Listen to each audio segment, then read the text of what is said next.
Good afternoon. Hope you're having a great weekend. It is Saturday, June 20th, 1:21 p.m. Just rolled over from 1:20 to 1:21 p.m. Central Daylight Time, local time here in Addis, Louisiana. I am just now leaving the carbon plant, Tokai Carbon in Addis, Louisiana. Just did a drop and hook, and the trailer had a missing mud flap and a bald tire. Normally, I would have driven it to a truck stop nearby, but there are no truck stops nearby. The Loves and Flying J nearby do not have shops.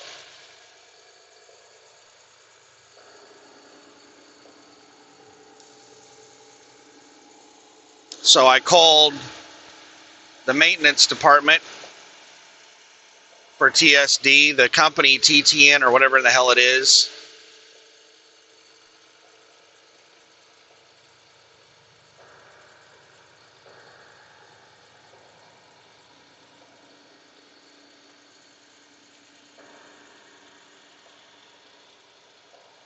And asked them what they wanted to do. I said, if you can find a place within about 20 miles, I'll drive.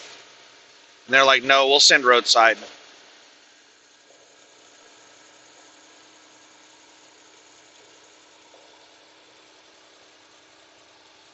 The closest place that I could find along the route without driving back toward New Orleans was 60 miles to Lafayette.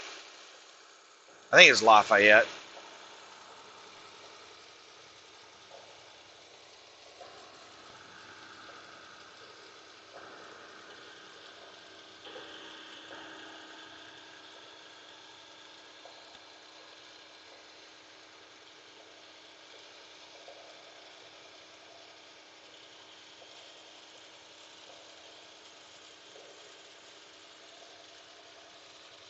But yeah, they wanted to do roadside. They didn't want me to drive anywhere. So replaced mud flap, replaced the tire that had 2 bald spots on it. And now we're rolling. No left turn for trucks. For trucks, you have to take a right turn, which I'm going to tell you right now, I don't always follow these rules. If I roll out here and there's wide open, like it's a clear left turn, then I will make the left turn. But also, at the next stop sign, turn left. It could be this little road right here that's no left turn.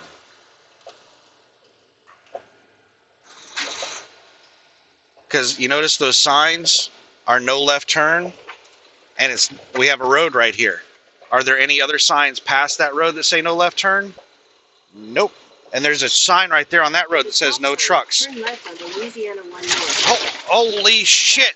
That's some rough railroad tracks.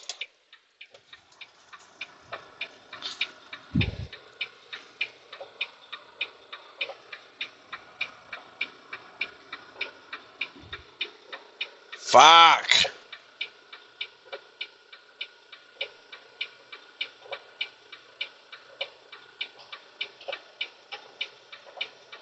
Bear with me.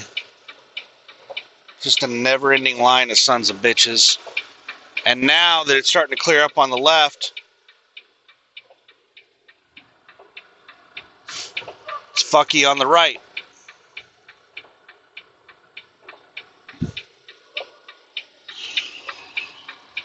Shit. As soon as I started to go, this tanker jumped out in the fucking left lane. Alright, now we're clear. So yeah, I've always thought that left turn was for right here. No left turn right here. But no, it's for that side street.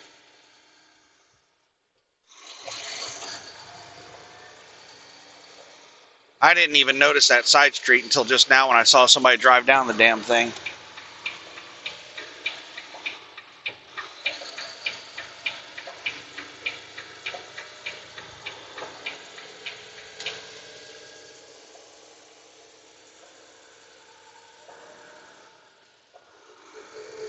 But yeah, there were no signs that said no left turn past that side street.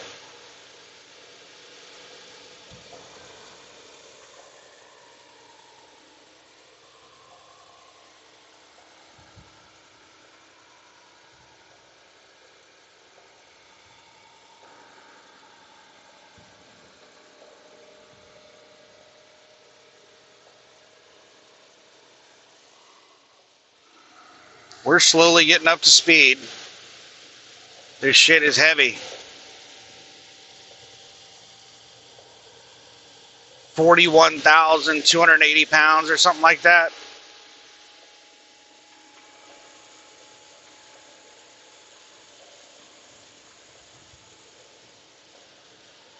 Got 7 miles of driving through town before we get on the interstate.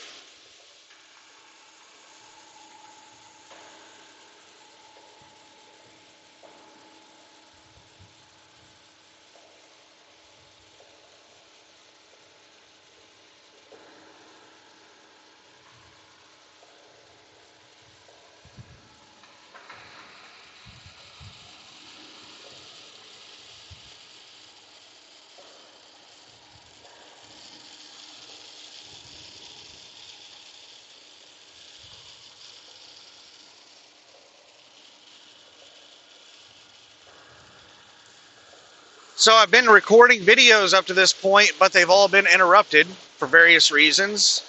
For example, the driving video this morning,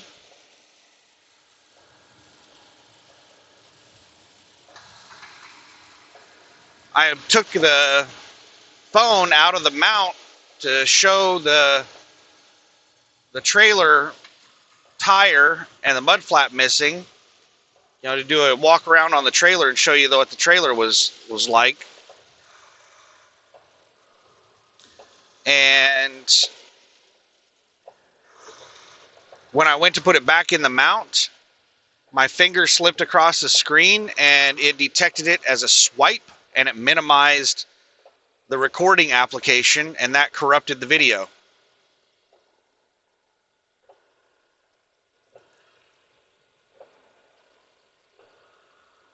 It just shut down the application abruptly, which ended the video without putting like the closing stuff on the file.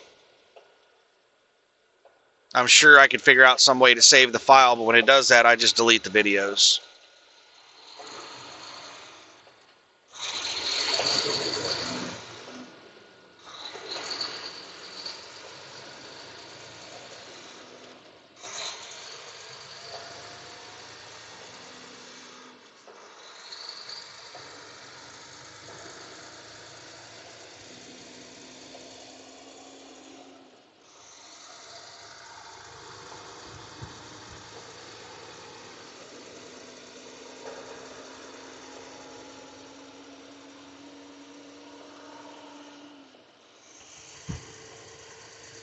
Now we got a truck on the shoulder up ahead.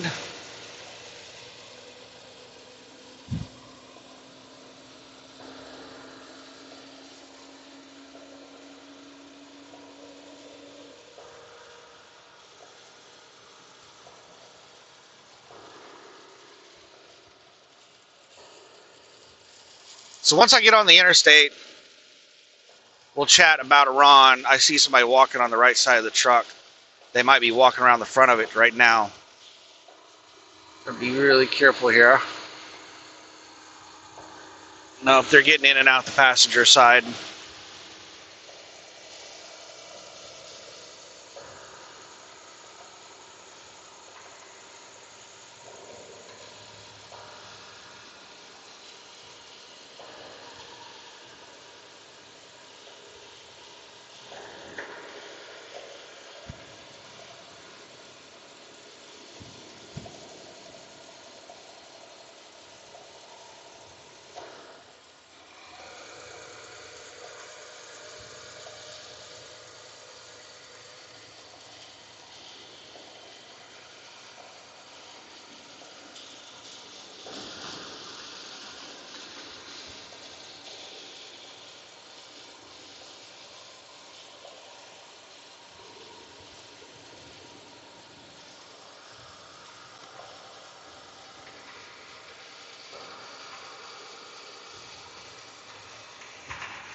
If I didn't have this breakdown, I would have gotten out of here before the damn storm got here.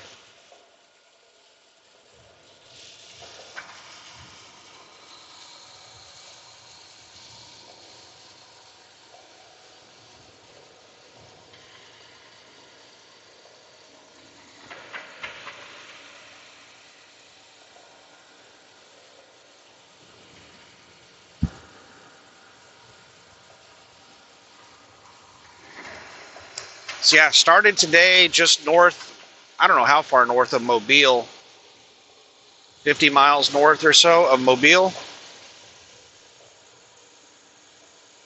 And drove from there down to Addis. And now I picked up this load, and now I'm going to start making my way towards Lawton, Oklahoma, which is southwest of Oklahoma City. It's out in the middle of nowhere. And I'm hoping that in this drive shift, I can make it all the way to the east side of Dallas, Terrell, Texas.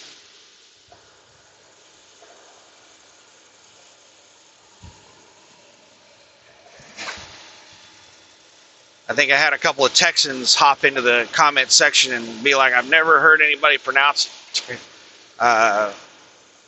Terrell or whatever, and they pronounce it Terrell.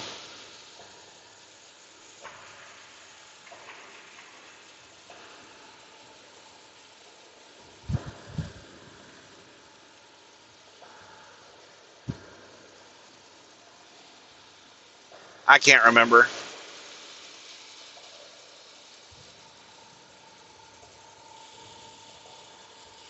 There's lots of places like that where people have all kinds of different pronunciations for it, like Nevada, the state of Nevada. The only people I've ever heard refer to it as Nevada are tourists or people who recently moved to Nevada. All the locals, at least the people that have lived there for a long time, they all pronounce it as Nevada, and they make fun of people who pronounce it as Nevada. Like, that just sounds so ridiculous. Nevada. It sounds like you're trying way too hard to sound sophisticated. It's just Nevada, damn it.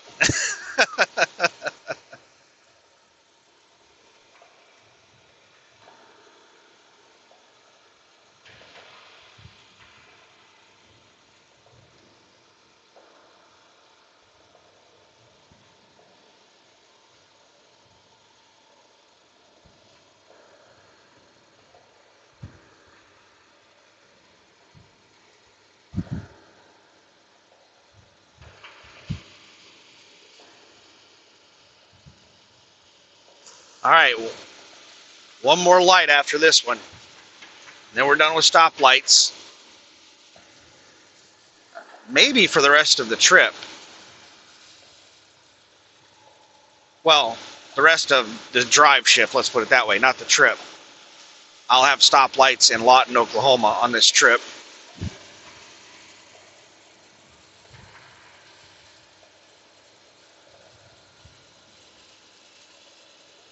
So this is kind of screwing my shit up. I was hoping to drive through Dallas at like 3 o'clock in the morning.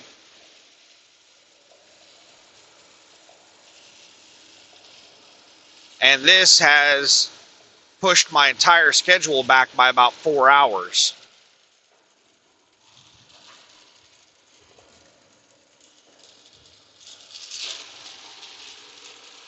I should be shutting down in about 2 hours in Terrell, Texas.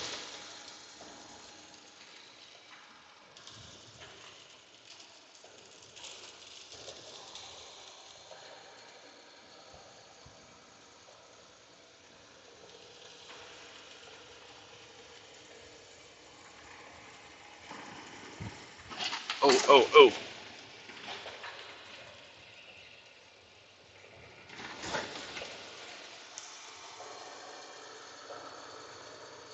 is some nasty little construction area here. It's going to be nice when they get that second bridge built.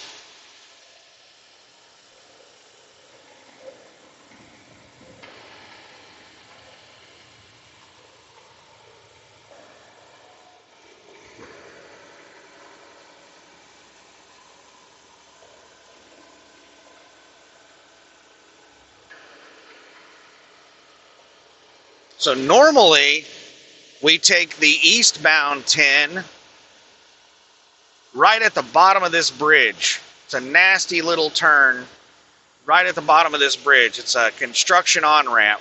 In half a mile, use the right lane to take the I-10 West ramp to Lafayette. But this time we're going west.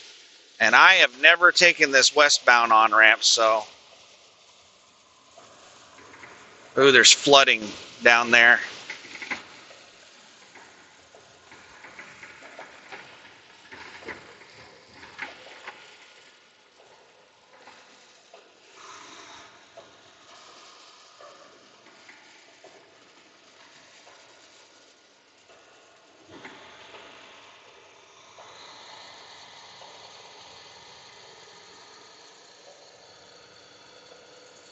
$30 miles an hour for trucks.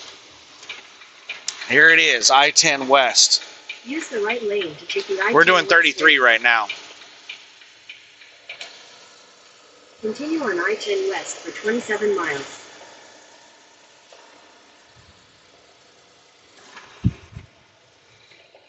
Damn, bro.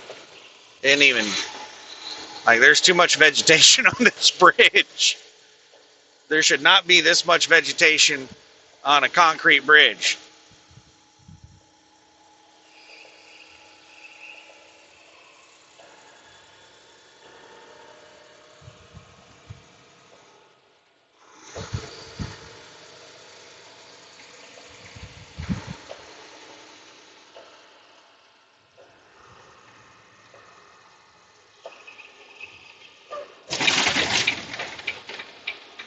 All right. Now let's see if we can't get out on the road.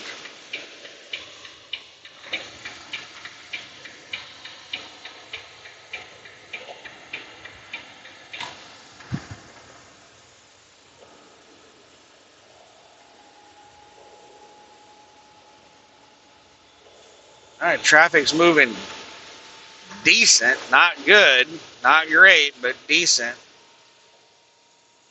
I'm up to 49 miles an hour.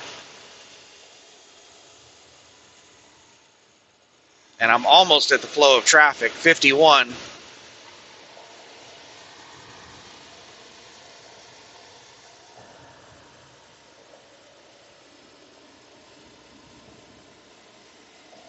I need to get new windshield wipers. I also need to get to the house.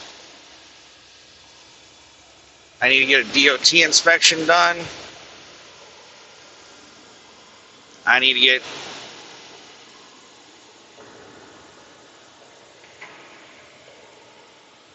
all kinds of shit done.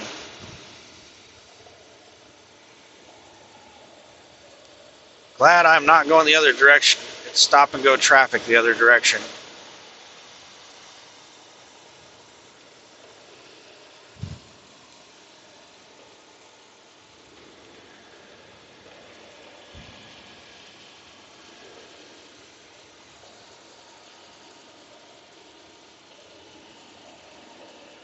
Oh yeah, lots of people exiting here. I like it.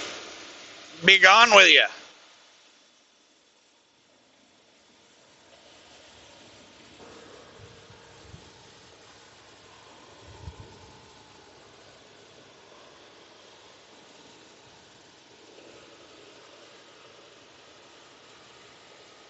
Oh, is that wind or is that the road?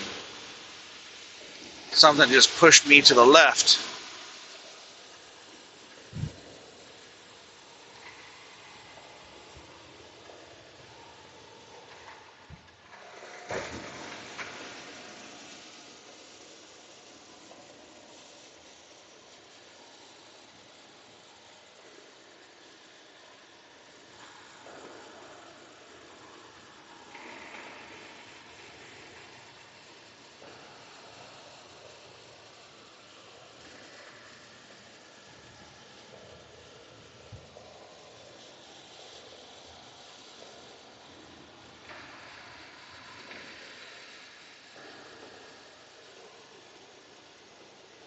Hopefully the rain lets up pretty soon so the traffic will start flowing normally.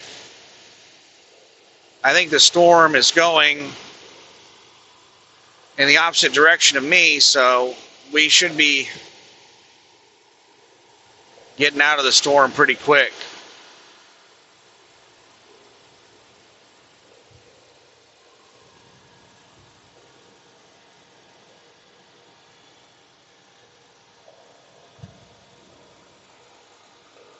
All right, so let's talk about Iran, and then we'll talk about what's going on with me, the trip plans, the loads, all that good stuff.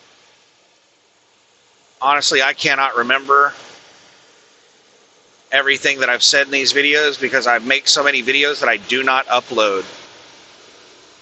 They get messed up for whatever reason.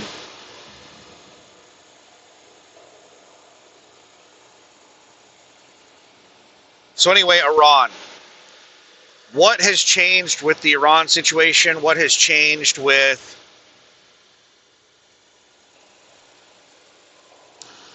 my outlook on the freight market and the economy and all that stuff? Nothing. Nothing has changed. We have this memorandum of understanding that was agreed on Sunday and signed digitally at some point throughout the week. And everybody thinks that that is the peace deal and everything's great and everything's amazing and everything's going back to normal now. It's not. So if you reflect back on what I've been talking about, what I've been saying for months is that the United States is desperate. All they care about right now is the Strait of Hormuz being reopened and saving face. They have said that this war is all about Iran not having a nuclear weapon, which Israel told the United States Iran was 2 weeks away from having a nuclear weapon, which was not true. Israel lied to the president. All 18 of his intelligence agencies told him that Israel was lying. They told him that Iran was not developing a nuclear weapon. Not only was Iran not close to developing a nuclear weapon, they weren't developing a nuclear weapon, which ended up being true. But you may be sitting there thinking, but they have 60% enriched uranium. Well, the story that I've heard as to why they have 60% enriched uranium is leverage in negotiations. They've had 60% enriched uranium for a long time. Why would they stop at 60%? You only need, like, I don't know, 5 or 10%, somewhere in that area, for a nuclear power plant. So for civilian purposes, you only need like 5 to 10% enrichment. But for weapons, you need much higher than 60%. I don't know what the threshold is for weapons. I think you need to be in the 90s for weapons to get a chain reaction.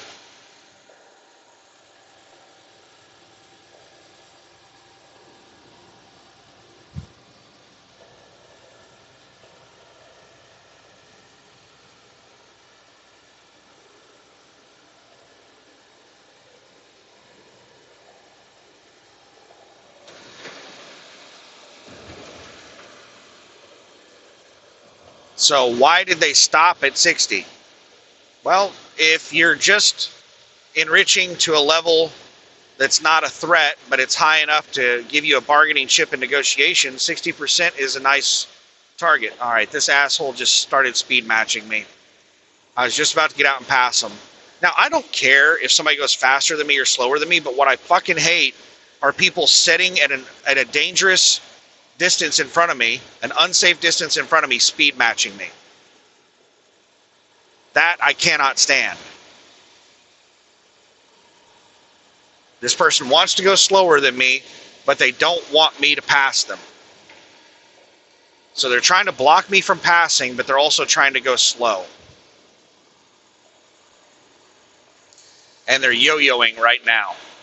They're just speeding up and slowing down. Every time they get close to me, they speed up. And then once they get far enough away that they forget about me, they just fucking slowed way down. because I cannot get over to the left lane to pass them. They just slowed way down. And now they're speeding up. Now that I can move over, they sped up.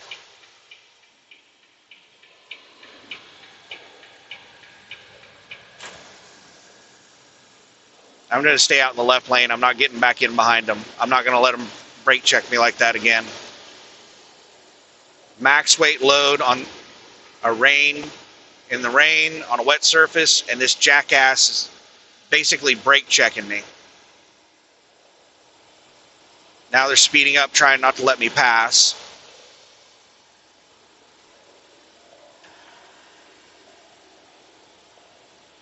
Now you see that we're approaching a slower vehicle.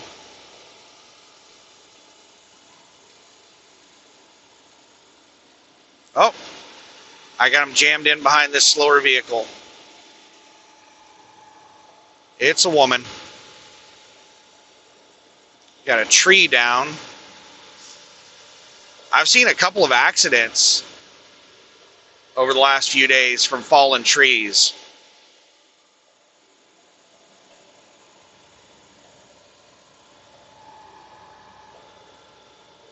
Uh-oh, we got a truck up on the shoulder. I think this truck might cut me off. Let's slow down, see what they do. That truck is way off the shoulder. Don't fucking cut me off for a truck that's over in the grass, you jackass. What a fucking asshole. Let's create an accident by cutting somebody off to move over for somebody. Like, I'm 2 feet away from this guy. The person on the shoulder is about 6 to 8 feet away.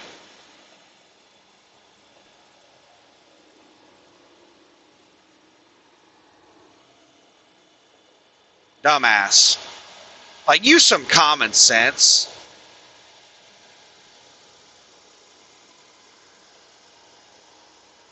I expected him to do that, though, so I slowed down, anticipating him to do that. If I wouldn't have slowed down, man, he would have really cut me off bad.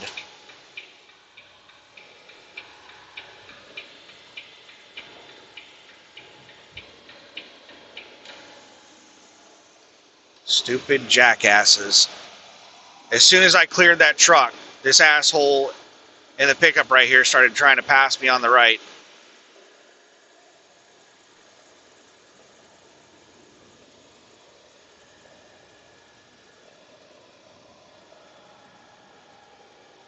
Now let's see if that SUV passes me.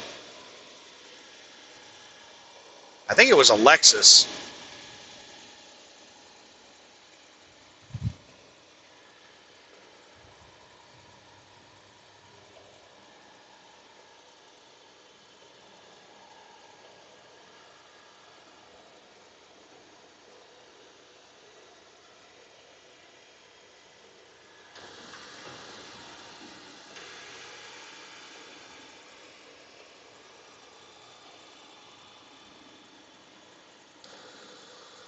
Anyway, what were we saying? What was going on? What was I talking about? So, I don't know where I left off, but the U.S. government has basically been saying that all they care about is the nuclear weapon. That's not true. Ever since Iran has shut down the Strait of Hormuz, the focus has been on reopening the Strait of Hormuz.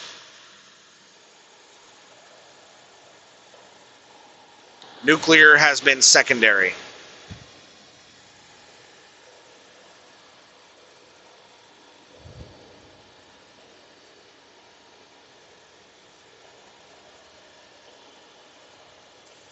So all they care about is reopening the Strait of Hormuz, because that is going to be catastrophic to the world economy, to the financial markets, to the global supply chain, and saving face, reputation, brand, votes, political power.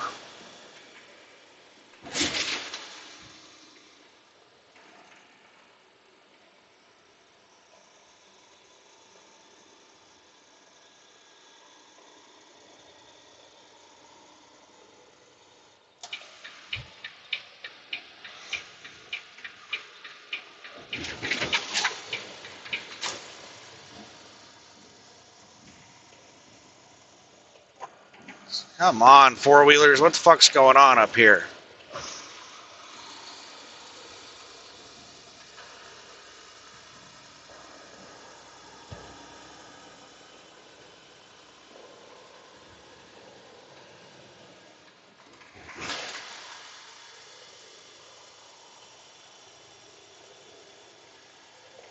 Got slow fuckers across all the lanes.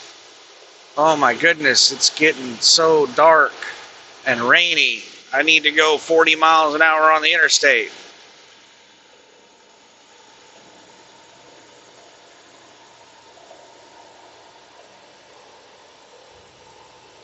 And this damn van has sped up. Some bitch was going like 55 miles an hour, and now I'm doing 70 and it's going faster than me. Now it's slowed back down. Like every some bitch I pass tries to block me from passing. Like almost everyone speeds up on me.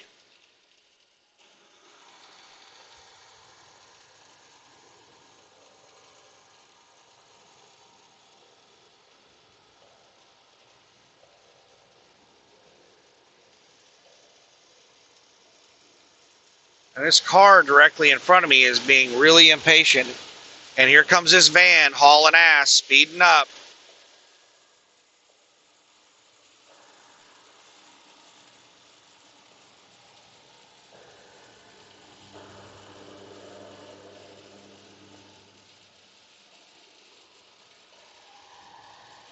Van is right alongside me right now.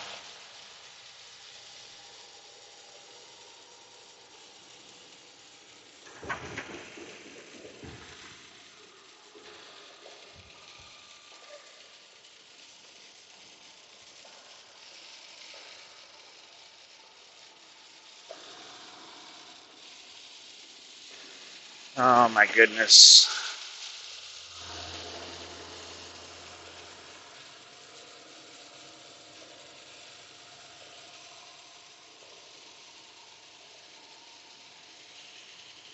I wish the slow fuckers would get over in the right lane.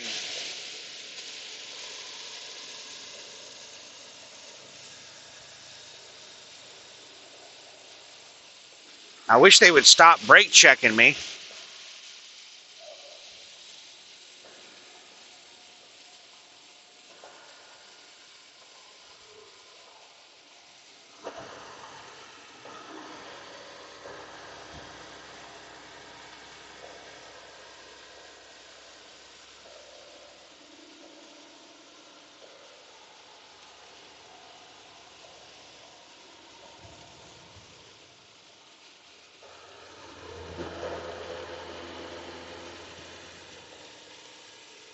Oh, they've got the rumble strip right on the yellow line. I'm trying to hug that yellow line because people are having issues staying in their lane in this weather.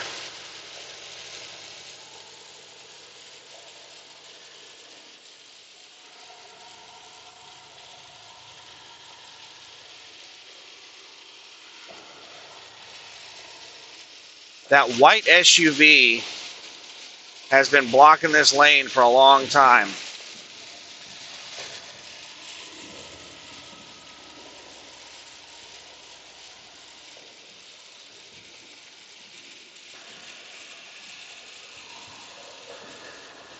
Oh shit.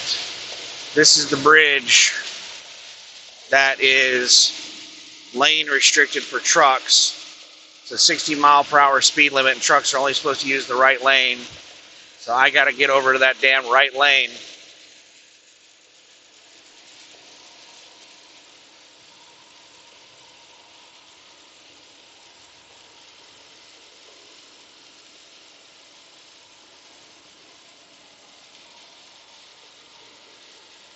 I haven't read one of the signs. It's raining so hard, and I'm so focused on the traffic in front of me that I didn't read the signs, but I remember the bridge. I know the signs are there.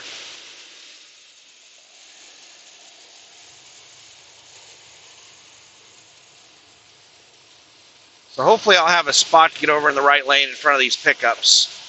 that semi that I just passed wouldn't let me over. These pickups are going really slow.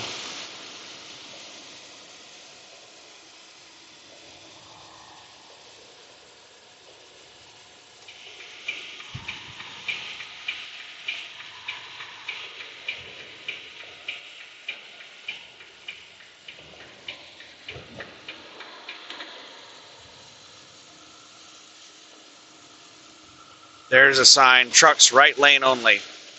So why do they have the low speed limit on this bridge?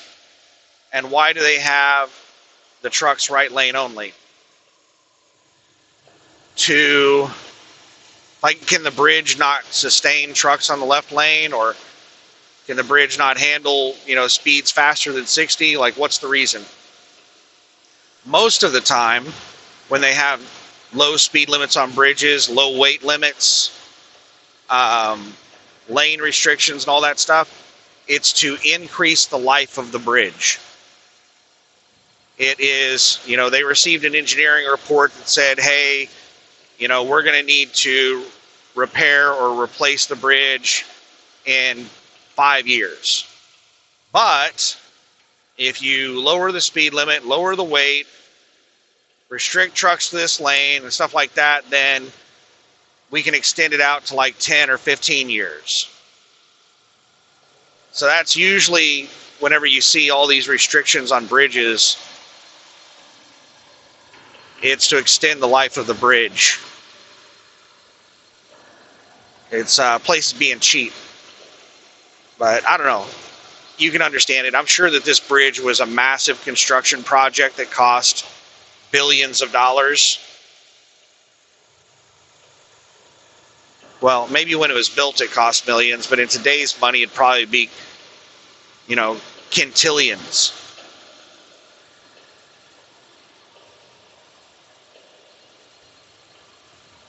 Let me try to remember, because our money is becoming so worthless so fast.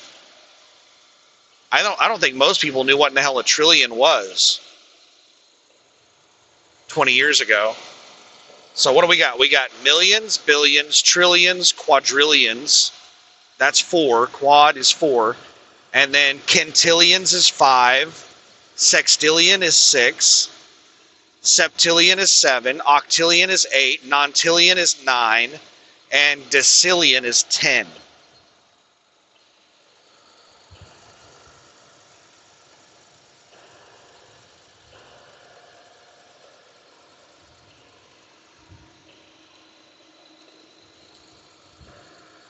I think Elon Musk just became the first trillionaire when one of his companies went public.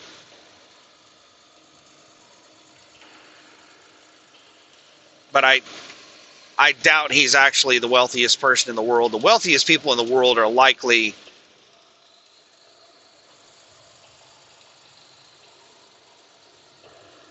families that have generational wealth, like the Rockefellers.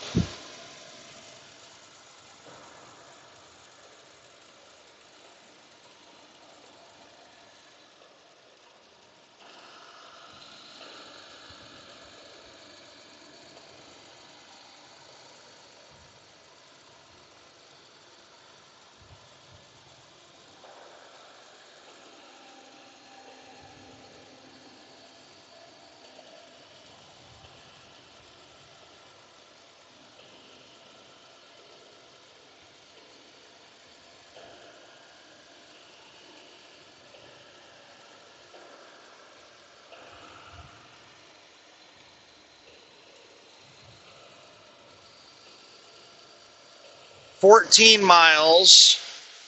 What in the hell is it trying to do?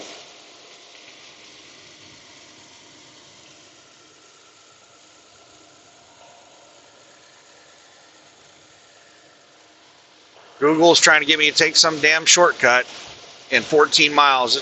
Why are you going to cut me off? Oh, they're driving with their 4-ways on. I thought they had their right turn signal on. It's like, why are you going to cut in between me and this car? We're going the same damn speed. Can you possibly think of a reason why I'm this close to the car? why I have that following distance.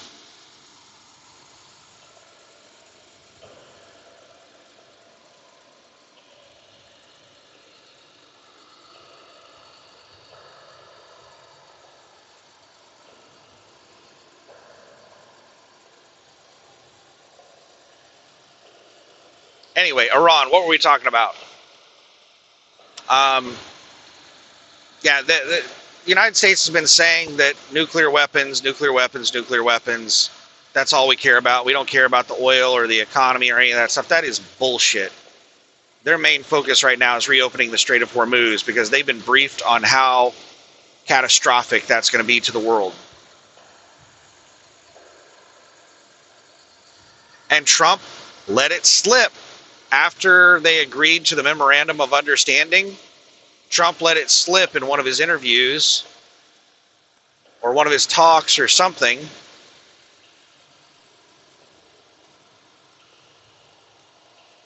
about the desperate position we were in. And that's the reason we signed this shitty deal. Like this is a basically surrender to Iran. If you've read through the memorandum of understanding, it is a surrender to Iran. It is absolutely this jackass. This is the van that tried to block me from passing them earlier that was swerving all over the road. It's now passing me. It's sped up and past me, and it's still swerving all over the road, unable to maintain its lane.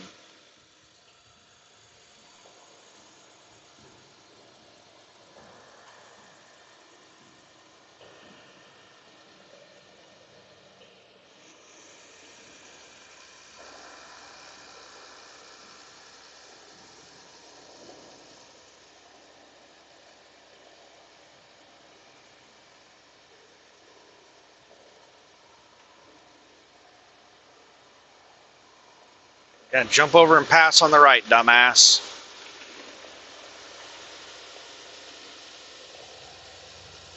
Wait, you don't want to do that? Just cut people off, get back over to the left, because you're the only person in the world that matters, you special little snowflake. Unique little individual. Alright, that's the end of the bridge. I think that's the end of the bridge.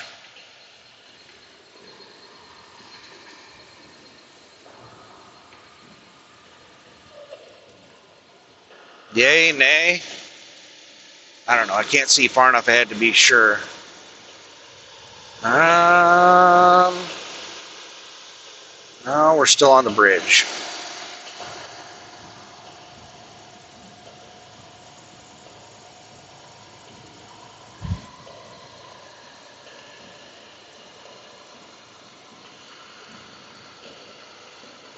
So he let it slip after the memorandum, because once he thought the issue was resolved, then he let his guard down. He's like, okay, now I don't have to hide it from the people anymore. And he let it slip in an interview. He said, well, we were 4 weeks away from running out of oil. And what he's talking about is our strategic petroleum reserves. I've heard estimates everywhere from early July to early August. And apparently what the president has been told is last week he was told 4 weeks. So 3 weeks from now, that would basically be early July, which is the earliest point in which I was told it might be possible we would run out of strategic petroleum reserves. Why do we not know exactly when we're going to run out? We have a pretty good idea of how much oil we're pumping out, 5 million barrels a day. So how can we not guess a very close date as to when we're going to run out? Why can't we get it within a couple of days? Because of the way we store our strategic petroleum reserves. China stores all of theirs in above ground oil tanks. They can completely drain those tanks. They know exactly how much is available to them. The United States doesn't do that. We put ours in natural underground caves. I think they're salt caves. And we don't know exactly how much we can pump out. There's more shit in those caves than just oil. So at some point, you're going to start getting that other shit out of there. And also, if you pump it down too far, you start compromising the structure of the cave. So I don't know if we've ever pumped our strategic petroleum reserves dry. I don't know if that's ever happened. So I don't think we know what will happen if we pump them too low. So there's a point where experts are going to tell us, hey, you can't pump anymore. And we don't know exactly when that point's going to be.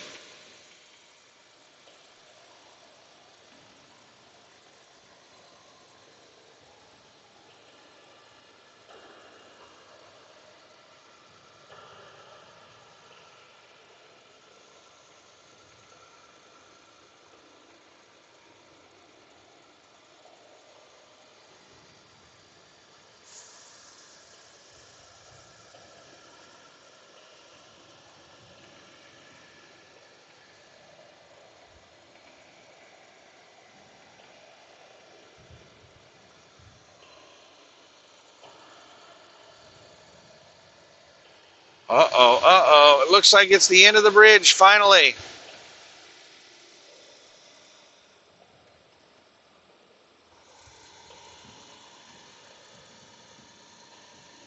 Nope. We're still on the bridge.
Oh my goodness, I thought we'd be done with this damn bridge by now. What is this thing, like 20 miles?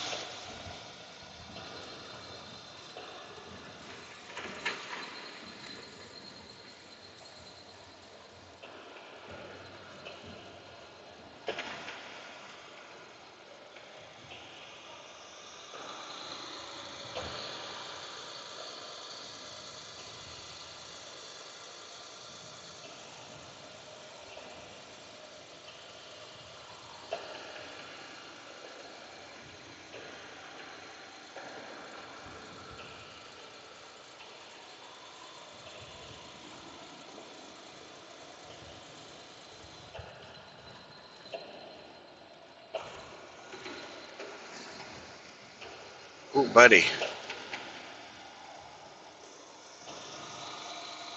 That is a bad place to be on the shoulder. Especially with a wide trailer like that.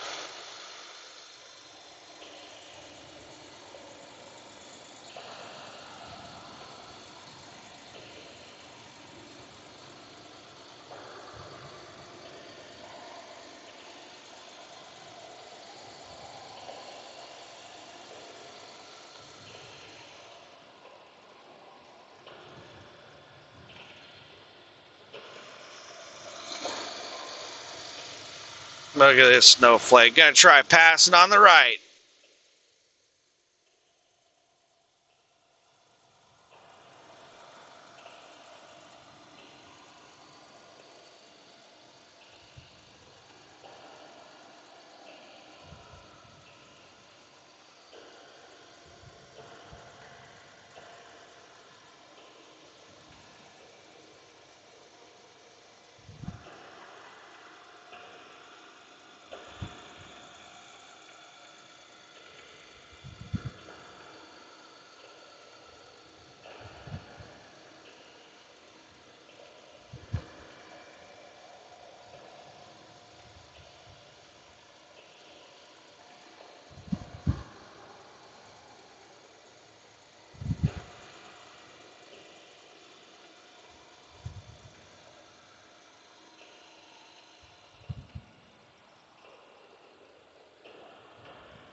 Oh, is this the end of the bridge? Is it?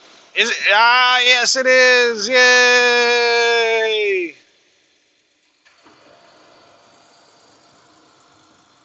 Truck restrictions end. 3 lanes. Oh my goodness.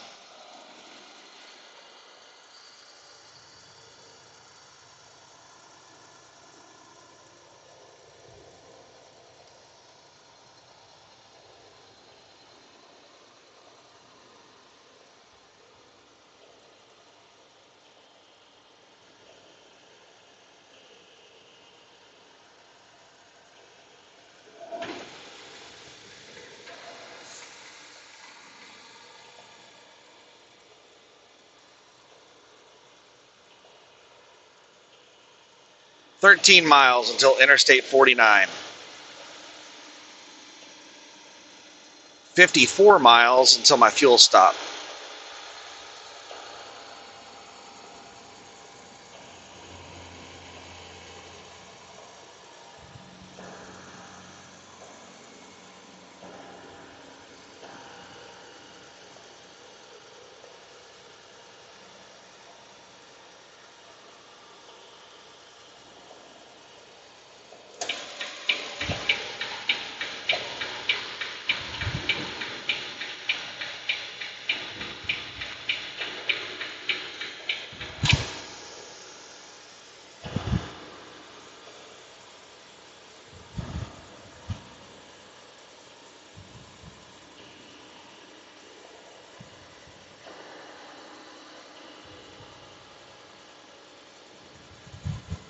Pilot Flying J Fuel Hustler is down here pimping fuel.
Sorry, I am not staying on topic, but with bad weather like this,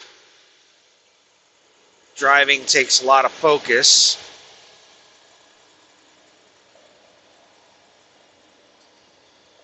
See flashing yellow and blue lights up on the left shoulder. It's like a mile up. Doesn't look like a big deal, but you have to be really careful with these four-wheelers about how they're going to react to that. They could cut you off, slam on your brakes. Some of these dumbasses will like stop in the road.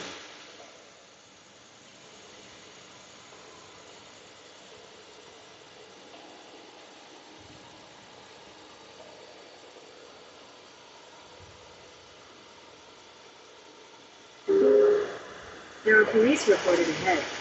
So it looks like somebody's got cops got somebody pulled over, or maybe an accident on the left shoulder. Yep, the four-wheelers in front of me are starting to slow down. They're rubbernecking. It's a crash. Looks like somebody spun out. They're like, ooh. I gotta get that for my YouTube channel. Slow down so I can get recording.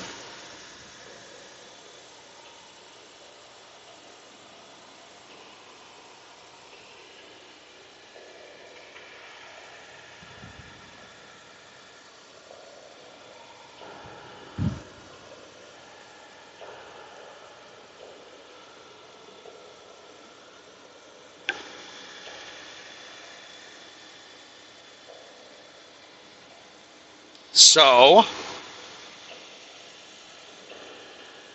the memorandum of understanding is basically terms of surrender. Trump was relieved to have signed it. He thought, okay, this is going to solve all my problems. It's not. And he let the cat out of the bag by saying that we were 4 weeks away from running out of fuel, running out of oil.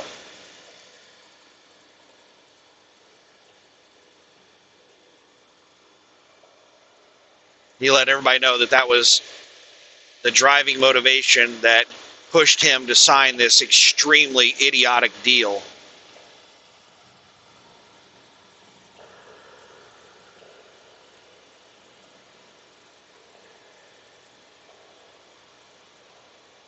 And if you think it's a good deal, then go read it for yourself. Don't read the interpretation by these biased state-run media outlets. Go read the actual verbatim terms of the deal that are posted. And if you have a functioning brain, you should come to the conclusion that it is a very lopsided deal in Iran's favor.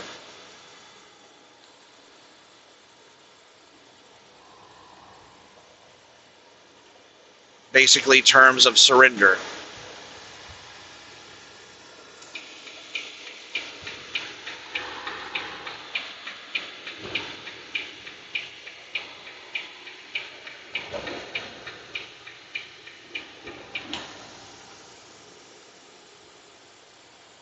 We have a way in motion ahead. I need to be over in the right lane, and we have a busy on-ramp. Yay! And these sons of bitches are racing to get in front of me. Yay! All right, the one in the front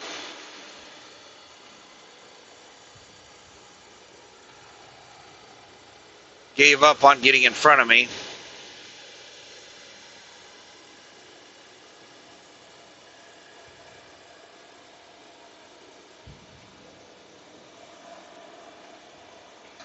All right, I did not see weigh station closed. I did not see any weigh in motion scales. They must have hit them real good.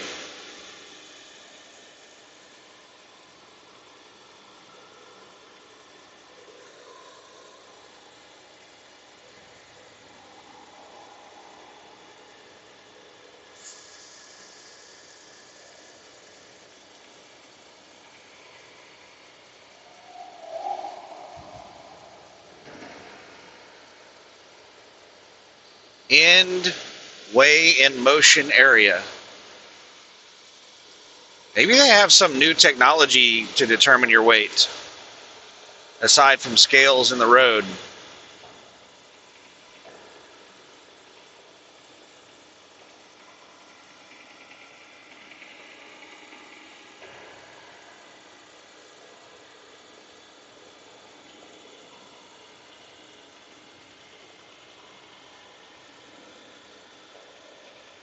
So we ended our blockade.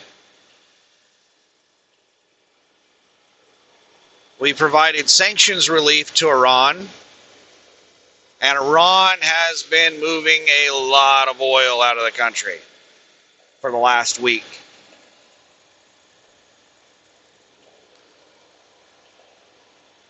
Mainly the ships going through the Strait of Hormuz, since it's supposedly reopened, have been Iranian ships, or ships going to and from Iranian ports.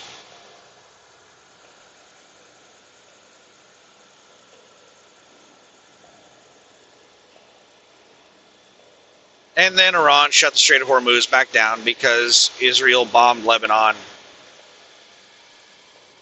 And I've seen almost no news coverage about the Strait of Hormuz being closed again. Well, I say news, but what I mean is state-run media. State-run media is talking about the bombing in Lebanon, but they're blaming it on Hezbollah. They're saying Hezbollah attacked Israel and Israel retaliated.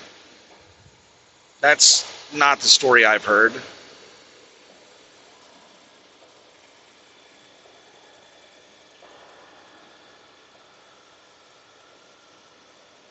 And it's not a secret that Israel is trying to sabotage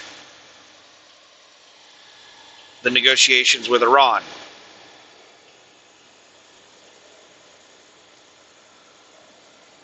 In 2 miles, take exit 103B for I-49 North. Every time. 167 North toward Opelousas. A second here, this guy's going to do something stupid. Come on, pickup.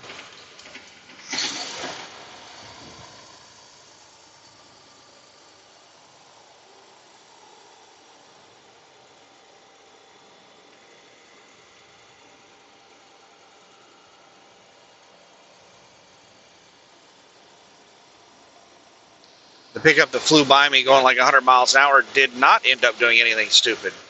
I thought he was going to start weaving through traffic.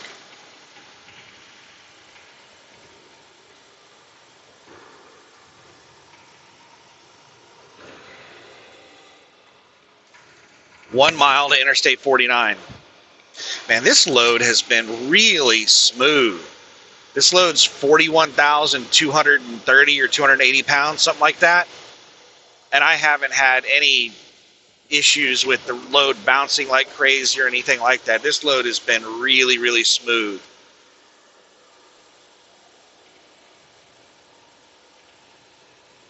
In half a mile, take exit 103B for I-49 North, US 167 North toward Opelousas.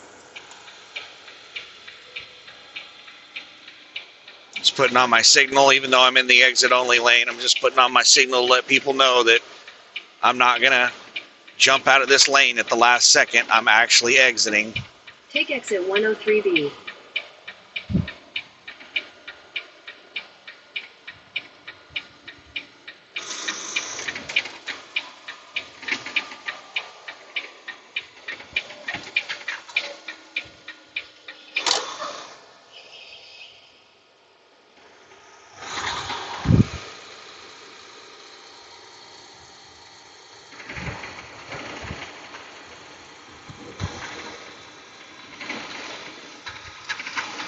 Damn, dude.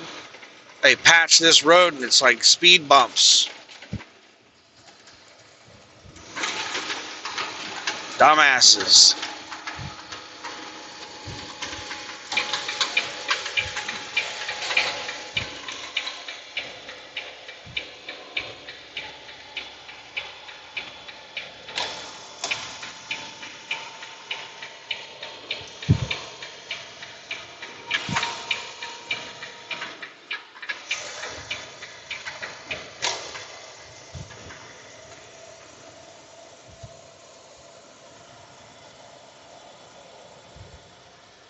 All right, 40 miles until my fuel stop.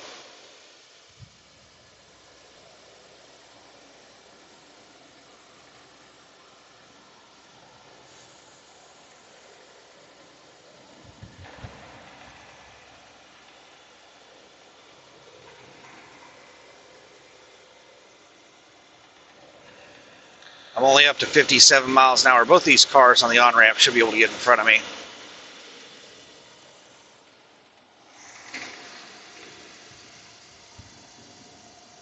The hell is that cop doing backwards on the other side of the interstate?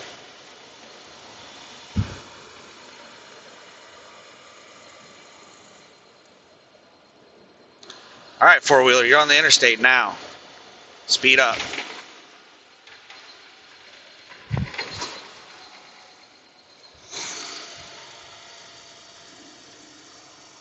These local yokels, they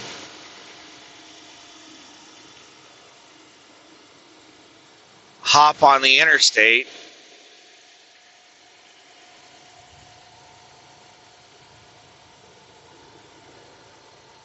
and they drive like they're on Main Street in town. They're just like meander around, going like 10, 15 under the speed limit. They're only on the interstate for like 1 or 2 exits.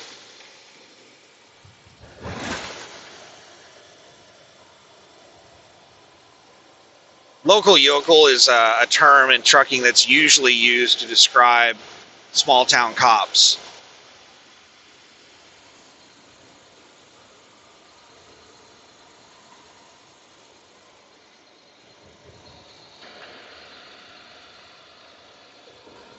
But in that situation, I was not using it to describe a cop. I was using it to describe just a regular country bumpkin four-wheeler.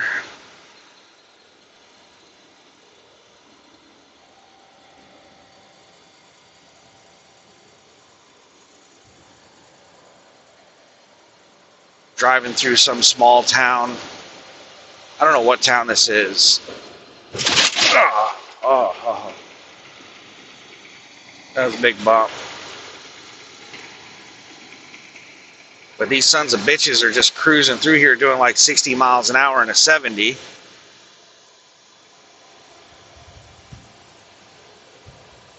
And my acceleration is so bad that they keep speeding up and slowing down. And then I have the cars behind me. Every time I get an opportunity to pass, I get jammed in and have to slow down. Every time I can speed up, they pull away from me. It's fucking annoying being stuck behind these sons of bitches. Alright, looks like they're all exiting on the other side of town.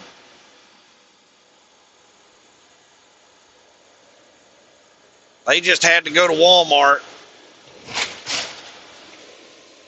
They had to get themselves to Walmart.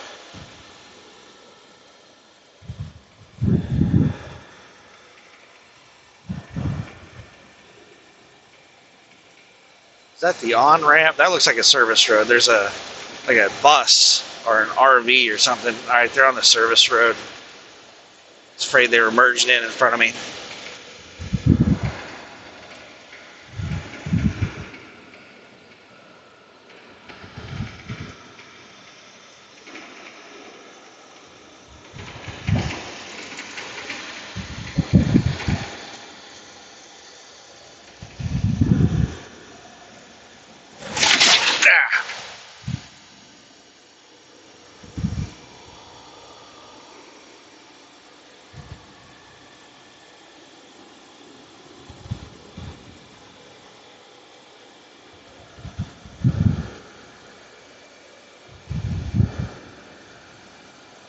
Yeah, this trailer is really smooth.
So this scenario that we're going through right now is the most likely scenario that I talked about over the last few months.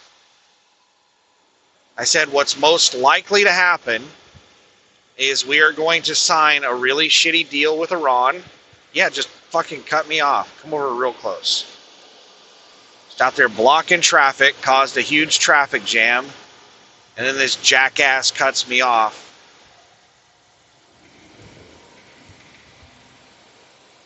Because she's driving slow in the fast lane. And now she's slowing down in front of me.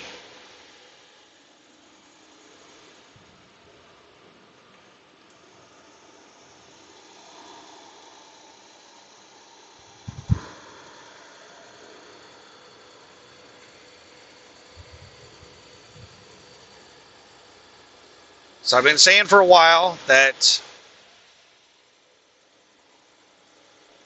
a second, this dumb bitch is slowing down even more.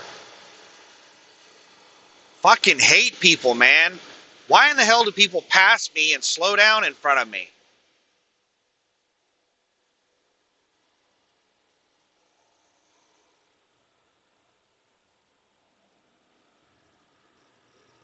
She's just sitting in front of me, speed matching me at an unsafe distance.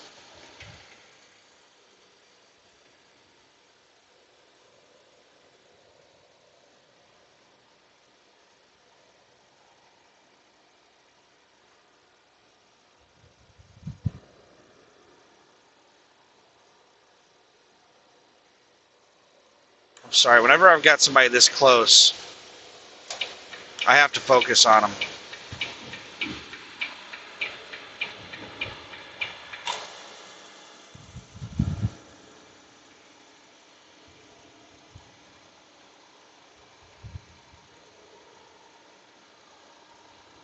I fucking hate people so much.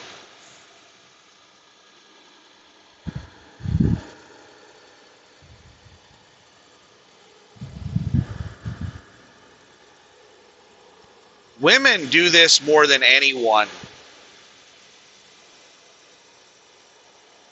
I mean, guys do it too, but it's mainly women.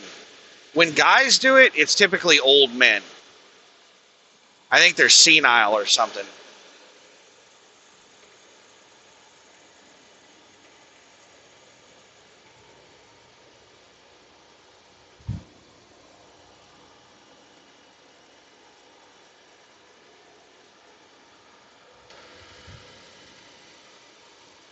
My speed has not changed.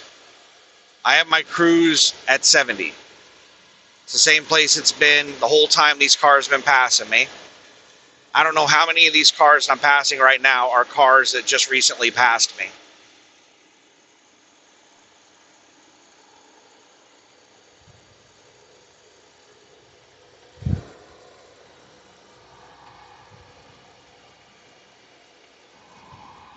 Wow, I'm surprised they did not take that exit.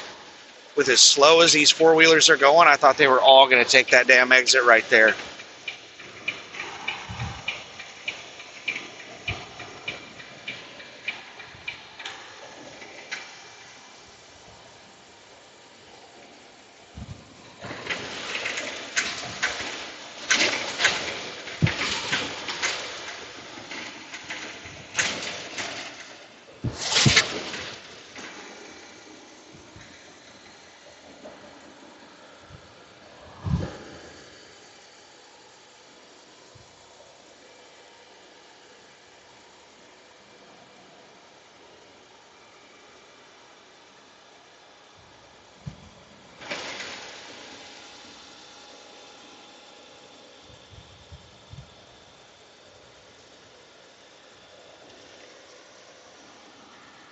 All right, what were we talking about?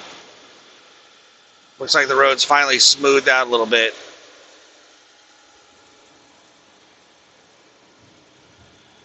Got 28 miles until my fuel stop.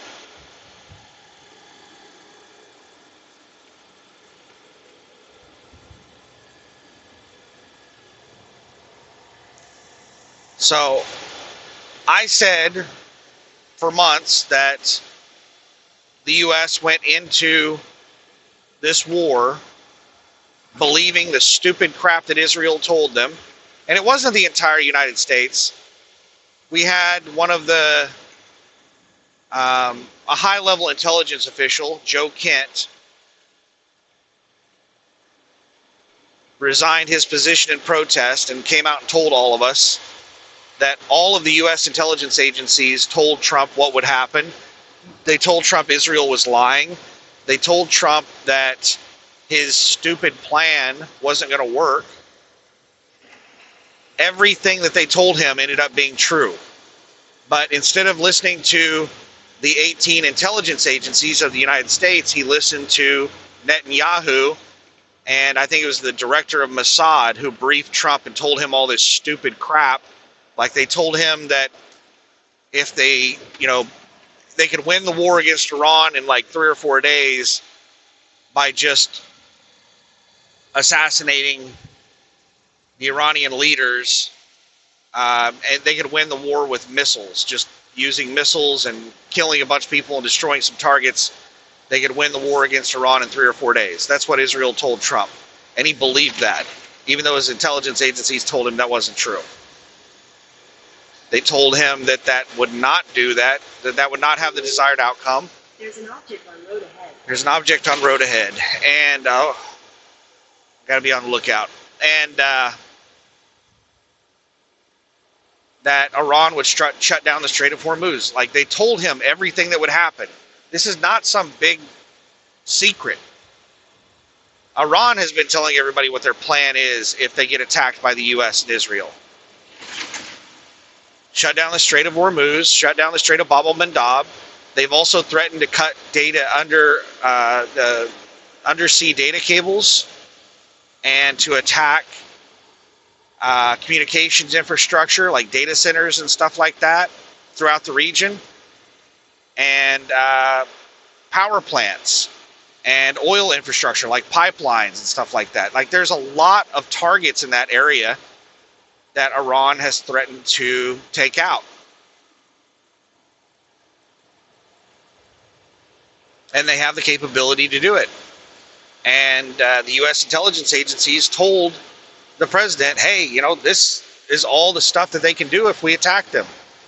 And they have their government and their military set up to survive an attack by the U.S. and Israel. They have deep underground military bases all throughout the country, built under really high mountains that we can't take out.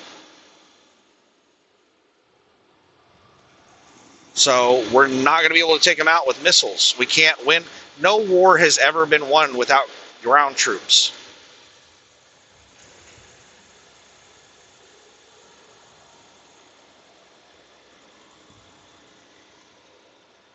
So it's just absurd. The stupid crap that Trump believed that it was peddled by Israel. So once Israel lured him into this,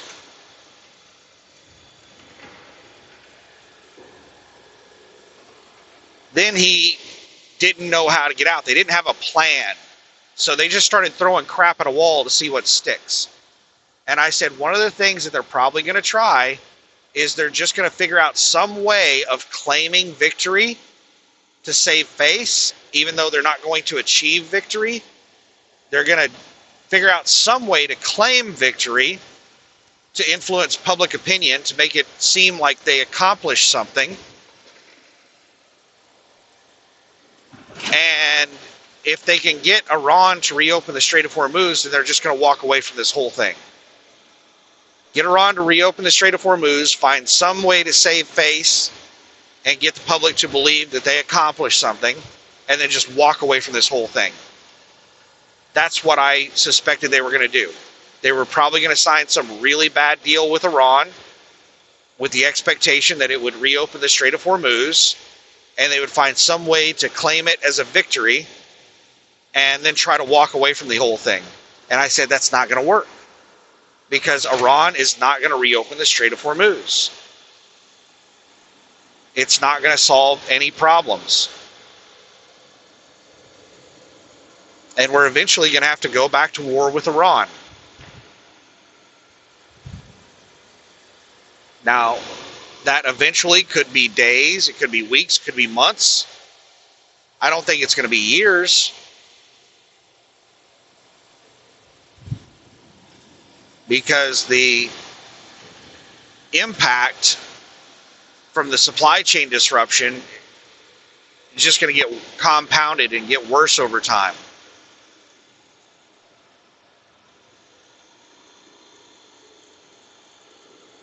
I mean, it could take a year, but I don't think it's going to take multiple years, a year, maybe a year and a half, before we go back to war with Iran.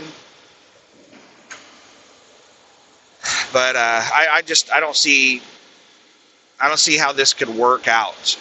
It just doesn't make sense.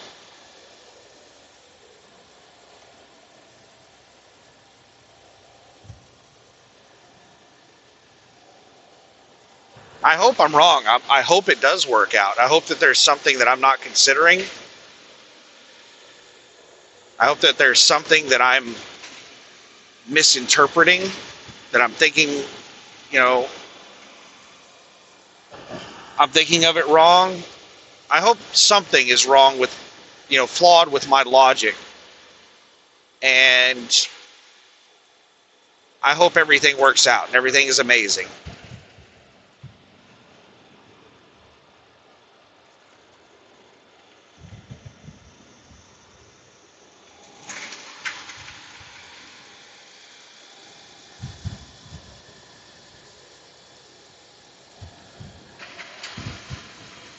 Oh, this is nice. But what do I think is realistically going to happen? I think we're going to hit tank bottoms by early August with our strategic petroleum reserves. And when I say tank bottoms, I mean we're going to get to the point where we can't pump any more out by early August. And when that happens, there's not going to be immediate shortages. It's still going to take time for shortages to start hitting. It could take weeks, maybe a few months,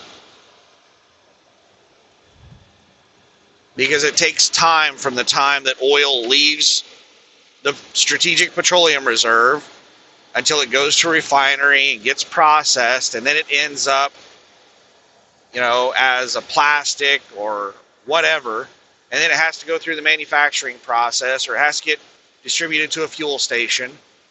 A lot of our strategic petroleum reserves are getting exported to other countries, and that takes weeks for it to leave the strategic petroleum reserve, arrive in someplace like Japan, and then go through the refinement process and, actually have it could take months from the time we hit tank bottoms on our strategic petroleum reserve until we actually see shortages.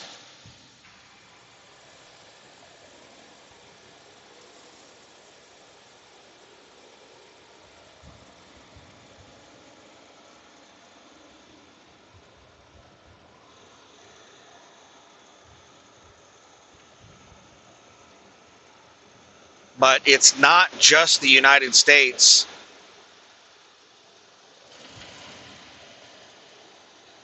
that is dealing with this. There are other places around the world that are going to be encountering shortages as well, that have already been encountering shortages.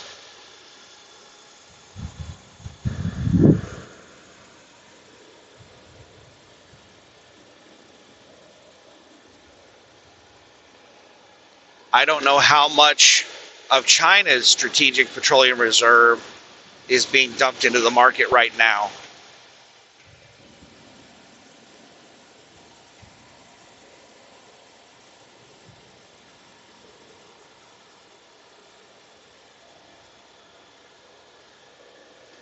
So we have reserves being used up, and the only reserve that I know of that is about to run out is the United States Strategic Petroleum Reserve.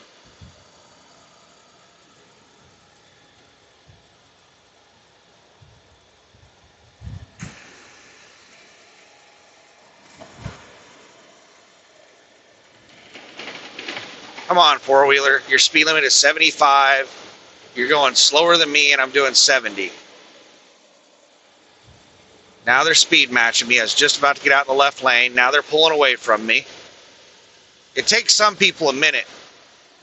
Oh, now they've got somebody going slow in front of them, right on their nose, and they're going to get pissed off. Going to want to speed up. It takes some people a minute to realize they're on the fucking interstate once they get on here from some side street. Oh, they're slowing back down. Are they taking this exit?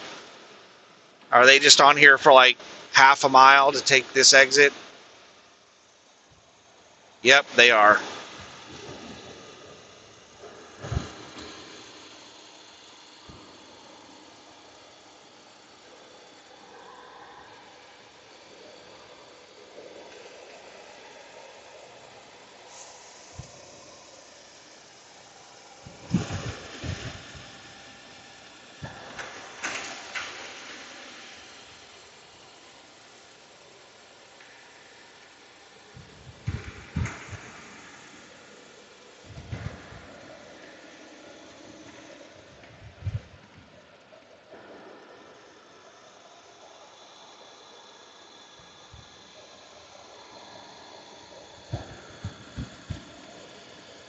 So there's a lot of people preaching doom and gloom, saying that we're going to start having shortages in a month. I don't think we're going to have shortages in a month. I think it's going to take a couple of months.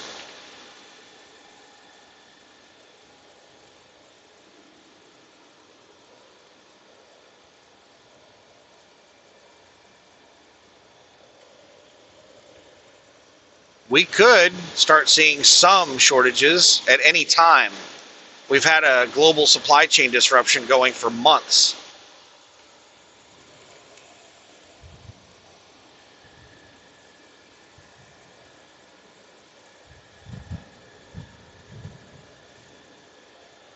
And the longer it goes on, the more reserves get used up, the more elasticity in the supply chain gets used up, and things are going to start breaking.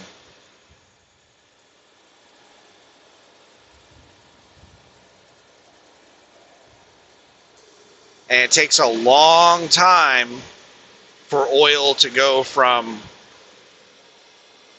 being pumped out of the ground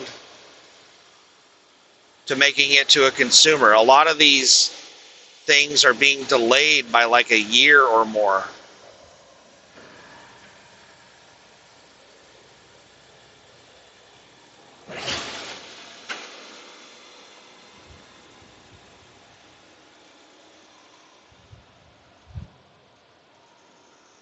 Man, this trailer is really smooth. I've gone over some big bumps, and it has felt really smooth.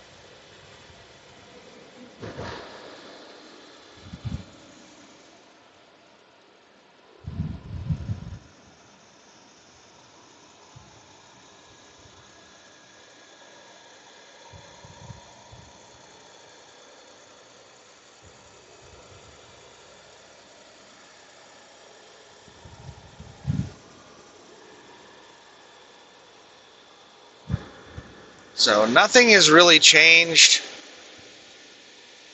with my expectations of what's going to happen.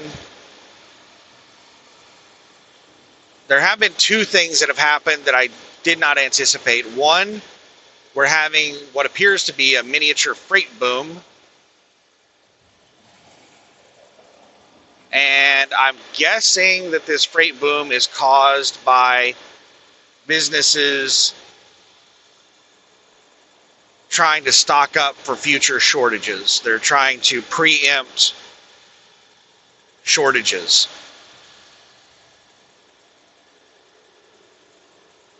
What? Oh, shit.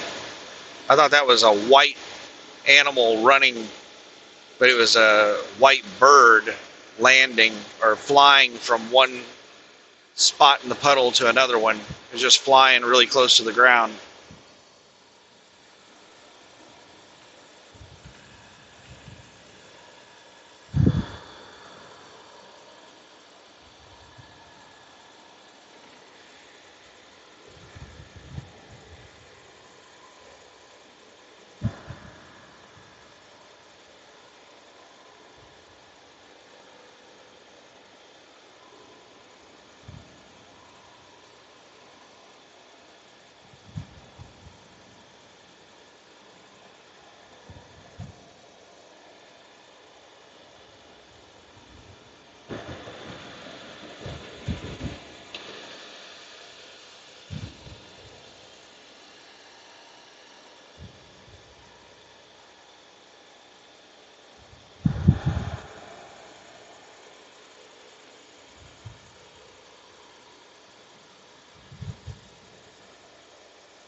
These sons of bitches just race to get in front of me.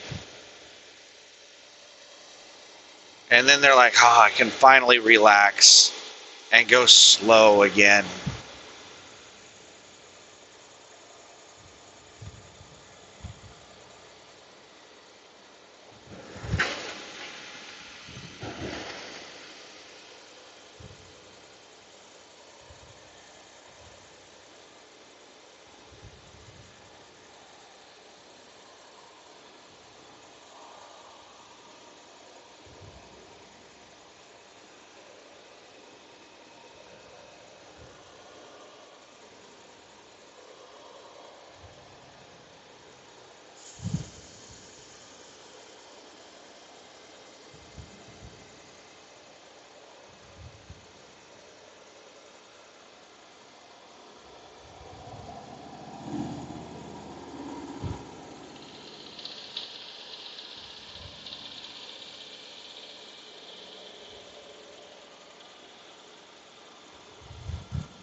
Anyway, I was talking about the things that caught me by surprise. One is the mini freight boom, which, like I said, I'm guessing that it is businesses preempting shortages. And the other thing that caught me by surprise is the fuel prices, the oil price. I did not think that the government would lie to this level. I did not think that there would be this level of market manipulation. And I didn't think the financial markets were this stupid. But like oil and fuel prices are ridiculously low right now. They should be somewhere around $150 to $200 a barrel. And last I heard, they were like $70, $80 a barrel. The highest I heard of them getting up to is $120 a barrel.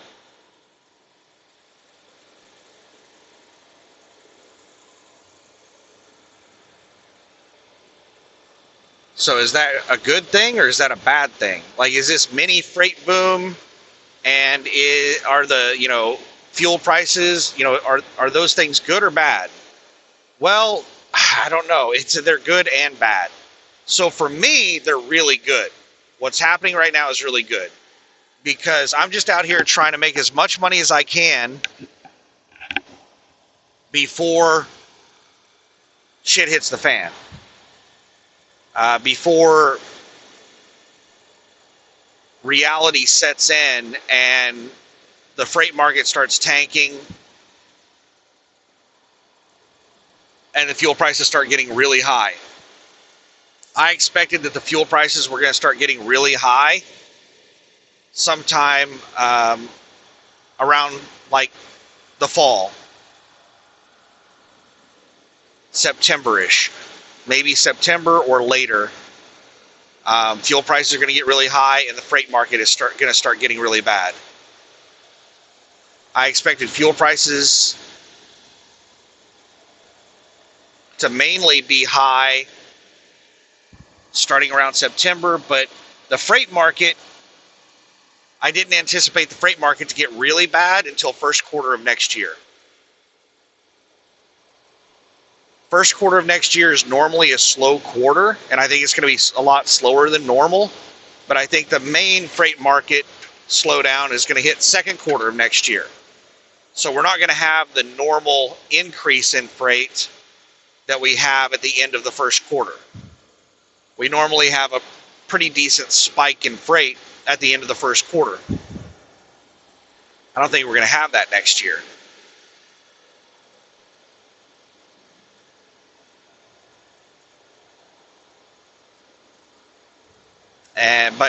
So freight market going, getting really bad. I didn't really expect that to happen. In 2 miles, take exit 40 for Louisiana 29 North. Too much until like second quarter of next year. I'm flying up on this van, but I've got an exit in 2 miles. I really don't want to pass somebody right before my exit, but this person appears to be going extremely slow. Let me try to judge their speed to decide if I want to slow down behind them. They look like they're doing about 60 or 55.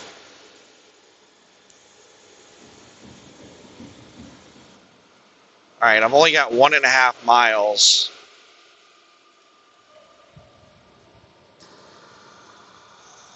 I really don't want to get out and pass somebody this close to an exit.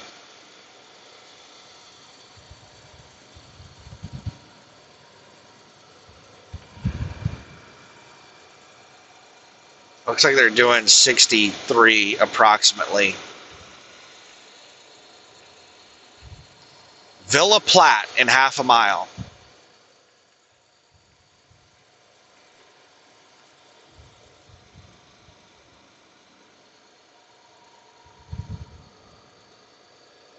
In 1/2 mile, take exit 40 for Louisiana 29 North.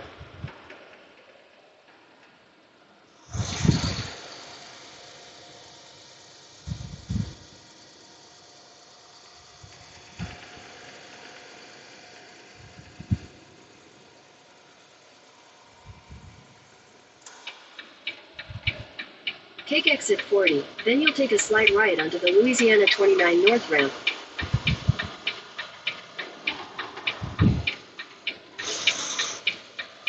I do not need to take a 30-minute break, so it's just going to be fuel and go. I think I might grab a chocolate peanut butter wafer bar to snack on. So whenever I get there, I'm going to pause the video so I can hurry up and fuel up. Slight right onto the Louisiana 29 North ramp, then merge onto Louisiana 29 East. The one thing I hate about this Pilot Flying J is it is a poor design on the fuel island. Merge onto Louisiana 29 East, then you will arrive at your destination. It's really hard to get into the fuel pumps if there's a lot of people lined up. All right, looks like there's nobody fueling. Awesome. There's not a whole lot of room behind the fuel pumps to get into the fuel pumps. So if there's people in there pumping fuel, it can be hard to get into the fuel pumps.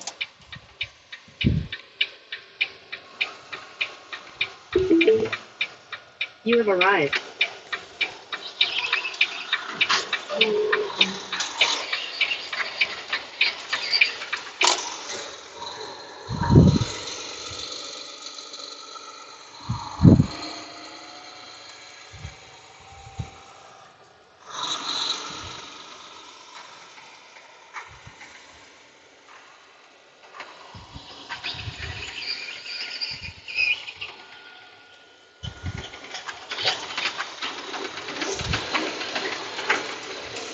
Oh, please do not be a massive pothole.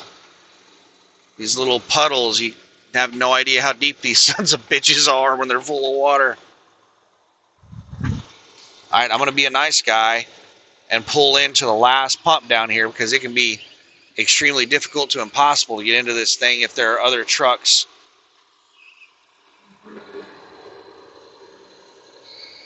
parked into these places.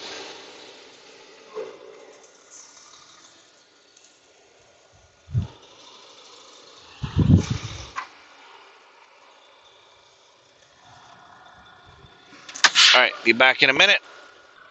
All right, here we go. 3:21 p.m. It took like 16 minutes to fuel. Mainly, well, there's a couple of issues. One was the app did not want to work. I had to log out and log back into the app before it would finally start working. And then number two, the pumps shut off real early. I thought it was done pumping. I was trying to top off, and I sat there and put in like another 40 gallons of fuel after it shut off.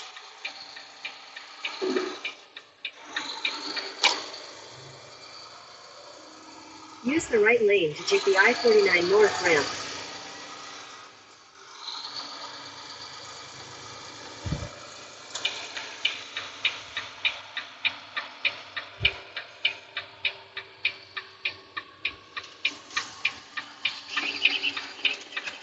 So I have Merge onto I-49 North.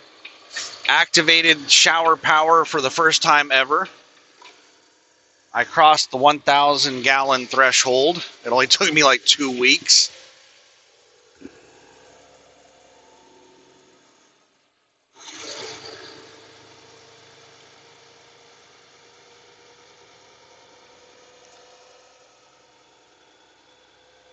I'm likely going to hit the elite status here in a couple of days, which is 1,200 gallons. Continue on I-49 North for 160 miles. And that basically makes it to where next month I start off with 4 points. I don't have to work my way up from 0 points to 4.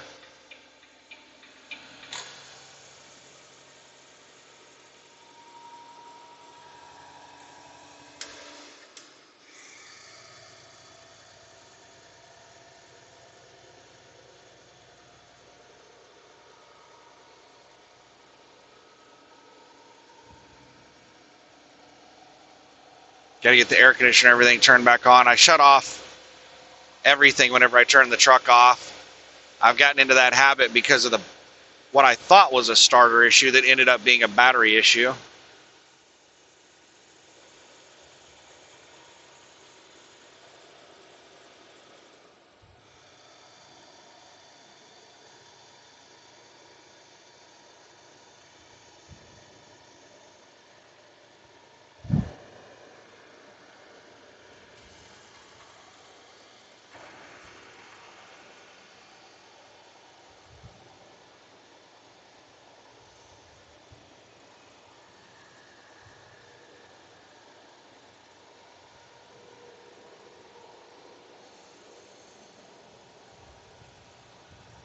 I hope this guy is doing 70 because I'm still getting up to speed.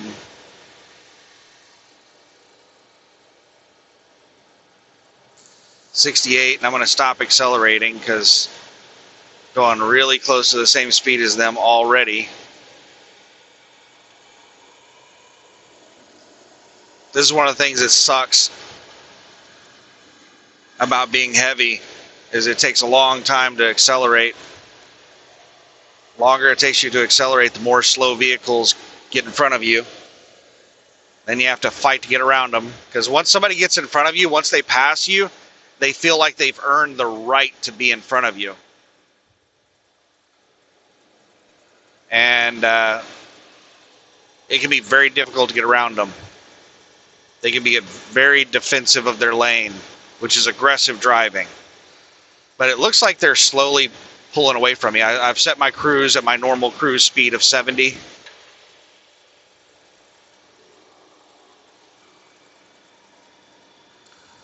And the way I set my cruise control is I set it at the top end of whatever speed. So what I'll do is I'll set it at like 65 or 70, and then I'll press the up button that increases the cruise speed until it goes to the next. Like at 70 it'll go to 71, or 65 it'll go to 66, and then I take it down one press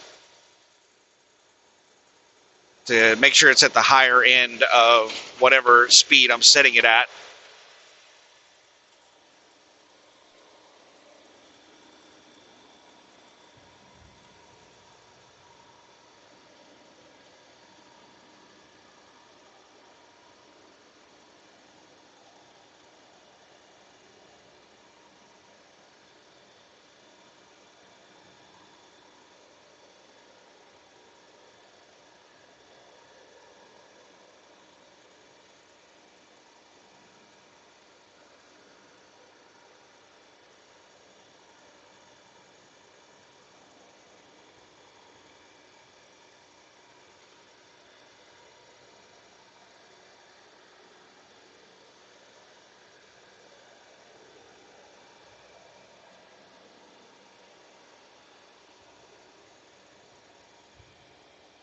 All right, so it's 310 miles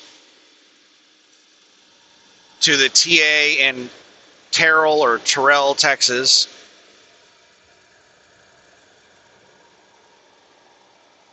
That's 5 hours and 10 minutes at a 60 mile per hour average. And I have 5 hours and 4 minutes of drive time. So that means I should make it there. It's 3:27, so that'd be 8:27 p.m. approximately when I should make it there. Oh, that's going to be cutting it real close on whether or not I'm going to be able to find a parking spot.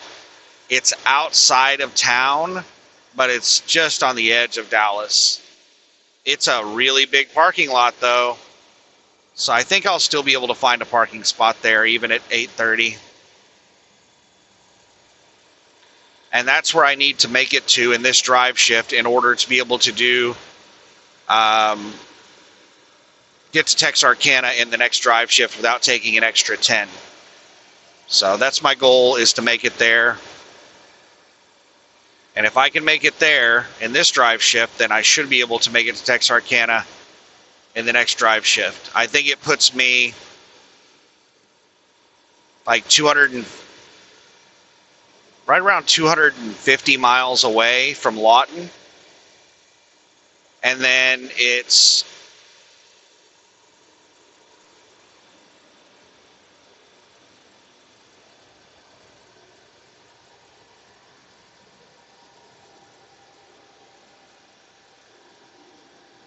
right around 300 miles from Lawton to Texarkana. So that would be 550 miles. It's going to put me further away than that. It's going to put me like 300 miles away from Lawton. So it'll be right around a 600-mile drive shift to go from Terrell to Lawton to Texarkana. And if I get to Terrell at 8:30, that means I can start driving again in the morning at 6:30 a.m. Sunday morning. That will hopefully be early enough in the morning that I can make it across the Dallas area before traffic gets crazy. Sunday morning, really early. Hopefully traffic won't be too bad across Dallas. I was really hoping to be start my drive shift tomorrow at like 3 a.m., drive across Dallas at 3 to 4 a.m. But now the best I can hope for is 6:30 in the morning.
So I've got 151 miles until I get to Shreveport. That's good. I'm going to get a lot of my 300 miles knocked out. Half my 300 miles are going to be knocked out on this really awesome road in Louisiana.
I don't think the TA in Terrell has a shop. I think it's just a TA Express.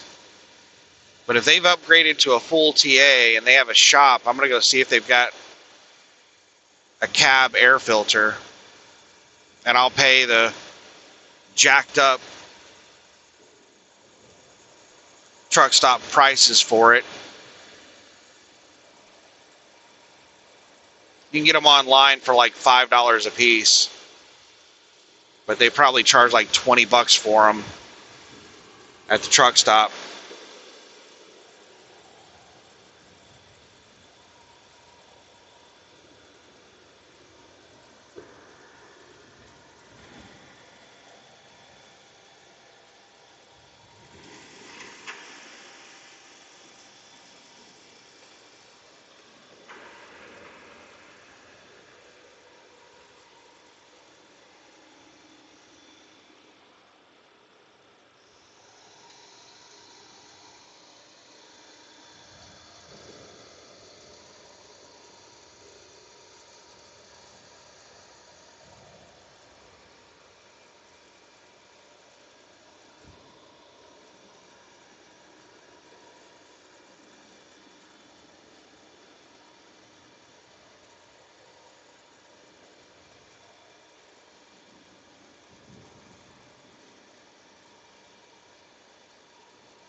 Let's check and see what the news has to say.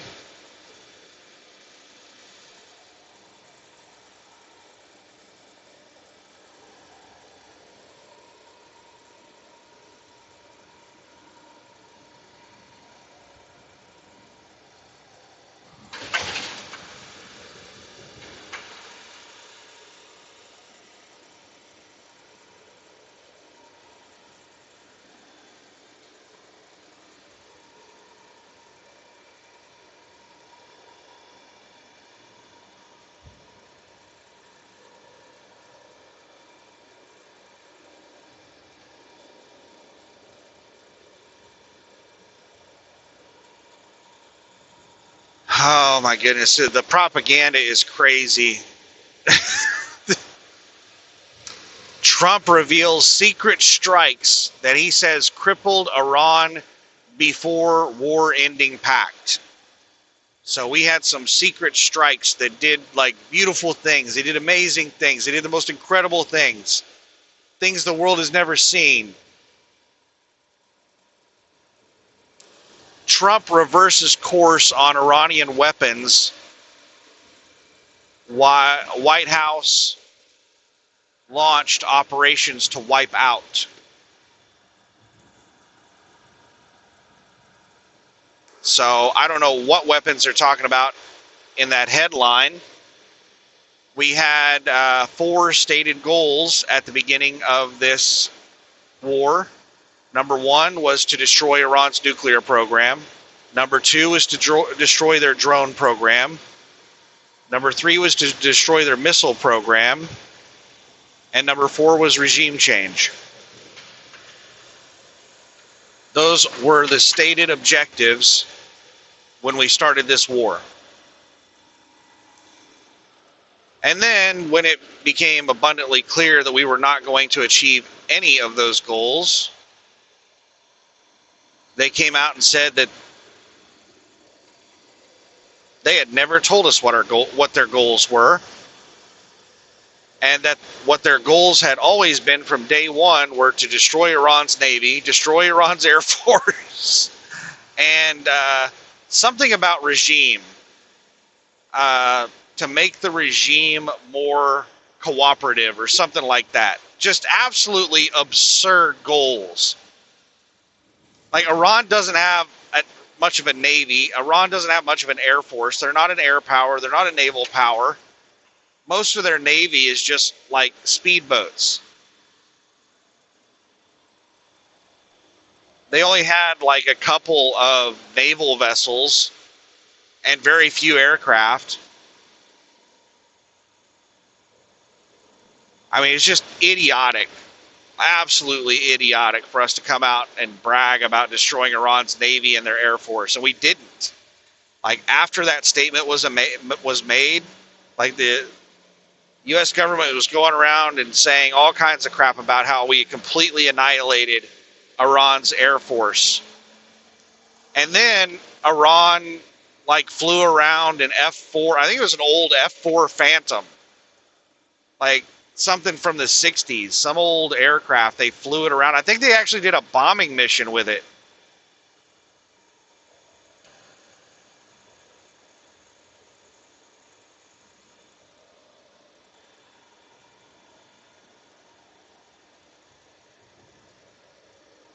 That was something Iran consistently did throughout the war, was every time the U.S. was making outlandish, ridiculous statements, just lying about shit, they would come out and prove them wrong.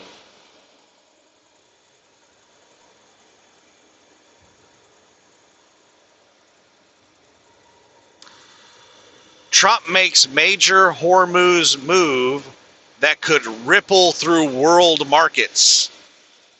Now, these headlines are on Fox News, which is extremely conservative. It's very biased. Most media outlets lean extremely liberal, extremely far left.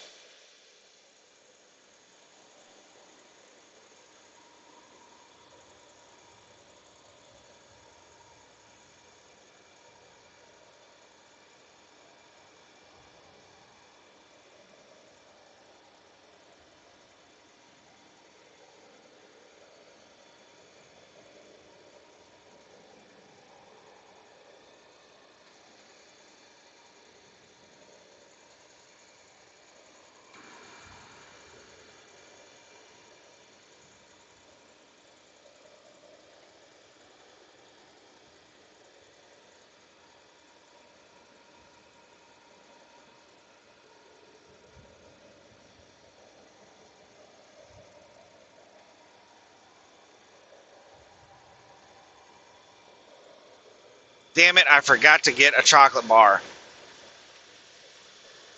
I got so focused on doing everything else, I filled up my windshield washer fluid with water. I need to put some soap in it. And I filled up my spray bottle with soapy water. I need to put some soap in it. It just has water in it right now.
So, no, there's nothing really much of anything in the news.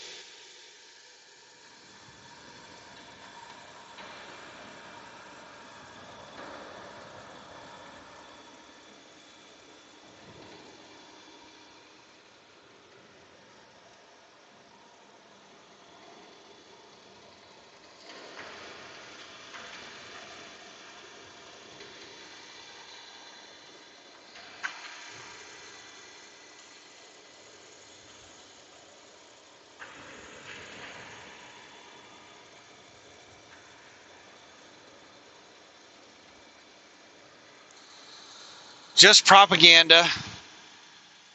Mainstream media, the state-run media, is still not acknowledging that the Strait of Hormuz has been shut down again. Like, the lies are just getting to a level of absurd. Oh, you know what? Let's try YouTube. Let's see if, son of a bitch, these damn, all these repairs in the road. You can't make the repairs at the same level as the road. It's just not possible. We don't have that technology these days. Just haven't gotten there yet, huh?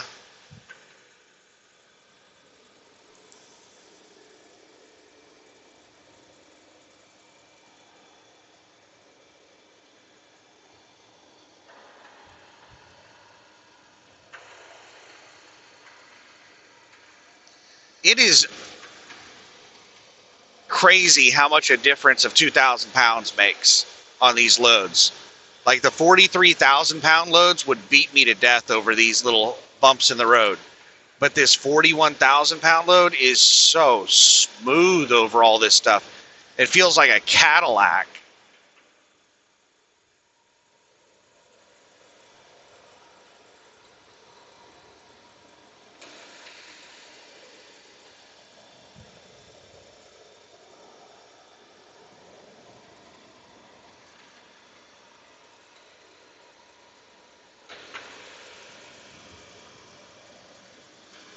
All right, I saw a fire truck drive across this bridge. I'm not sure if it's getting on the interstate or if it went down the road. Right. See if it's getting on the on-ramp here. I don't think it is. I think it went down the road. It had its lights on.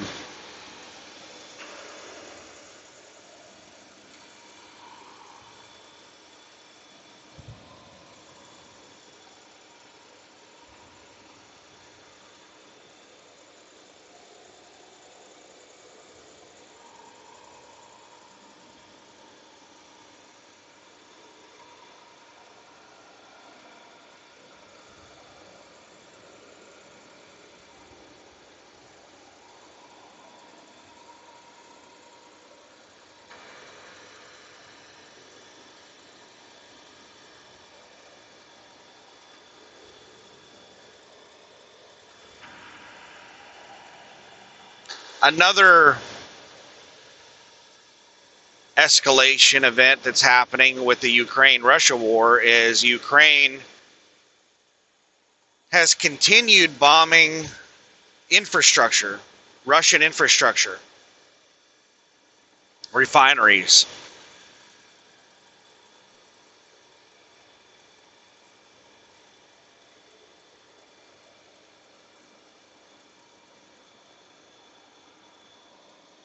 And supposedly there was a really big bombing in Moscow.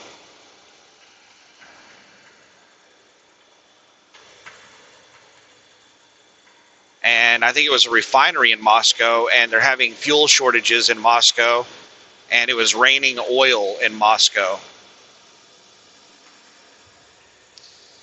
And Russia has been making threats about launching nukes against Ukraine.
Once these cars get around, I'll see what other headlines there are.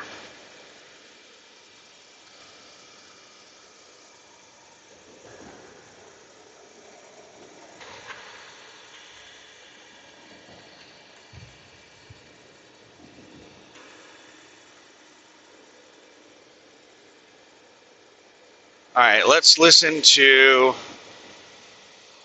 just a second, let this car go around and I'll read the title.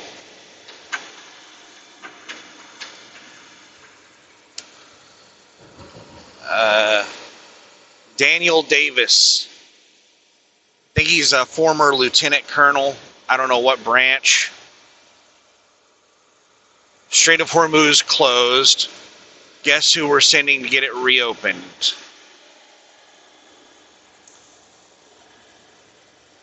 So, let's see what he has to say about the Strait of Hormuz. According to the IRGC. If you listen to some other hosts, you may have a different answer on that. But that's the news that's breaking out right now. The IRGC released this statement on their news agencies. This is the ISNA, was on several of them, where it says Qatam al-Anbiya Central Headquarters.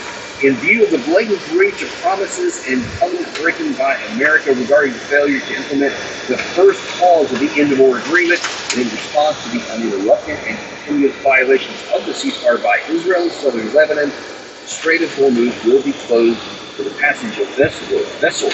Qatam al-Anbiya Central Headquarters also added this is the first step in response to the enemy's breach of promises. If the aggression continues, the next steps will be planned to be taken to compel the enemy to adhere to its commitments.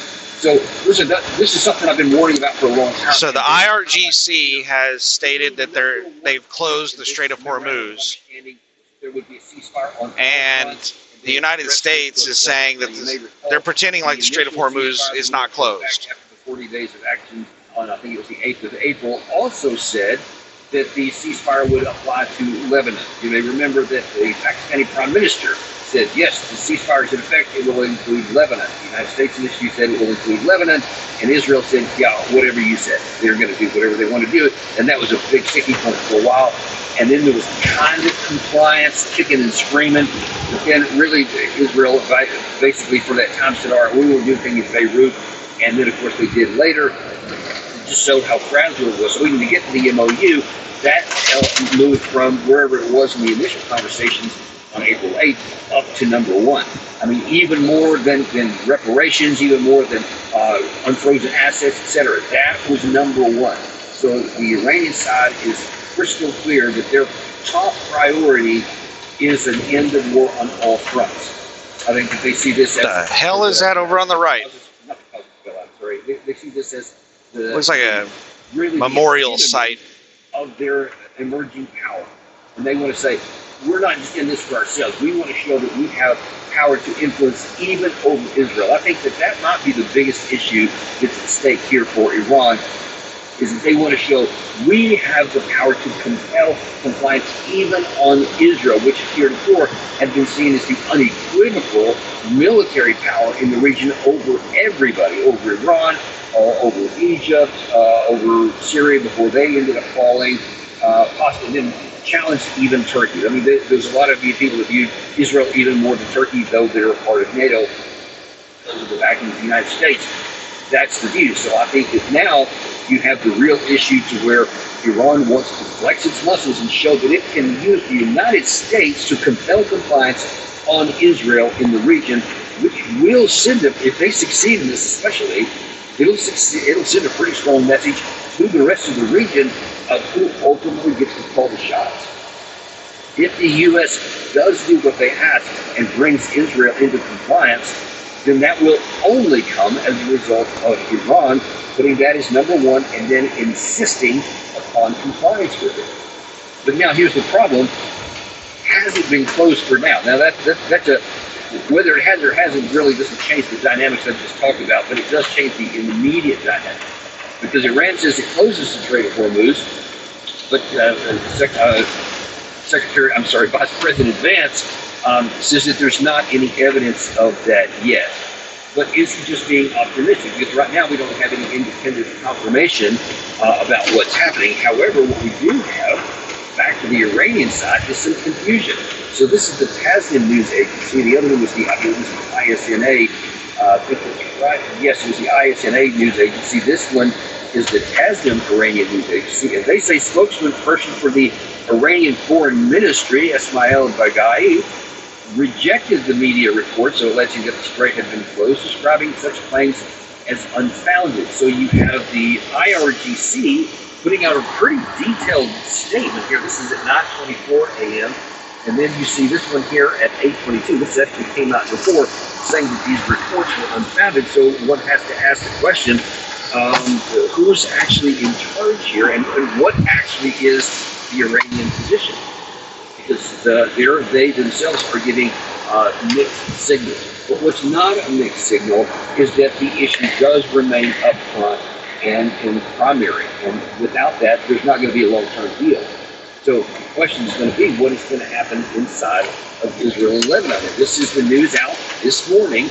Despite truce, this is the Times of Israel, media reporting. Despite truce, IDF hits Lebanon after repeated Hezbollah attacks. At least 27 said killed. Important information here. Israel, this is according, again, from the Israeli perspective. Israel carried out a wave of strikes in southern and eastern Lebanon overnight and into Saturday morning. So we're talking literally hours old. Saying that the Israeli Defense Forces targeted Hezbollah after the Iran-backed terror group attacked troops in violation of the day-old ceasefire. Lebanese media and first responders report at least 27 people killed, 26 wounded.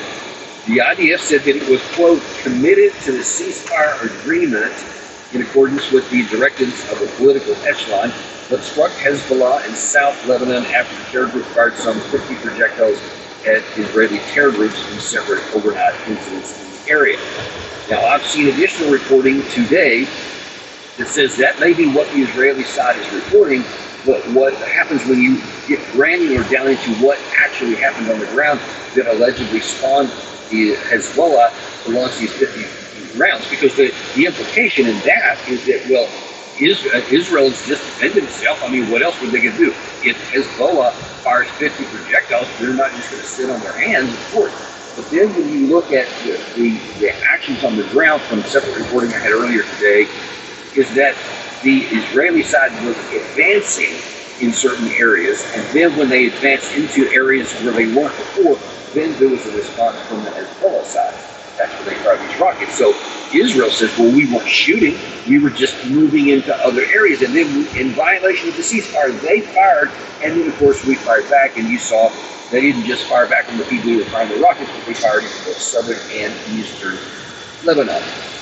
So no matter how you want to shake it out, this is continuing to go on. And we've been showing you lots of videos here even the last day or so, where there's lots of... So that sounds like a plausible scenario. In the United States and Israel. We're going to show you a few of those here today. So Israel provoked Hezbollah into firing at them because they moved into, they started advancing into Hezbollah territory. The fact that Lebanon is going on. And then once Hezbollah fired at them, then they took that. But in addition to that, at the same time, this is 9:39, so just not even 2 hours ago, the guy says, we adhere to our commitments, but the other side has not fulfilled its obligations regarding the ceasefire in Lebanon. The other side was obligated to compel Israel to observe the ceasefire, but it has not taken this action. If the other side refuses to fulfill its commitment, Iran will respond in kind. And that is the one thing of similarity. Let me show you back this original one here from the... Oh, we just almost had a 3-car accident in front of me. This is the first step in response to the enemy's breach. If the aggression continues, the next steps will be planned and taken to compel the enemy to adhere to its connection. So you see, at least in those two issues, whether it's the IRGC or the diplomatic corps, they are in alignment on that. So whether the strait is or isn't closed now, they seem to be, the Iranian side seems to be very clear that they're going to continue to go down the path of saying there will be compliance or there will be consequences. Now, one thing that we should note on the Iranian side is that they have not made very many empty threats. They have a few, But there are way too many times when they said, this is what we're going to do. If this doesn't happen, or if that does happen, this is how we'll respond. And they did. So if some people are thinking they don't mean that, they don't mean that. They just want the Strait open because they want the blockade lifted so they can send their ships out, etc., get their money and start to sell their oil again on the international market. So we'll just keep going down here. I think you're misreading the situation because we've been telling you over and over, we've been seeing more evidence of it today. There is a significant confrontation even on the Iranian side, or at least there is. I'm not sure how significant it is in terms of percentages. Apparently the numbers are still weighted heavily on the diplomatic side and the process side. But there is a war hawk element inside the Iranian side, even within the IRGC. One of the reports that I've been getting here of late by some people who have connections to the region say that even there is a war hawk element and let's have a wise looking long and diplomatic lead, etc., but not trusting the United States, but not leading with military power. But there's that conflict and that contrast. So we'll see if this strain's close. But if we think that Israel can just perpetually stay in fighting and always say, oh, well, it was Hezbollah that did this, and that there never be the consequence, I think that you're going to be setting yourself up for some failure. Because I think it's pretty likely, pretty clear. What in the hell town am I driving through? About these claims, about what they're going to do. Nevertheless, this is 9:27 this morning. This is on a different Fars news agency out of Iran. They are confirming that the foreign ministry spokesman has said that the Iranian delegation will travel to Switzerland to follow up and demand implementation of the other side's agreement. So diplomacy is continuing on. Even though Israel continues to fight and continues to, Netanyahu himself, his cabinet continues to resist President Trump's pushes, you can see that they're still going to move on to the negotiations. So remember, all of this MOU was to set up a 60-day discussion. We're already into the 60 days now. I think this is number 2 of the 60. So the whole point is that during the 60 days, there's got to be some pretty intense negotiations because just as a frame of reference, it took about 2 years for the Barack Obama administration to negotiate the JCPOA. We're trying to get that 2 years into 2 months. And we're going to see the headwinds get better a lot, and we're going to make some more headwinds today by who's determined to do that, or that in a second. Got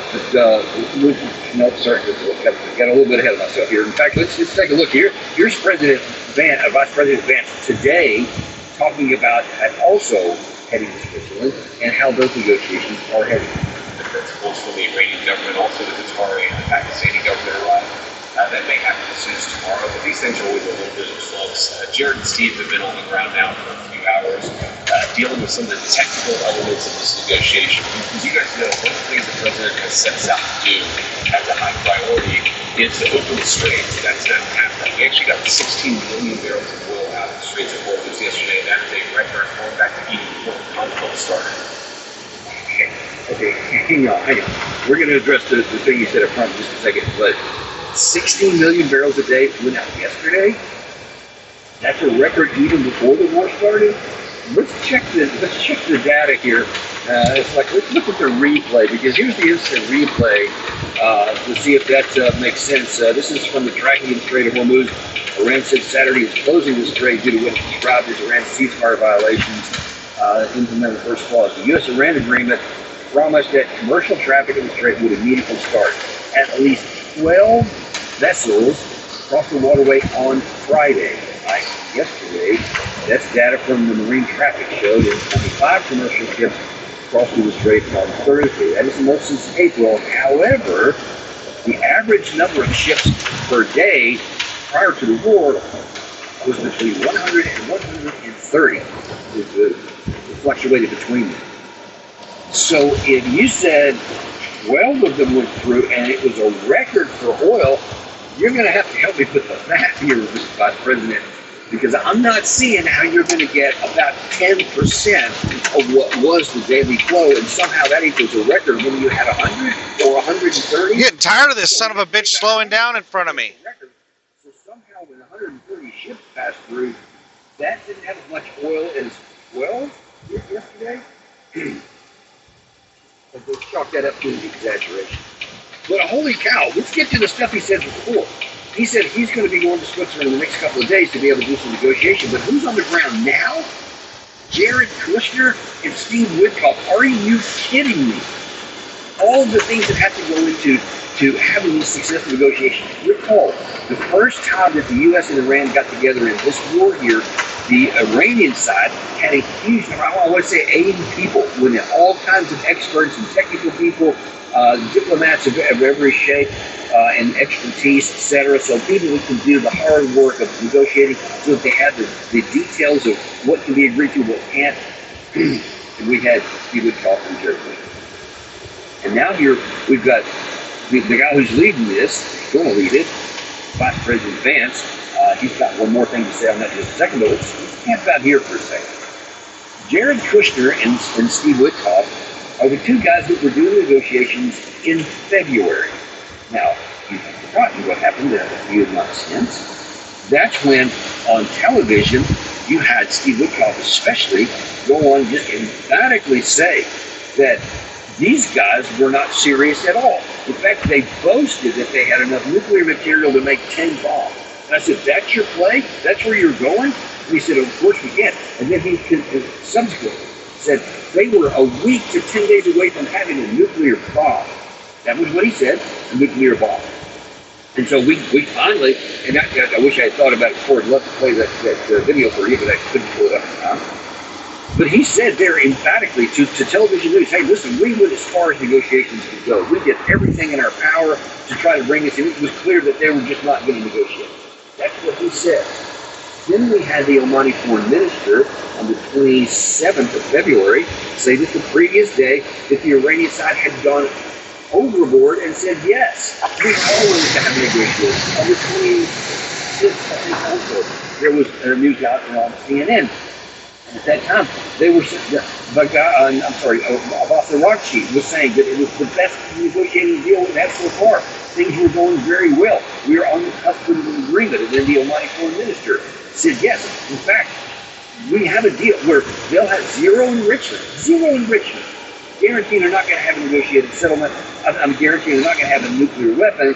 And even the reprocessed material can be phased down over time and gone to zero. So there won't be any... You stupid sons of bitches. Man, what the fuck?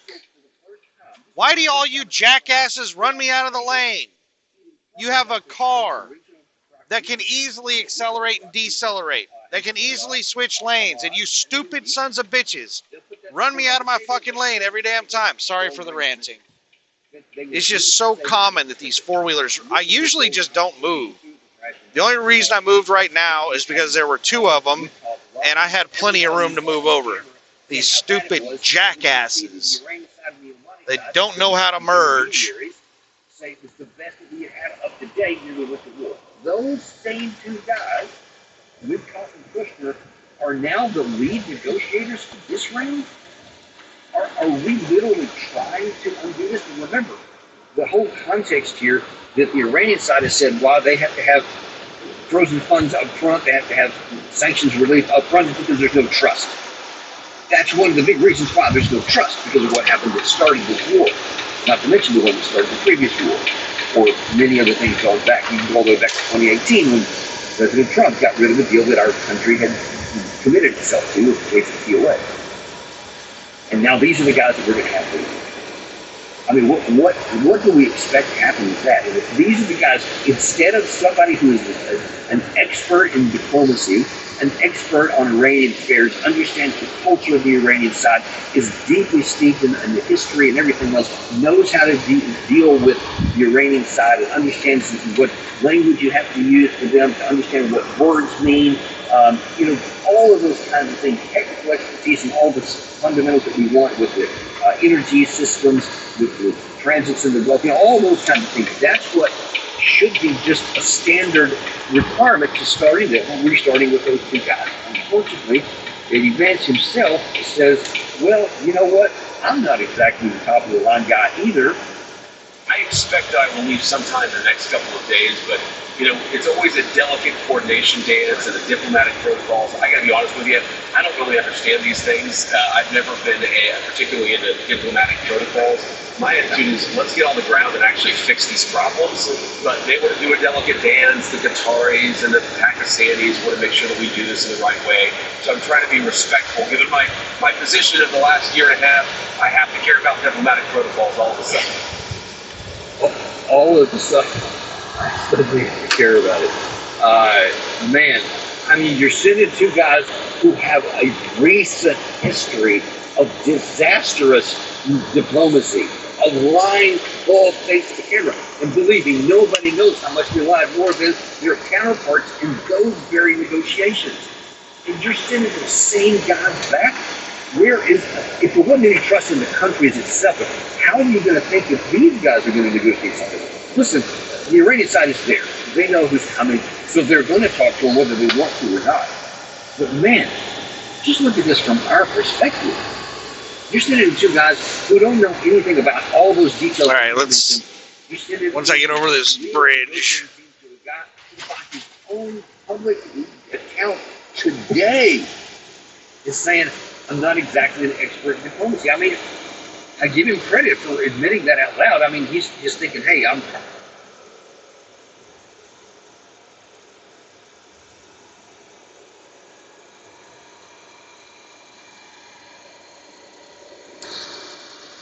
So we're getting a lot of mixed signals. And this is what I talk about when I talk about sifting through all of the bullshit to try to figure out what's actually happening. It's going to take research for me. I can't do it while I'm driving. It'll take research for me to figure out what's actually happening with the Strait of Hormuz. The United States is saying that the Strait of Hormuz is still open. It's been open, and like the most oil that's ever flowed through has gone through in the last day or something like that. Just nonsense. That sounds like propaganda. And then the IRGC, the Islamic Revolutionary Guard Corps, came out and said that they were shutting the Strait of Hormuz down.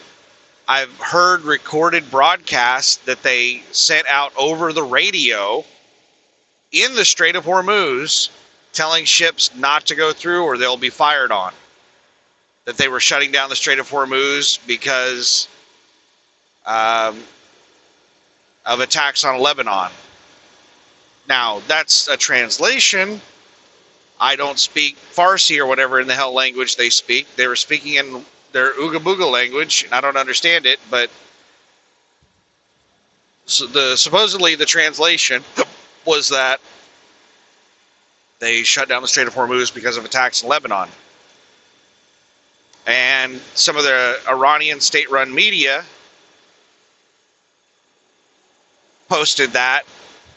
And then you had other Iranian state-run media and the foreign minister come out and say that that wasn't true. The Strait of Hormuz wasn't closed.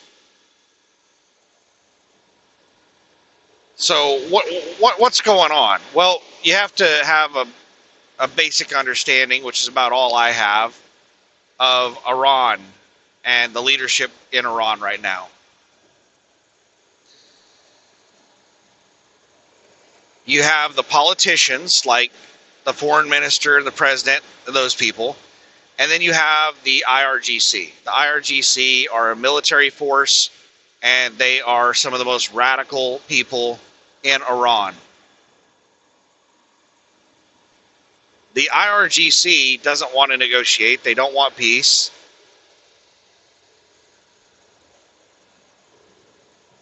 The people in Iran that have been fighting for this deal are the politicians. The politicians have been trying to talk the IRGC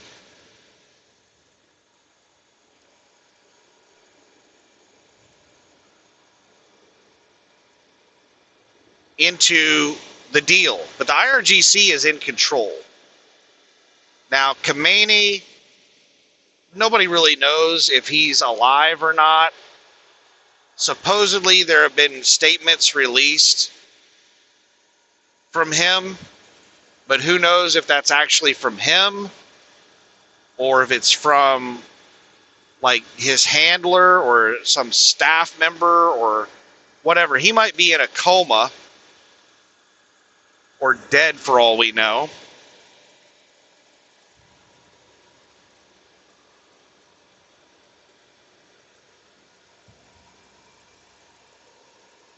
But the IRGC, as long as Khomeini is not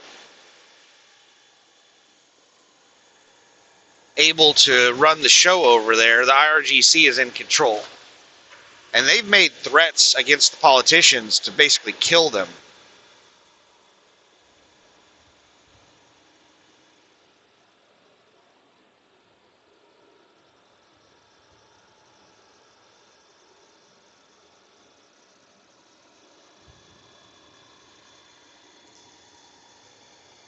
So knowing that, it gives you a little idea of what might be happening in Iran. The IRGC is pissed off that Lebanon continues to be attacked. And the IRGC within Iran is not one single leader. Each little territory, there's a whole bunch of little territories in Iran, and they have their own localized leadership. So it was probably some local leader of the territory or whatever that has control of the Strait of Hormuz, or maybe a few of the IRGC leaders that made the decision to shut down the Strait of Hormuz because the attacks continued in Lebanon. And then maybe the politicians reached out to some of the other leaders, and they're like, what are you doing? No, don't do this. And maybe they had a little powwow and said, okay, fine, we won't shut it down. And then the politicians came out and were like, oh, no, that's just a big misunderstanding. I mean, that's the kind of shit that's happening in Iran right now. So that's the kind of shit that's been happening since the war started. It has fractured leadership, and the way their leadership is structured, they have a lot of leaders that are able to make independent decisions. And this can cause issues where the left hand doesn't know what the right hand's doing.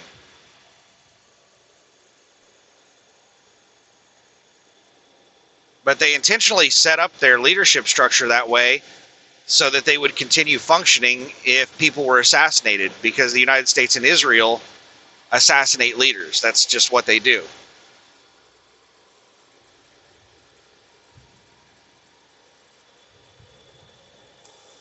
So who knows what's really going on with the Strait of Hormuz right now.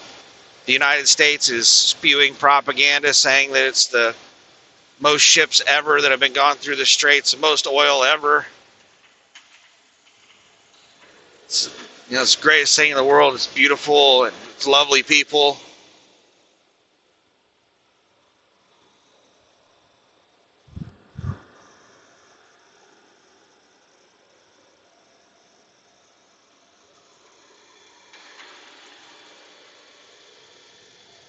And then Iran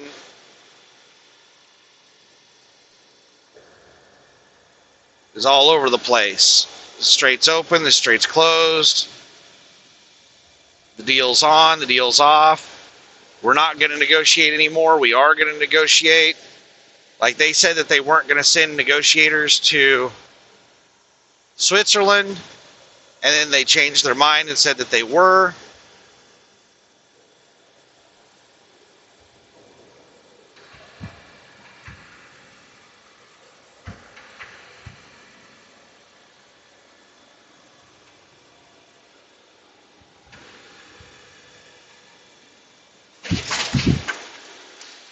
"97 miles to Shreveport."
So it's going to take more research.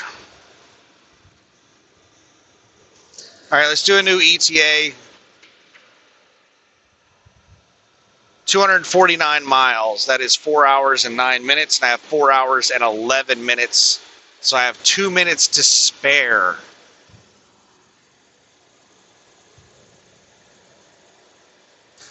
So I was in a time deficit. Last time we did an ETA. Now I have 2 spare minutes.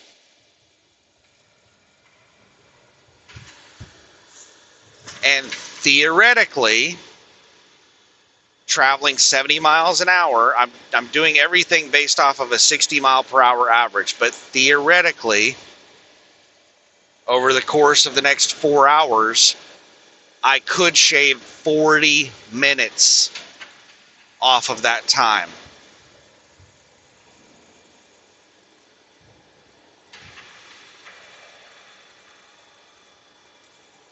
So let's do a 65 mile per hour average. That's a much more realistic. So let's see, we're at 247.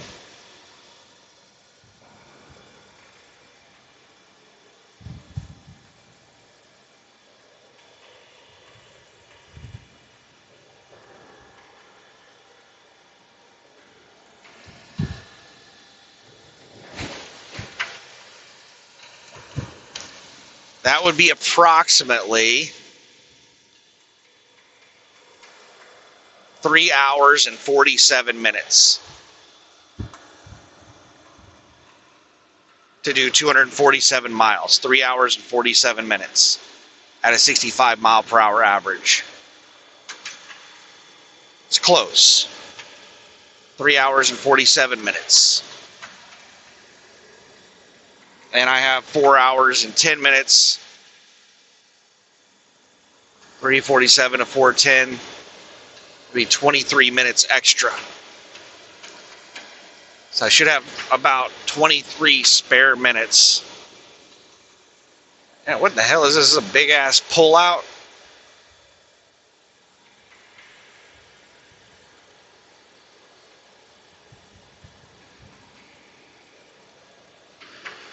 Is that an off ramp? I don't even see any signs for that shit.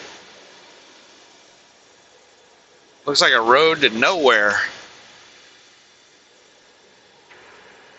Some old road that used to be there.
What do we got here? Flatbed going for the pass.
Next week's settlement is going to suck.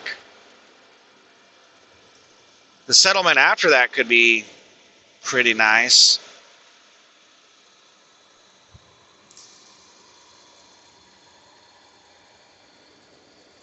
Because next week's settlement is just going to have like $4,500 on it.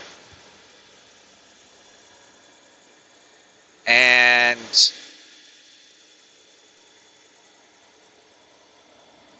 because this load is not going to be on it, most likely. This load won't be delivered until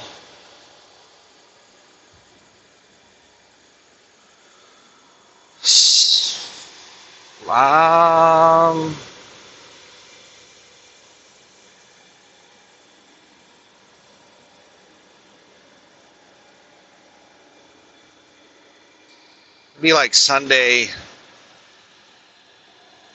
morning,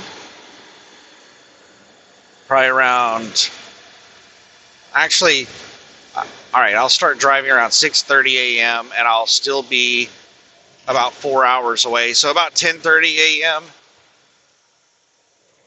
I might not get the paperwork submitted until like noon, and I doubt they're going to process the paperwork over the weekend. So it'll probably be on next week's settlement, but this should be a pretty big load.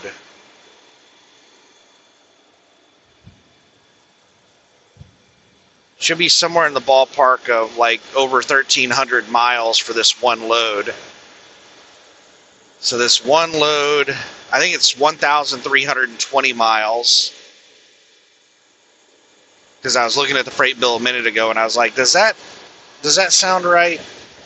I was like, yeah, that sounds right.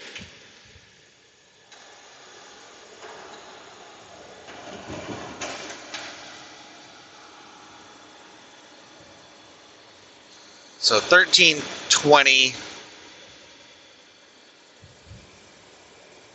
Let me just break out the calculator. I need to get this thing set up for voice.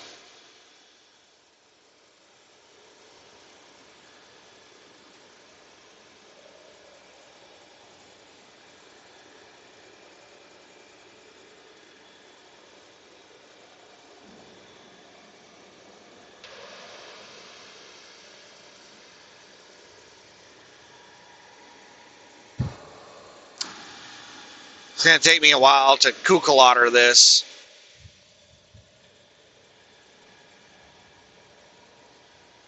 Especially with these sons of bitches out here driving 90 miles an hour. Just constant flow of assholes passing me that are speeding.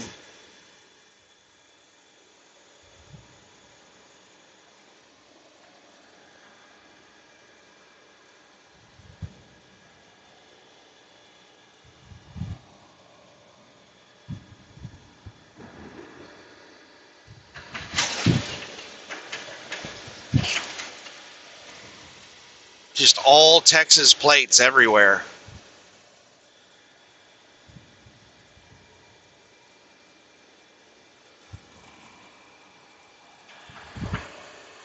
Oh, there's Louisiana.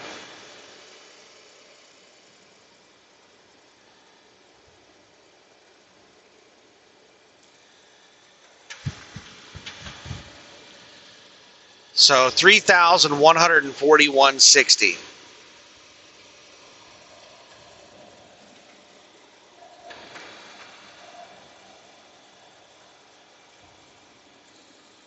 $3,141.60. You know what? Let's add up all the mileage and then multiply it together.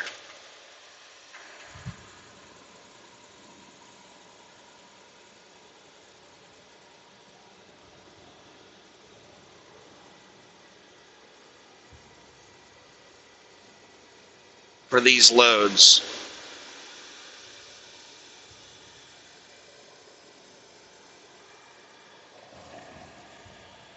So what would it be? It would be 1320 plus 310. That'd be 1630.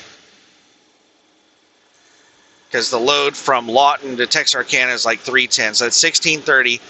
And then what's the mileage to Trenton from Texarkana? I think it's 867 miles.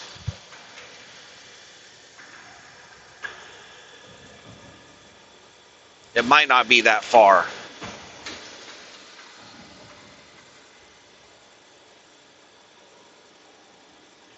Actually, I don't think it is. I remember one of my longest runs was like 867 miles.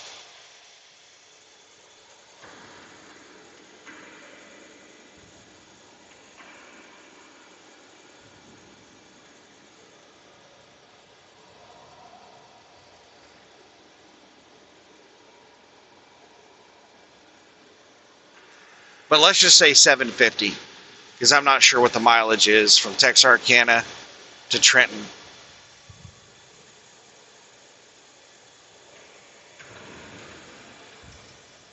Even though I just did that load.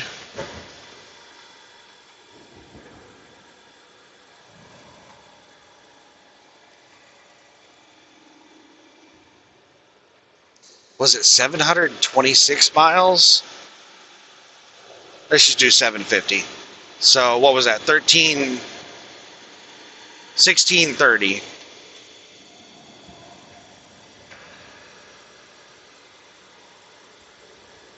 So that'd be 2,380, I think. 2380.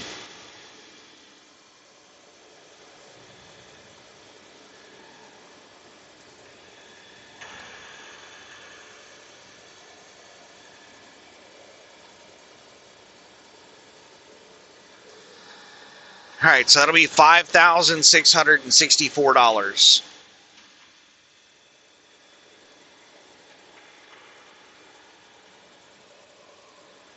Gross to the truck. With these loads that I have preloaded on me right now. So I should be in Texarkana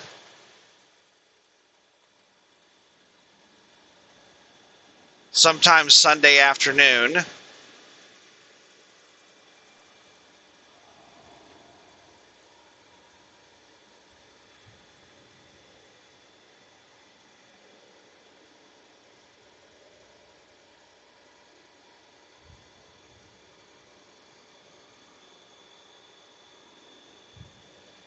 Take a 10-hour break, and then I should be leaving. I'm going to assume that the preloaded trailer is not going to be preloaded. They're not going to have it empty to load. Like, they never have trailers to load there at that facility. So they're going to have to wait until I get there with my trailer.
So,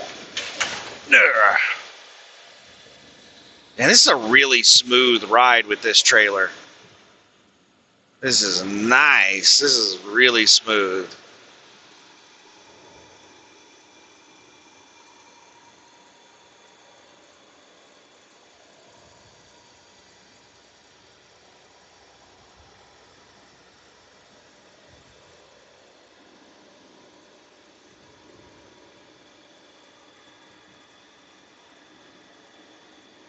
I wish all the trailers were a couple thousand pounds lighter. It's amazing how much difference 41,000 versus 43,000 is.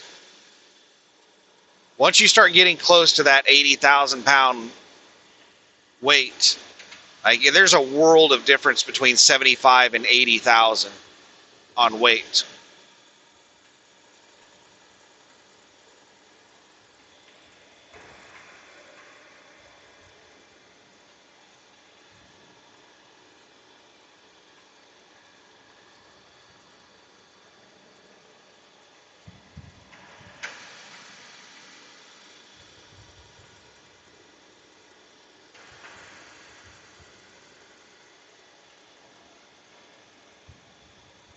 So yeah, so I leave at like 10 a.m. Monday.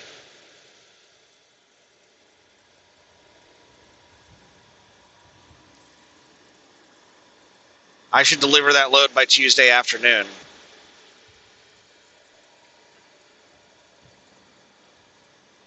Then I'm going to have to take a 34.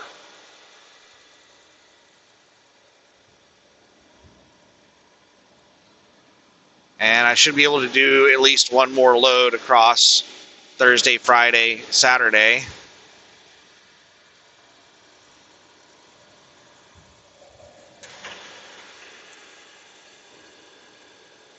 So the next week's settlement should be back up around like $8,000.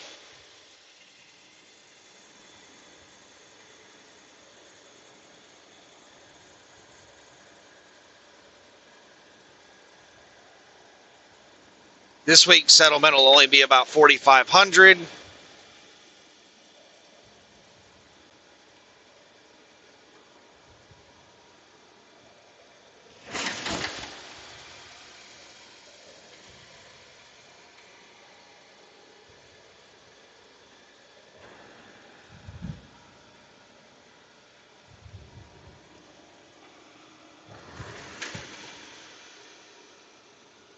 And it's probably going to have at least one of my tire purchases come out of it, because I'm pretty sure none of my tire purchases have come out of a settlement yet.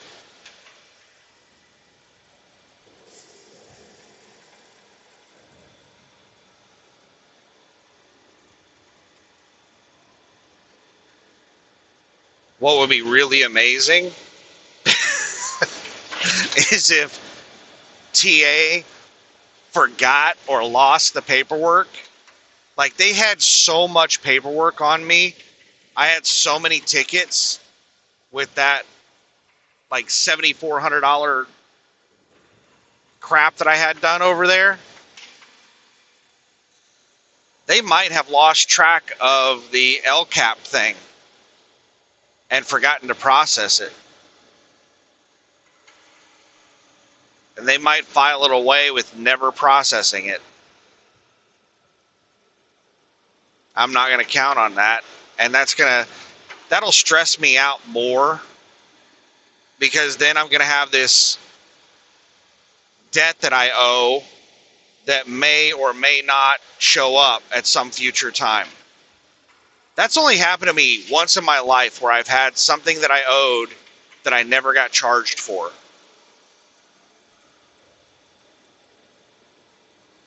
There was a Walmart purchase that I made a long time ago, back when I was like 19, 18 years old, when I was struggling, and I was like looking at every penny in my account, like scraping by. It's like, do I have enough money to put $10 worth of fuel in my car? Like, how much money do I have to spend on groceries? You know, those kind of decisions. Like, can I afford a box of ramen noodles? Like, I was struggling.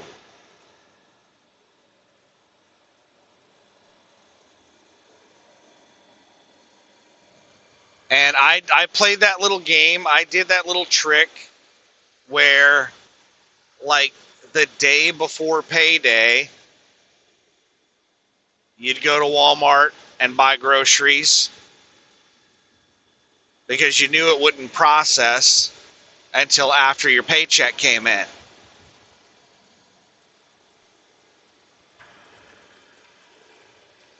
You know, you got people coming in and paying like for groceries with a check.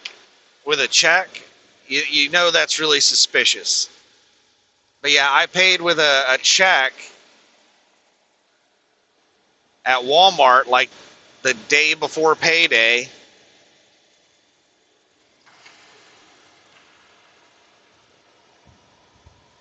And that check was never processed. I never got charged.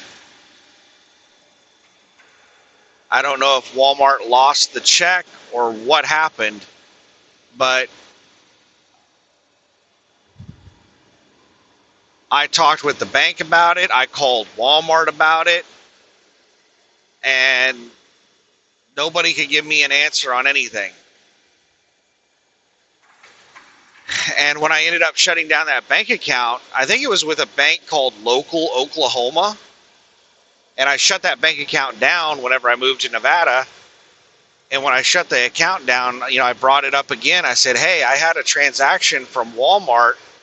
Like, I wrote a check for like $38 about 6 months ago, a year ago. I forgot how long it had been at that point. It had been a long time.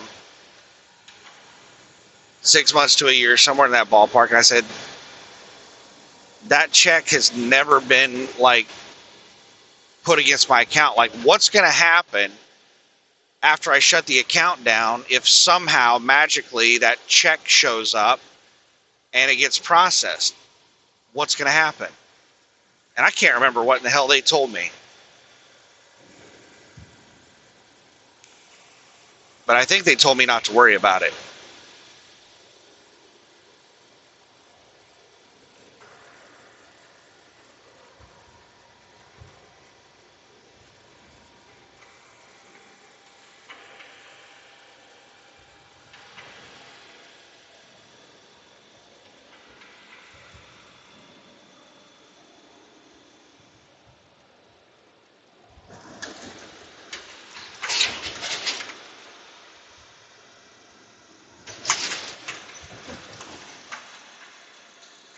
But I don't think I'm going to have to worry for years about the LCAP thing, because LCAP has a limited period of time where you can file for like reimbursement on that kind of stuff.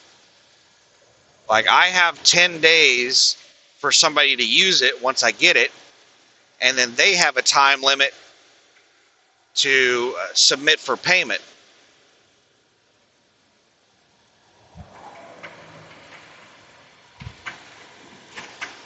So I'm sure LCAP will reach out to them, be like, hey, what's going on? Why haven't you submitted for payment?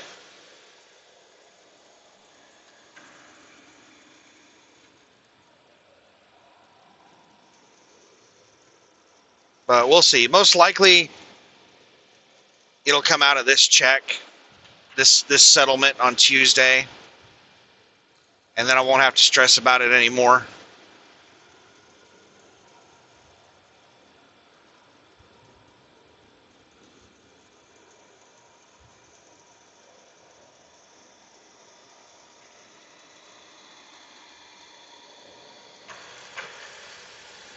Let's see how much we've got on the Com Data card right now.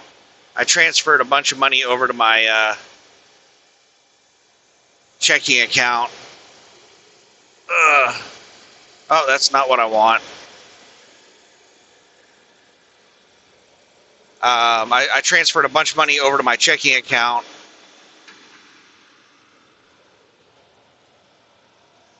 It should be in my checking account now. I transferred it like 2 or 3 days ago.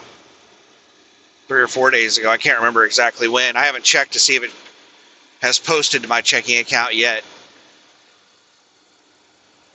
But I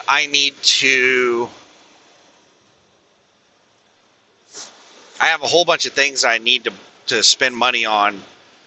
$600 for my 2290. I've got to do that by the end of this month. $1,000 for my car insurance. I've also got to do that for the end by the end of this month. That's $1,600. And then I think I'm also going to go ahead and pay off my credit card, which has like $2,800 on it. We'll just say $3,000. So that's $4,600 right there.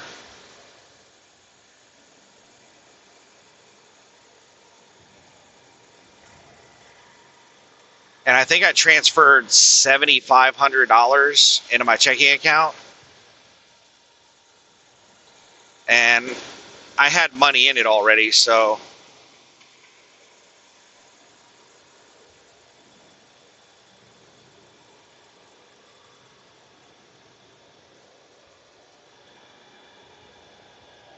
that should easily cover all of those expenses. And then the alignment is probably going to cost me around $300, and then the calibration is going to cost around $400. So that's another $700 I'm going to be paying at some point. I might just go ahead and get the tires replaced at Where the Hell Ever.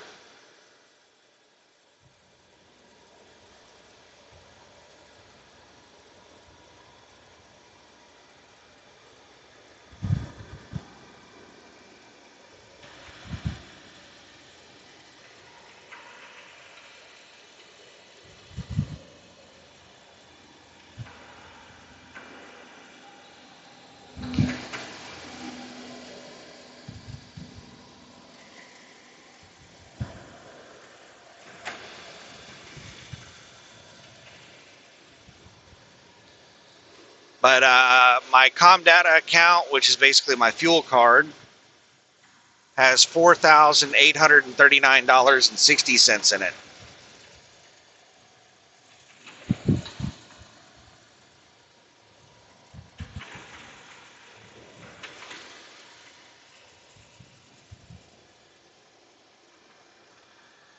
So what I have to be concerned about, because this upcoming settlement is only going to be about $4,500. Ooh, there's somebody walking down the fog line.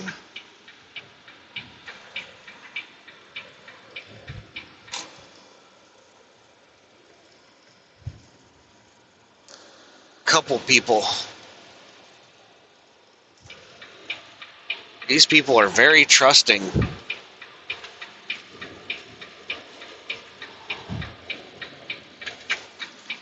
Just casually standing there in the roadway, trusting that people are going to change lanes for them.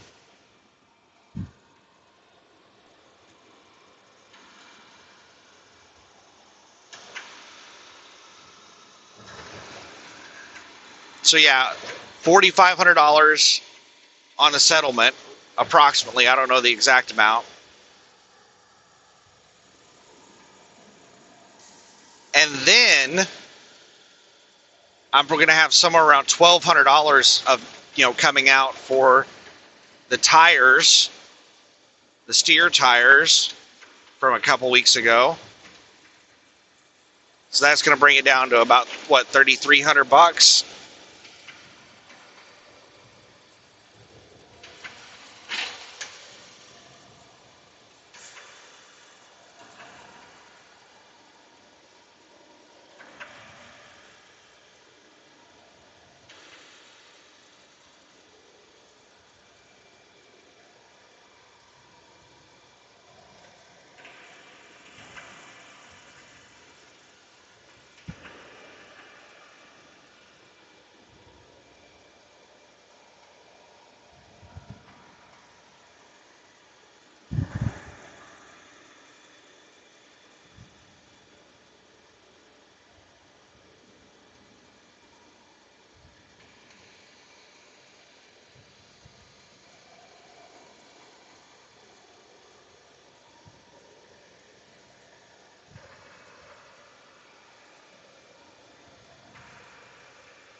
And then I'm going to have my normal expenses come out of it, which could be somewhere in the ballpark of $300. So I'm only going to have like $3,000 deposited into my Comdata account on Tuesday. That's about how much I need for fuel for the week.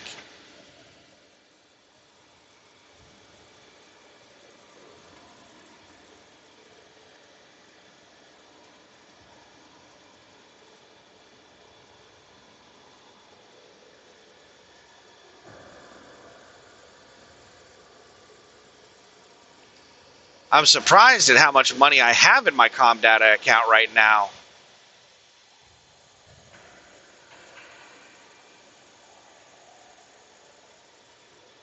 I thought fuel would have eaten up a lot more than that. Because sorry, somebody came over really close in front of me. I just had like $5,400 in there a couple of days ago.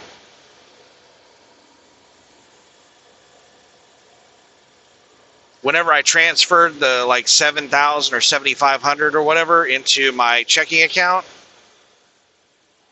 it left me with, I think, $5,400 in the Comdata account. And I was sitting there thinking, man, is that going to be enough for fuel for this week? And I'm going to be light on my settlement next week. So is this going to carry me through the next couple of weeks of fuel?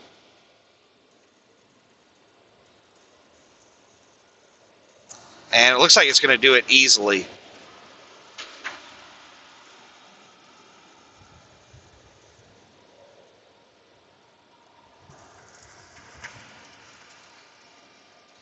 And I haven't had to do any, what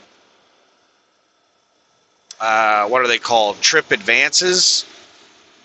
Whenever I started doing this dedicated run, because of my expenses at the beginning of the run, I was concerned that I was going to have to do trip advances.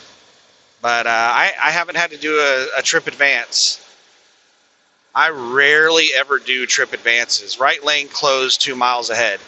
I think I've only ever done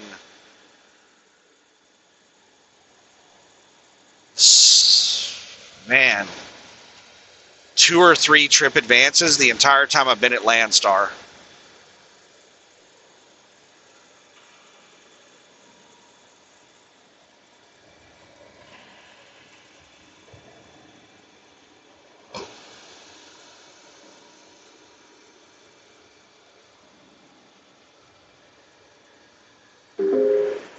There's a lane closure ahead. And it's always been to get money on the card to get fuel. Because I don't know of any way to put money on the Comdata card other than get a trip advance or get a payment on your settlement.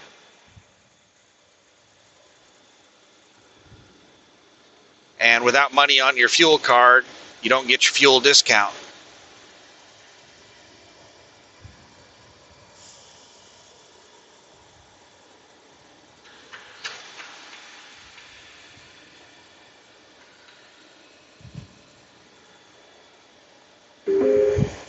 There's a lane closure ahead. Alright, this asshole's trying to pass me before the lane closure. Hurry the fuck up, jackass.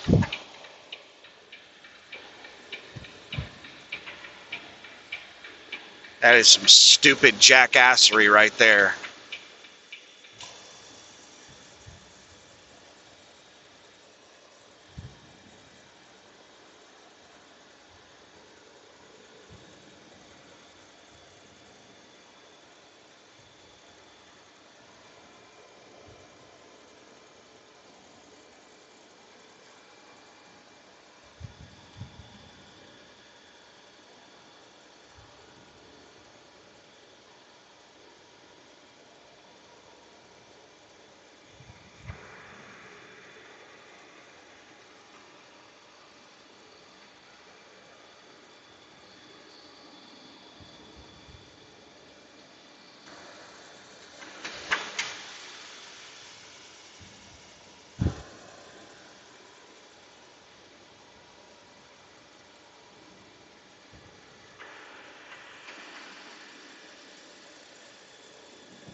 my cooler that's been erroring out because of, bouncing around so much has not errored out on this drive.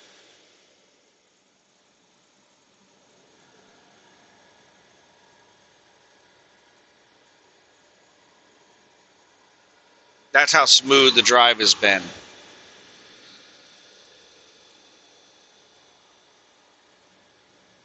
I think I'm gonna take it home with me whenever I do home time, and I'll probably end up just purchasing a replacement cooler because I've gotten really excited about the thought of having a cooler next to my computer desk at home.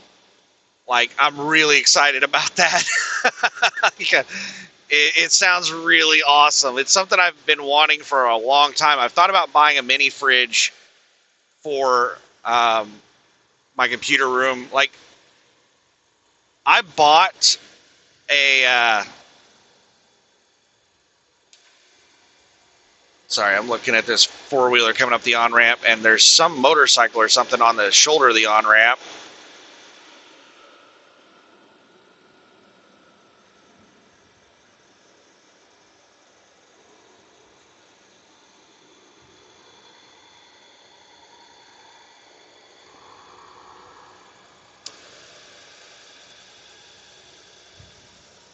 But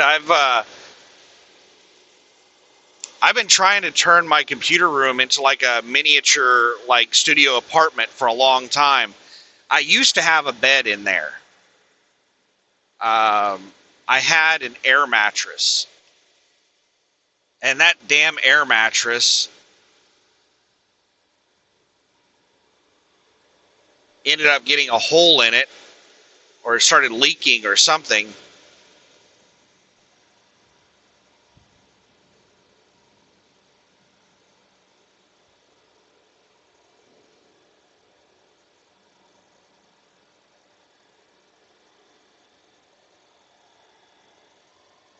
And I had to throw it away.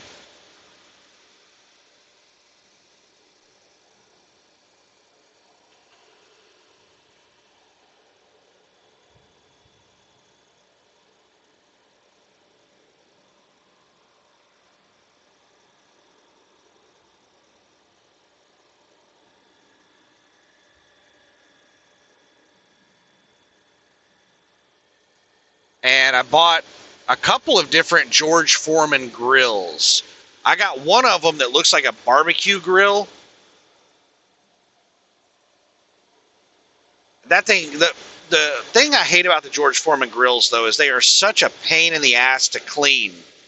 Why is the surface of the grill not removable so that you can easily just take it off and clean it in the, like, why is it permanently attached so it's such a pain to clean? Like, that's the reason I don't use George Foreman grills. Like, everything else about them is really awesome. It's just cleaning them is a pain in the ass because the parts that get dirty are not removable from the electronics.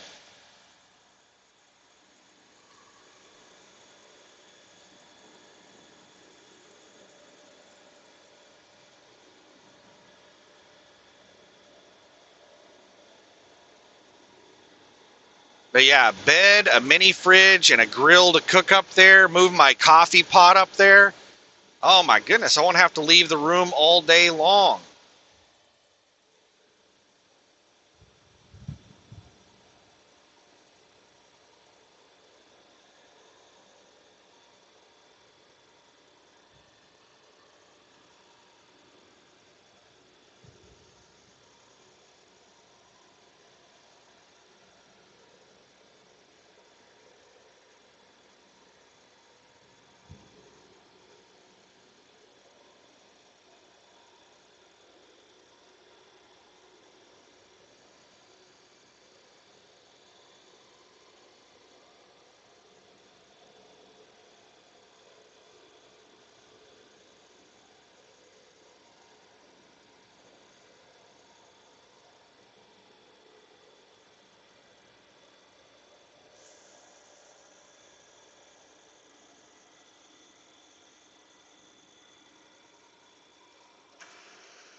45 miles to Shreveport. We've got 199 miles left to get to the TA in Terrell, Texas. According to the 2 or 3 people that commented about my pronunciation of Terrell, it's Terrell, Texas.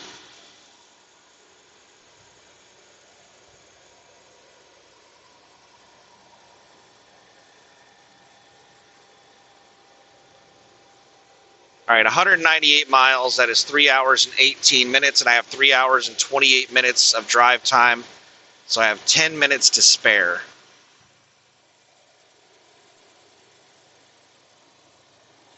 We're crawling up this hill at 62 miles an hour.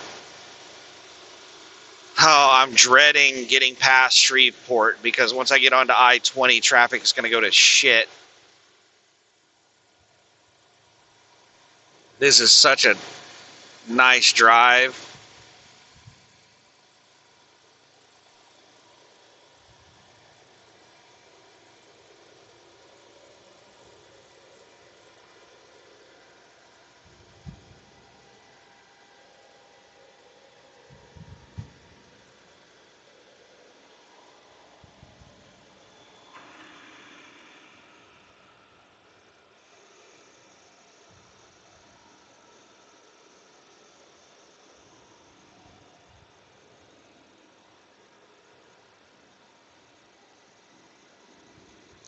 All right, I got plenty of room to move over, catching up with a really slow van. Flying up on them. Not flying up on them anymore. They must have sped up. Now they're going slow again. Oh, they've got that little pine tree air freshener hanging from the rearview mirror. You don't see those too much anymore. Damn, four-wheeler. This four-wheeler is hauling some ass. This four-wheeler was like half mile behind me when I started that pass, and then I get halfway through the pass and this four-wheeler is riding my ass.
I'm debating on whether to get my DOT inspection done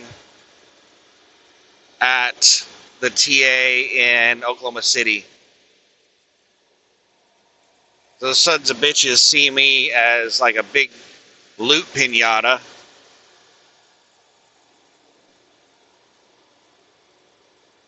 But they also know that I've spent a ton of money getting this truck in tip-top shape.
But my DOT inspection is due by, just a second here, the four-wheeler up in front of me just drifted off to the shoulder and almost hit the damn concrete barrier on this bridge.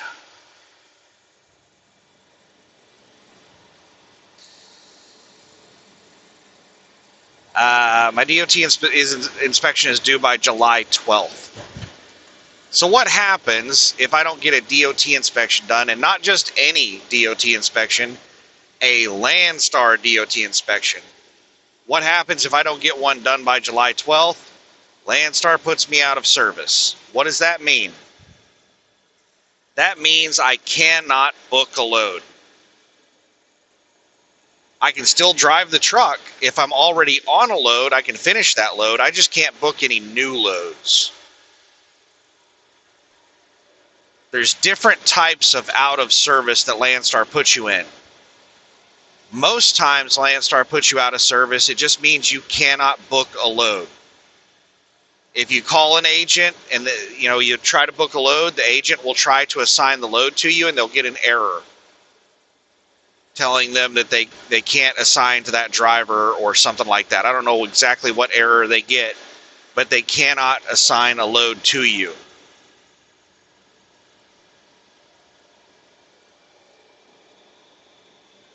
That is typically what happens when you get put out of service. There are other types of out of service that you can be put into where you're not allowed to move the truck.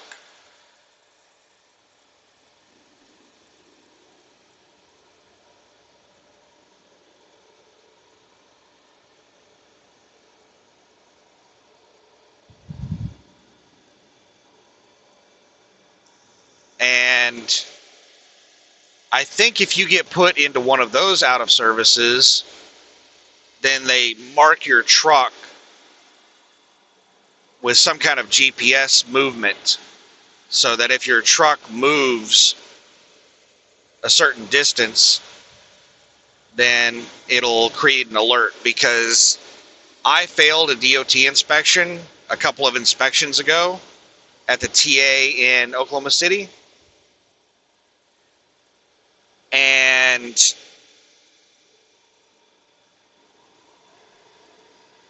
Landstar put me out of service.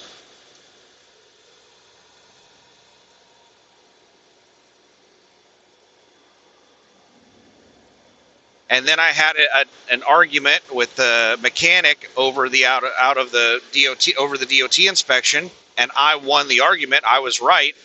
So then he passed me on the DOT inspection. What he tried to fail me on was not a failure. And then I got into my truck and I drove it across town to where I paid to park the truck. And as soon as I got onto the interstate, I got a phone call from Landstar. It was one of the people in the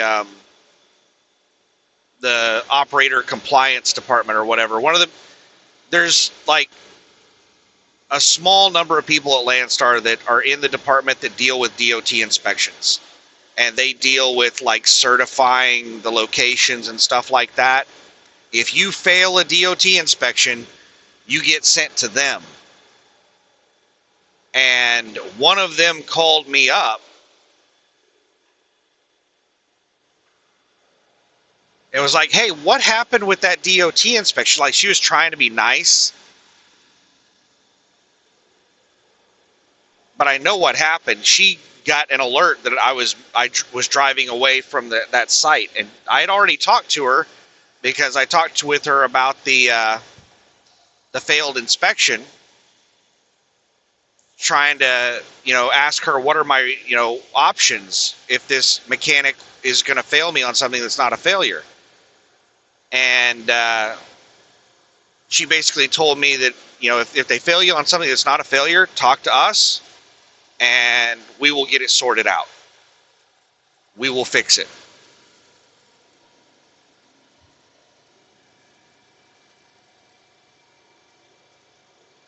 But what it was they were trying to fail me on the movement on the steering shaft. It had a tiny, almost imperceptible amount of movement. And they were trying to fail me on that. They were saying it was zero tolerance on the movement. I said, nah, it's got to have some tolerance because it is barely moving. And ends up, the tolerance is like a 16th of an inch. It can move up to a 16th of an inch. Anything beyond that, failure. And they tested it, and it was only moving a 32nd of an inch, which is twice the tolerance level.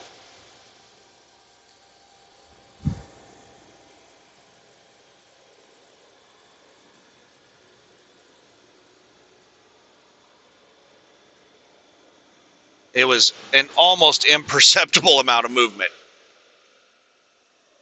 But anyway,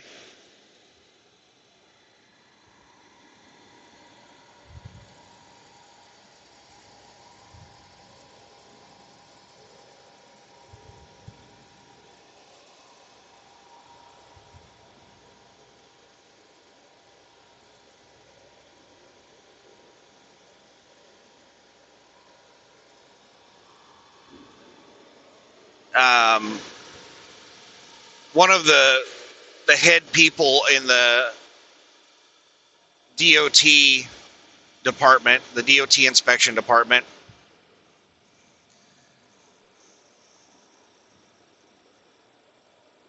called me whenever I started driving. It's like, what's going on with that DOT inspection? I said, oh, he got out some piece of equipment and he tested to see what it was. Once I told him that, there was a tolerance and it was a 32nd of an inch, I told him that the dealer told me it was a 32nd of an inch, and Landstar told me it was a 32nd of an inch, and Landstar told me that it's in the FMCSA regulations. You can find that it's a 32nd of an inch. Once I told him that, he went and tested it, and it was a 16th of an inch. I'm sorry. He tested it, and it was at a 32nd of an inch of movement, so it was well within tolerance.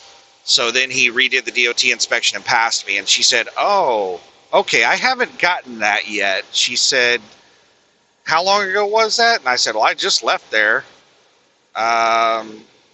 So I'm guessing like 10 or 15 minutes ago. She said, let me check something else. And then she goes, oh, there it is. She said, okay, all right, then we're all good. And I was like, all right, thanks, and got off the phone. But I'm pretty sure that she got some kind of alert that I was moving the truck. And that's what she was calling about, to find out why in the hell I was moving the truck after a failed DOT inspection. But she was really nice. She didn't call up and be like, what in the hell are you doing moving the truck? She gave me the benefit of the doubt, which I appreciate. I've dealt with a lot of people who just immediately jump to bad conclusions. They don't give people the benefit of the doubt, especially somebody that you don't have any reason to believe that they're a piece of shit. If somebody has consistently been a piece of shit, then yeah, you have a basis for jumping to bad conclusions. But somebody you've never had an issue with before, that might have maybe done something they weren't supposed to do, it's probably best to give them the benefit of the doubt. And that's what she did. She called me up.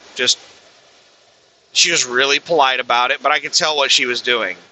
She was trying to figure out why I was moving the truck. Did I have a legitimate reason, or did I fail a DOT inspection and decide to just take off?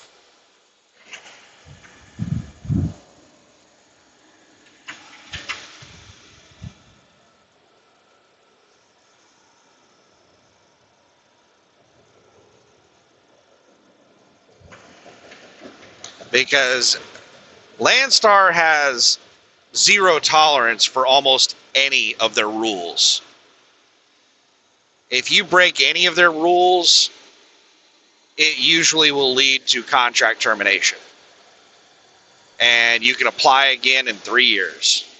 That's their standard for almost everything.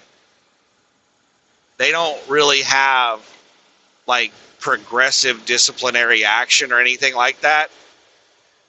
There are things that if you do something stupid, the only thing that I know of that Landstar does is they'll make you go through a CABS class.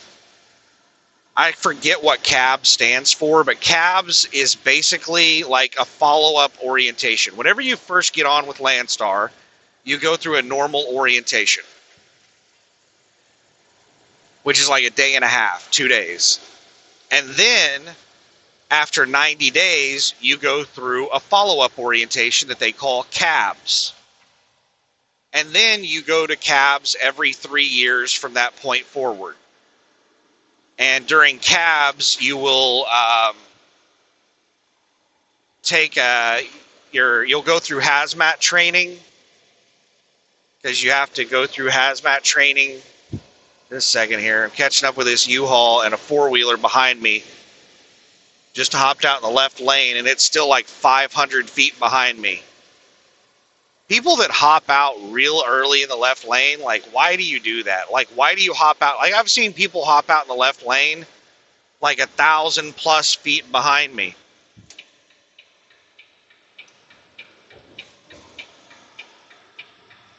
I was just sitting there waiting on that car to eventually catch up with me, and I'm like, you know what? I'm not going to sit here and slow down to 50 miles an hour behind this damn U-Haul.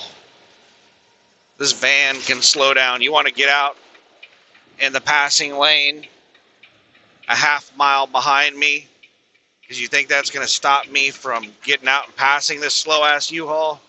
Not happening.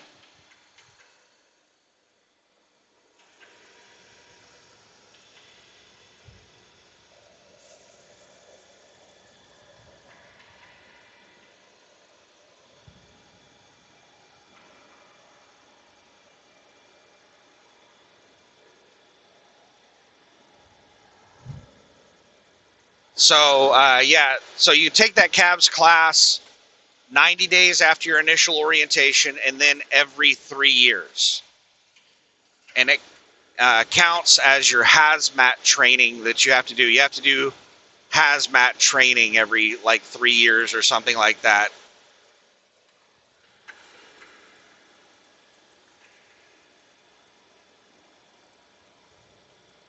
And whenever I did my last CABS class, oh my God, they had a ridiculously long list of crap that I had to do. Like, we were going through presentations and taking tests all day long in the CABS class. And then they gave me a list of shit that I had to do on my own time, because they paid us like $200 to take the CABS class. And they also put you up in a hotel room if you ask for it, which I did, because I drove my personal vehicle down from Oklahoma City to Fort Worth. I got there the day before, and I stayed the night in a hotel, and then I drove my personal vehicle over to the Fort Worth terminal, took the CABS class, and then once the class was over, drove back to Oklahoma City.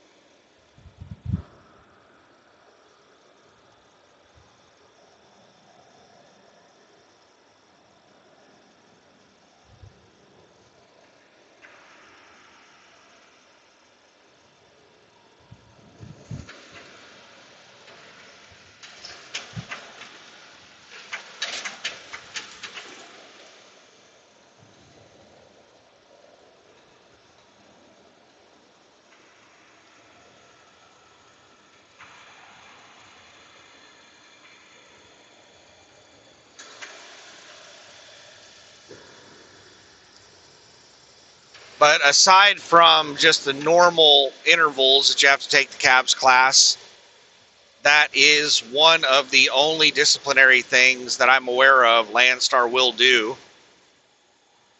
It's like a second chance. I don't think of it as discipline. I think of it as like second chance. Like you screwed up, and instead of terminating the contract, Landstar said, "We're going to give you another chance. Go through and redo this training, and we'll give you another chance." So that I've seen people in cabs classes that screwed up on something. Like if you get a ticket or some type of violation or something, Landstar will usually have you go and take another cabs class.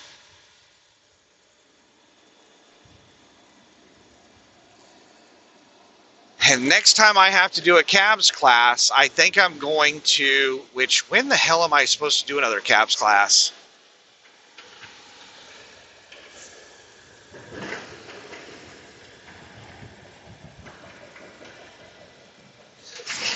I'm pretty sure it's going to be this upcoming May. So, like a year from now. I took one and I started it at Landstar in like May of 21. Might have been June. I can't remember exactly. Might have been April. So I think it was around May of 21. And then I took my next cabs class in 24. So my next one should be in 27, I think.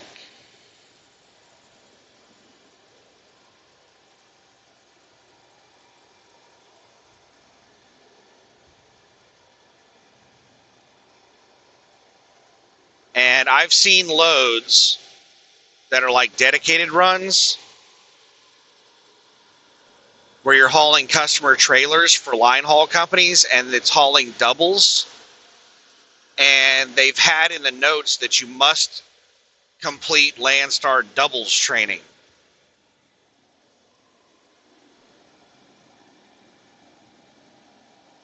There are certain load types that Landstar requires you to go through their classes on. Like to be flatbed, you have to go through their securement class.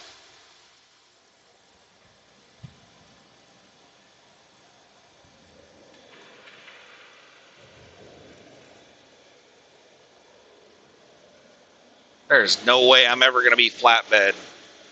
That's just way too damn much work. Those tarps are heavy.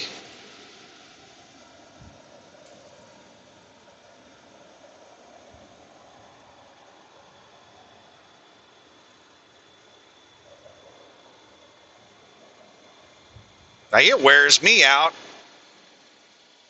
to lower the landing gear on a damn heavy trailer. Like, they jack the landing gear up too high on a heavy trailer like this one. I have to sit out there for like 5 or 10 minutes lowering the landing gear on a 40,000 pound trailer. I need to go take a shower and lay down for a few hours after some shit like that. Could you imagine me trying to tarp a flatbed trailer?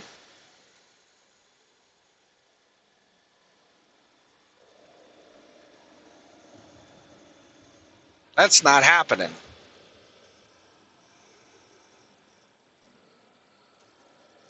What in the shit have we got going on over here?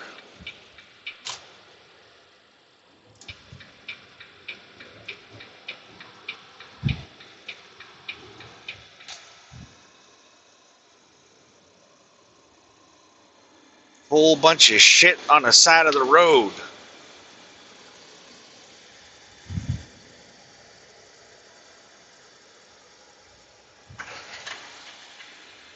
I did a complete lane change on it because it looked like it might be some light stuff, and I was afraid that the air might suck that over to my truck as I went past it, and I'll run it over with the trailer.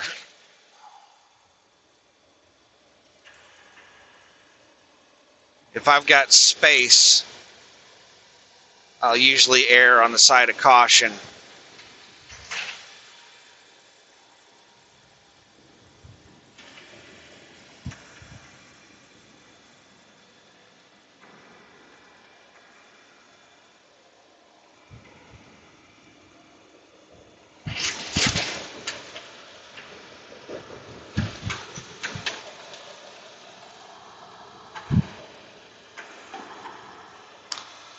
Man, my cooler is still just being awesome and not erroring out.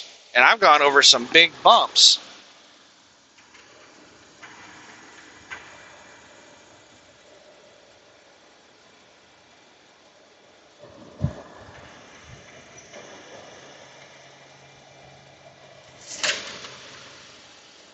So I've got a big decision to make in regard to my DOT inspection.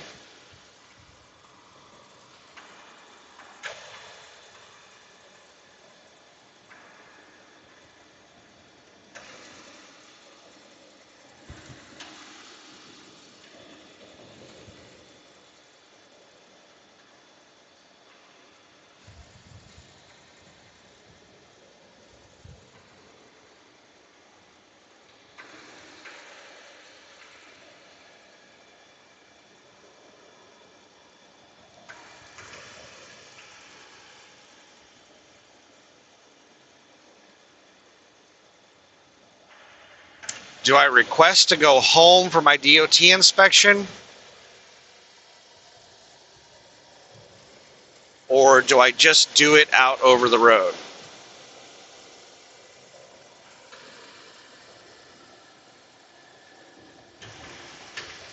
I've been planning on requesting to go home for my DOT inspection.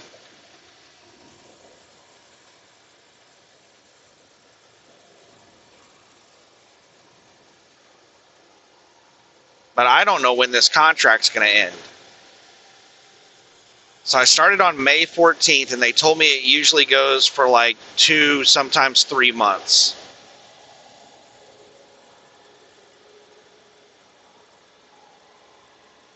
Right around the time my DOT inspections due will be the 2-month period.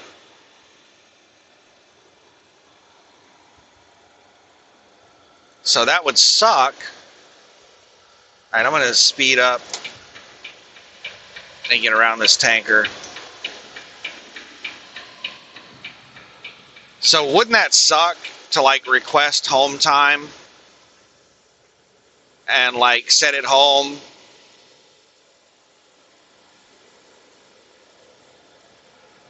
for like a few days or a week to get the DOT inspection done and whatever else, you know, do laundry and restock the truck with food. And then when it's time to head back out, they say, oh, the contract's ended. I'm like, shit, I just missed out on a week of the contract.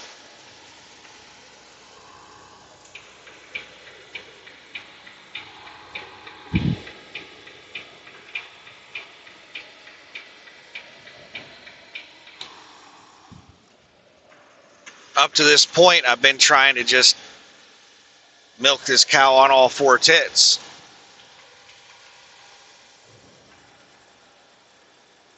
And I don't want to miss out on any contract time. This is a short-term contract. I want to get as much out of it as I can. You know, once the contract's over, then I can go set it home for a couple months if I want to. You know, I can sit there and stare at the ceiling and do nothing. But while there's money to be made out here, I want to be making it.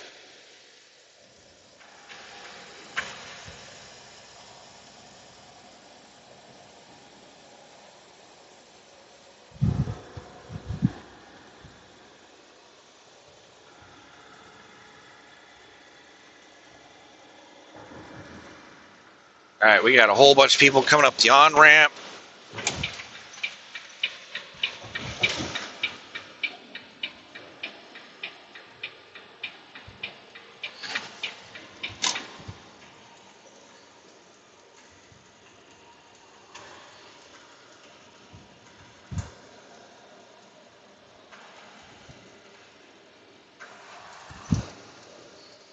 And this fucker is fast. I was coasting downhill at 75 miles an hour and looked over, and that guy was right alongside me. And I'm like, man, I should be way past you by now.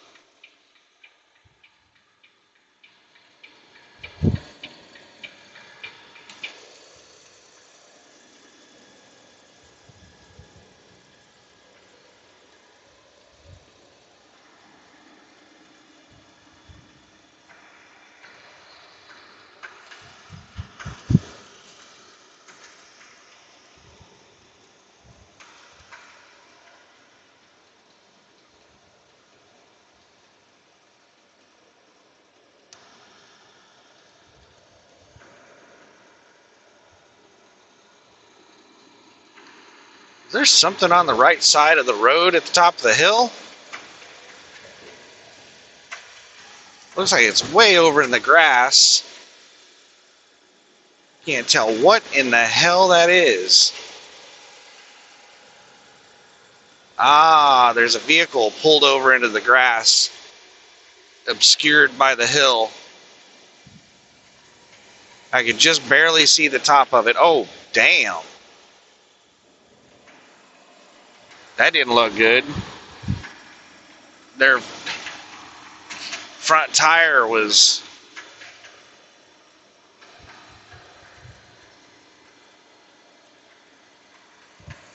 might have just had their wheel turned.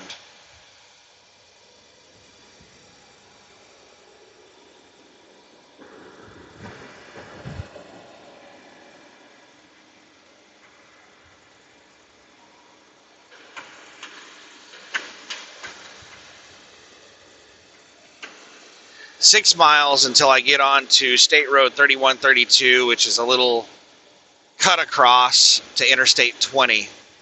Where you don't have to go into the middle of Shreveport.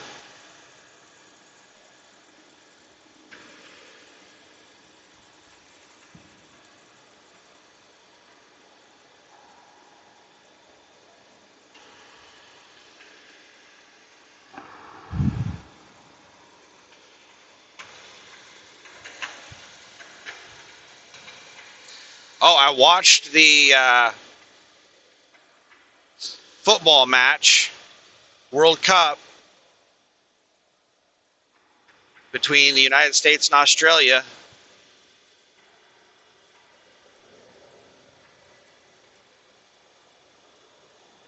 The U.S. team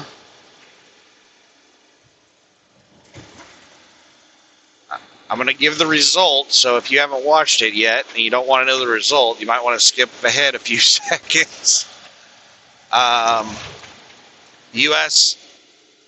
United States beat Australia 2-0. I think that was the final score.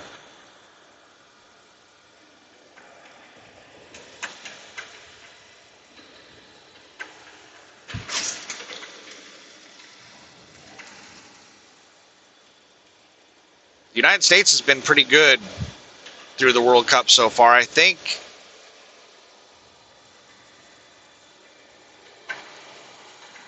they clinched a spot in the knockout round. Because the way the World Cup works is, I think it's like 32 or 34 teams qualify. I think it's actually 34. I think there are a couple of teams that have to do like a playoff or something, like a one-game knockout to get the last couple of spots.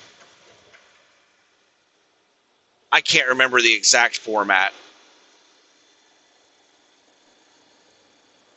I think it's the equivalent of like NFL wildcard games. I think there's a couple of teams at the very edge that do like a single game knockout. Not sure about that. But I think that's something that's played well before the World Cup starts. Like months before. Not sure. But once they start the actual World Cup, everybody gets put into random groups. I think it's groups of 4 teams. And there's 32 teams in the World Cup. So 8 4-team groups. And every team plays one game against every other team in the group. And you accumulate points based off of win, losses, and draws. Like you get 0 points for a loss, 1 point for a draw, and 2 points for a win. I think. I can't remember exactly. And whoever is at the top 2 teams in each group. 2 miles, take exit 201 for Louisiana 3132 West toward Dallas, Texarkana. The top 2 teams in each group progress to the knockout stage. So you start with 32 teams, you go through the group play, Just a second here. These cars in front of me slowed way down. The speed limit did drop from 75 to 60.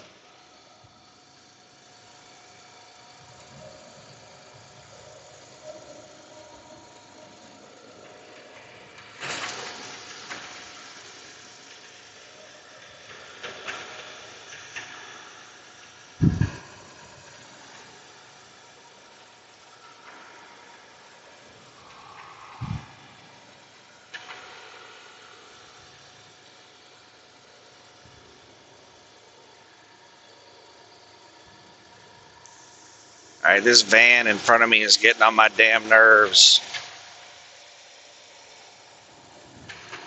I should have passed them already.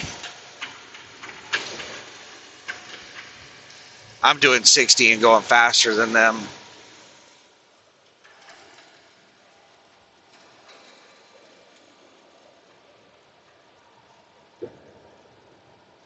In half a mile, take exit 201 for Louisiana 3132 West toward Dallas, Texarkana.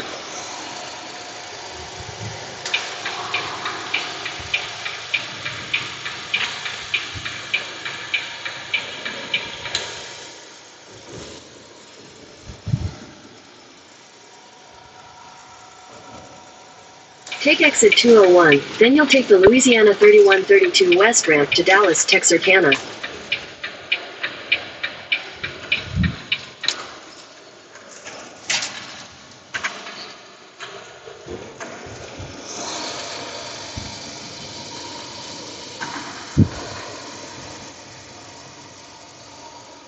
Take the Louisiana 3132 West ramp. Continue on Louisiana 3132 West for 8 miles. Once I get on to 20 and up to 70 and things start moving, I'll do a new ETA and see like if I'm still on schedule to get there, how much extra time I've got.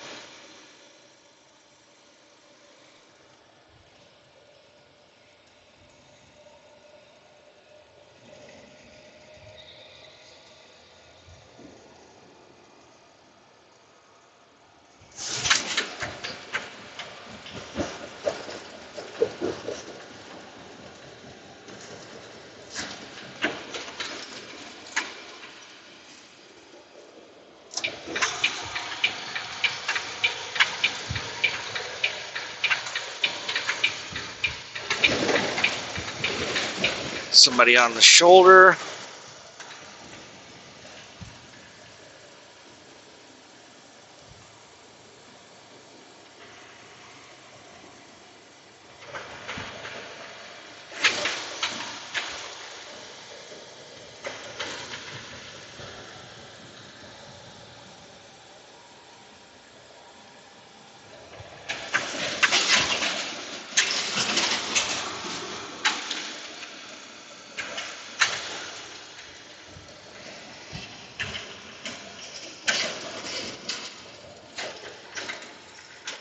That's some bumpy shit.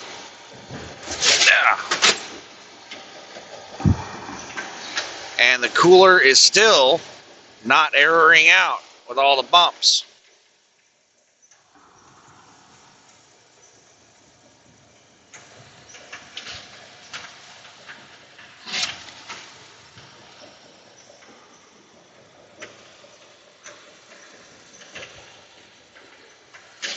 Yeah, this is a really lumpy, bumpy road.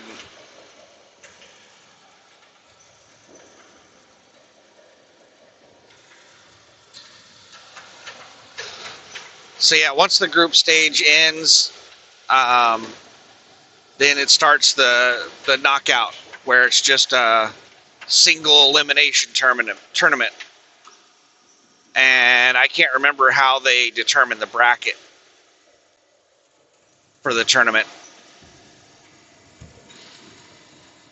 So the United States got really lucky in the group draw, and they got into a really weak group.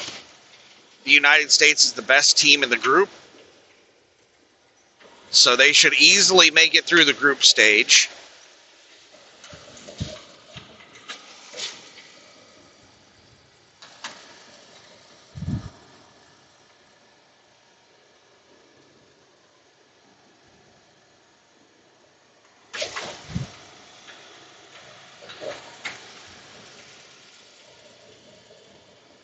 this four-wheeler in the left lane's trying to keep me from passing. They were going really slow, and when I caught up with them, they sped up.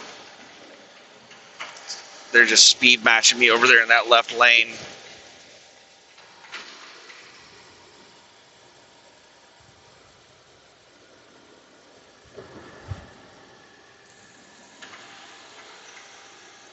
So the hope right now with the United States is that they got really lucky in the group draw, and they should easily make it through the group. They might have already clinched a spot in the knockout stage. And if that's the case, then they'll probably end up starting like they'll just sit all of their top players in the last game and keep them from getting, injured or any kind of penalties or anything against them.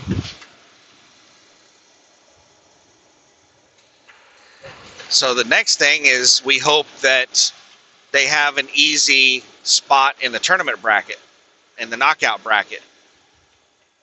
Hopefully they have an easy path to, the final rounds of the tournament.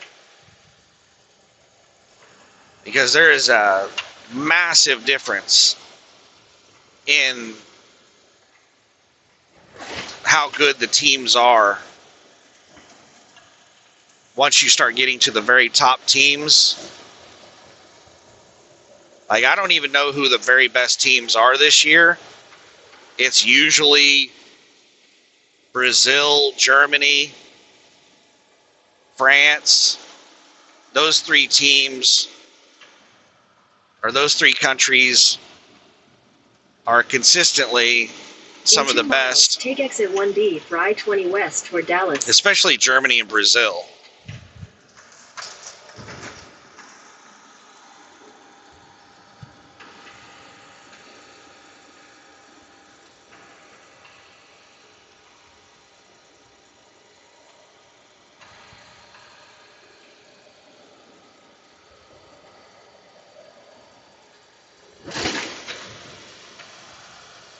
But I don't know, what the rankings of the teams are this year. But nobody really expects the United States to win it. I'm always hopeful. That's the team I cheer for, and Germany. I cheer for Germany as well. I don't like Brazil. Brazil is like the king of the floppers, and that is one of the biggest reasons that I don't like football. Is the flopping. Holy crap, what in the hell is going on over on that on-ramp? There's a huge cloud of white smoke. Did somebody's car blow up, or did somebody do a burnout? Oh, the car's on the interstate. There's a car on the interstate that is... In half a mile, take exit 1B for I-20 West. It's that red car in the exit lane that is headed to Dallas with me.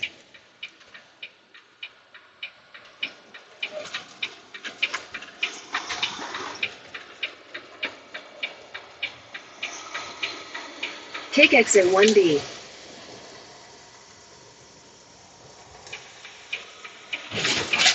So it's that, I think there's two similar looking red cars. There's the one that just took I-20 East, but I'm pretty sure it's the one in front of me that hopped onto I-20 West. It's like a red hatchback.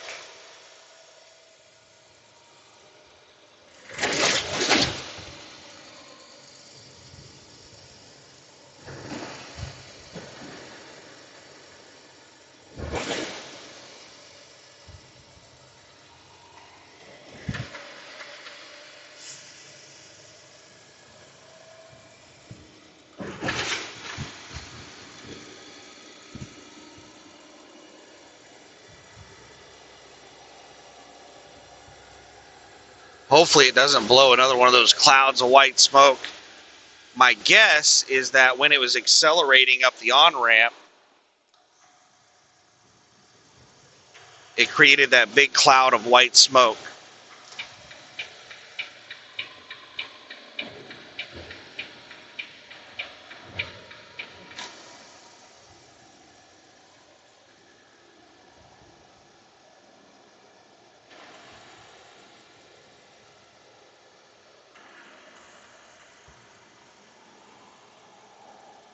But yeah, the United States is one of the top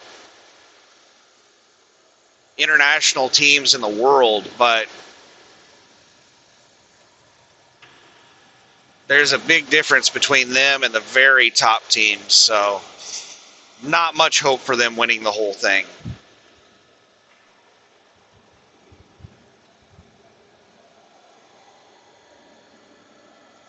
But we can still hope, even if there's very little hope. It's a big bump.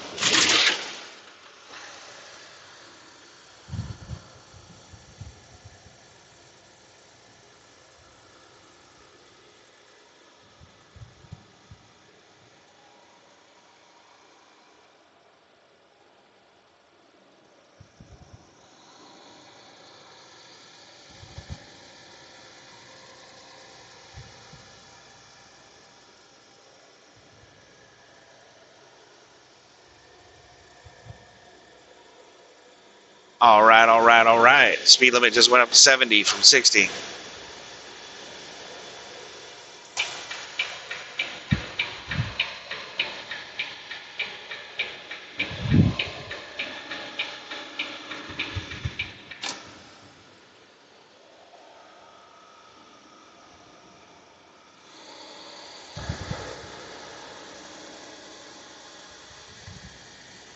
We'll get an updated ETA in a minute. Let me get situated.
Come on, Falcon Logistics. You want to go? Go. Don't slow down right here in front of me.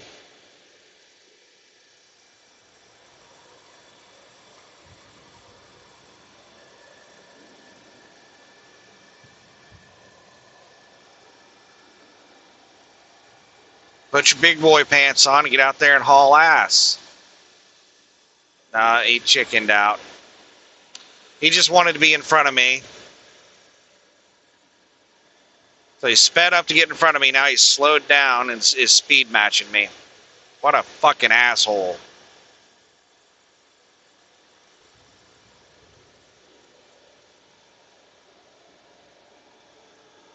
Just gonna park it right there in front of me and speed match me.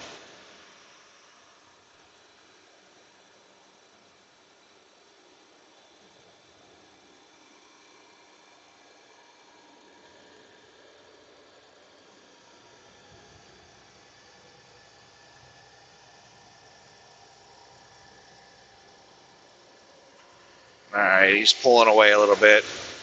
We're going uphill. I dropped 3 miles an hour going up the hill, and he pulled away when I did that. So he's really light.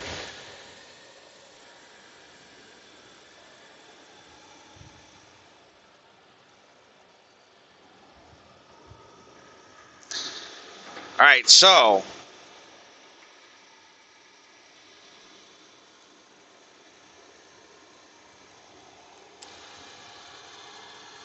yeah, I'm looking forward to the United States. It's not, like, I am not a big football fan. I watch almost no football. A coworker got me watching the World Cup. I can't remember which World Cup it was. It was back in the 20-teens at some point in there, I think. And I've watched a little bit of football since then. And I try to watch the World Cup, at least the U.S. national team. And, you know, I root for them. I hope that they do good things.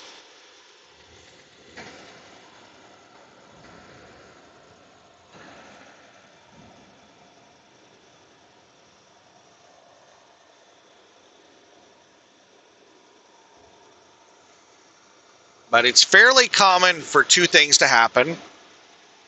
One is for the U.S. national team to make it to the World Cup, and two, for the U.S. national team to make it to the knockout stage. Those are two things that happen fairly common, from what I understand. And I don't know much about football. I don't watch it very much. I know very little about it. But from what little I know, the United States is typically somewhere in the ballpark of like the top 15 team in the world. They're like around number 15 in the world most years. And it's a 16-team knockout. So they usually make it into the top 16 of the World Cup. And then they lose.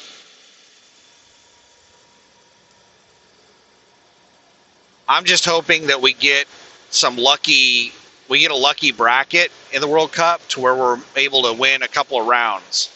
We're able to make it through a couple of rounds of the World Cup. That would be pretty awesome.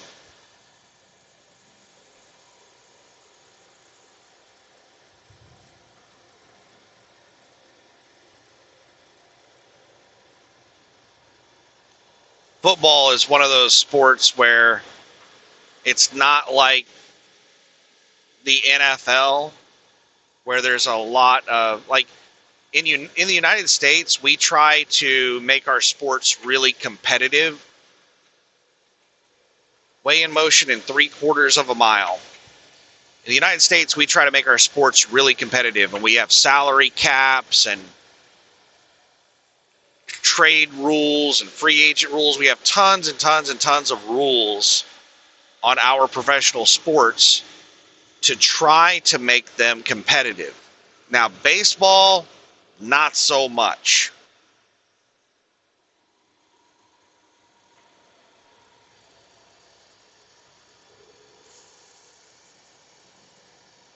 But the NBA, the NFL,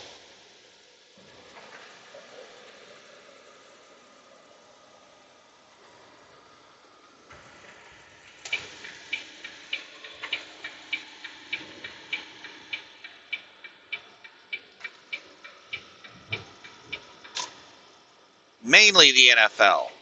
The NFL is a league where it's so competitive that almost any team can beat any other team in a game. It's not guaranteed that one team is going to beat the other. It may be unlikely. This jackass is sped up. I hate people who do this shit. You get into a lane restriction, like going through a way station, it says all trucks, in the right lane. You have assholes like this that slow down to like 60 miles an hour. They didn't slow down that much. They slowed down to like 65. And then as soon as we get out of the lane restriction, this jackass speeds up to like 70. Tries to block me from passing.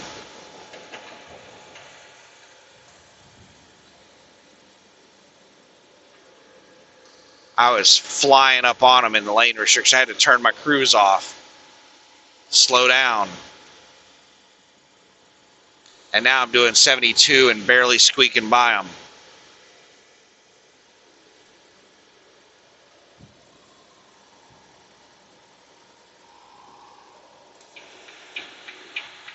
Texas state line. We is now in Texas.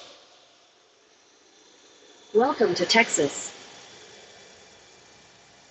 Unlawful to enter Texas with citrus plants.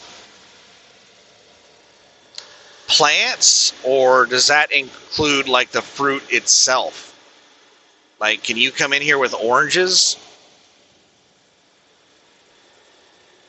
Or is it only restriction on the plants?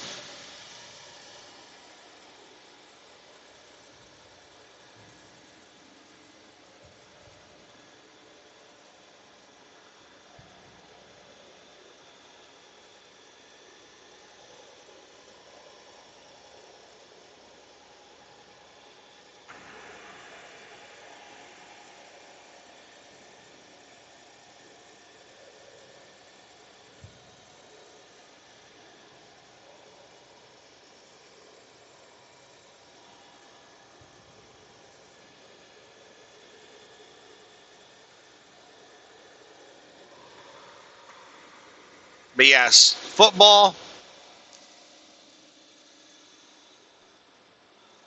American football, extremely competitive. Any team can beat any other team.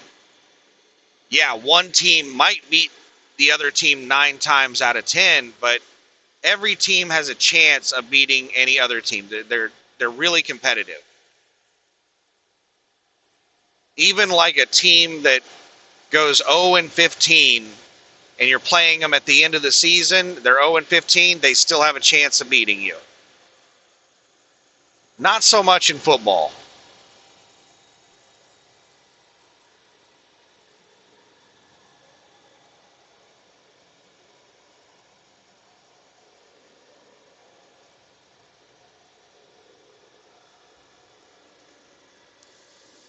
You'll have football teams that go on streaks where they're winning like 30 games in a row.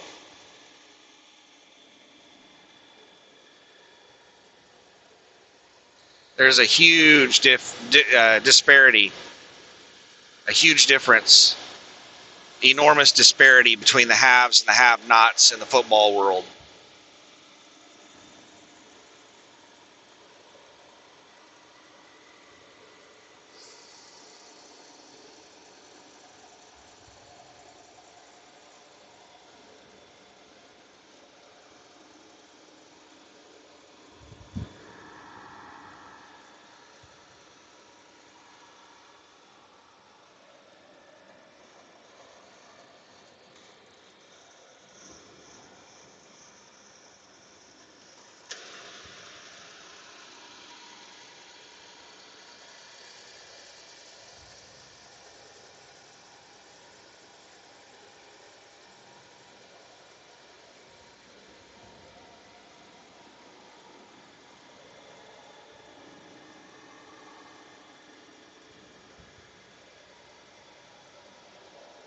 And to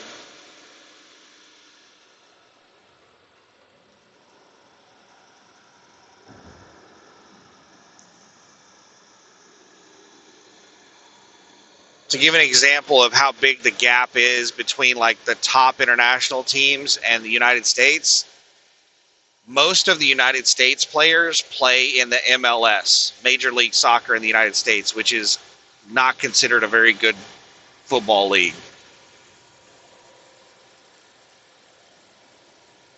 Very rarely does the United States have a single player on their team that plays in like a top league, like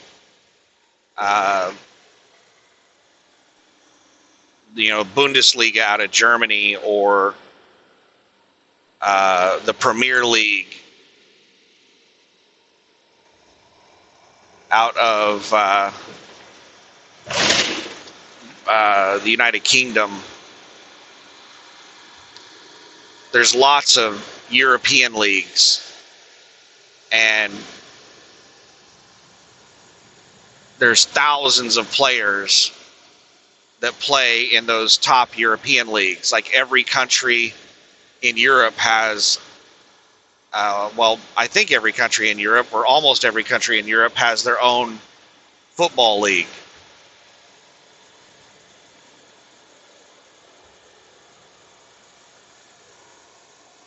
And pretty much all or most of those European leagues, every single one of their top leagues for every country is considered to be above Major League Soccer. Conestoga just does not know where their lane is at. And that's where most U.S. players play, is Major League Soccer. We might maybe have one or two players on the team occasionally that play in some European league, in some top European league. But they're usually not like the best players on the team, let alone the league. And then you have teams like Germany and Brazil where they have bench players that are some of the best players in their league and like top European leagues. They'll have people on their bench that are like superstars, like one of the best players in the world. They'll have them sitting on their bench because they're just so loaded in that position. It's like all-star teams.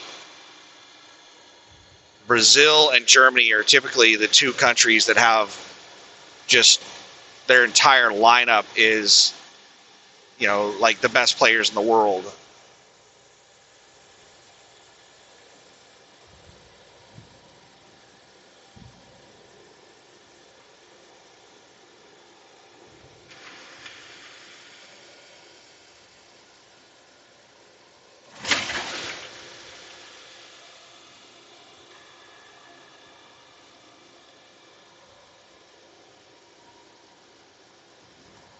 So it's really, really hard for the United States to compete with teams like that. They just don't have the caliber of player necessary to compete at that level. It'd be like trying to play, you know, a high school, like a really good high school football team, you know, American football, trying to play against an NFL team.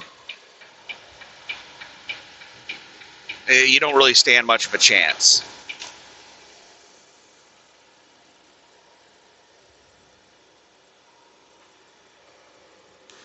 And back when we had, I think his name was Jurgen Klinsmann, one of the best German players of all time, we had him as the head coach for a few years. And that's something that he was trying to inform, you know, the United States about. He was saying, you guys just do not have the caliber of players necessary to win a World Cup. That's what he was trying to do. He was trying to get the United States up to the point where they could potentially win a World Cup. He wasn't just trying to get them to qualify for the World Cup or to be decent at the World Cup or anything like that. It would just happen that as soon as I try to pass Walmart, we start going up like the longest fucking hill on I-20, and Walmart's light and I'm heavy. If I'd have known we were just going to be climbing a hill for a half hour, I wouldn't have started this damn pass.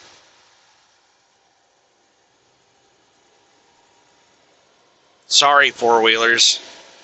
We finally hit some flat land. Now I'll get past Walmart.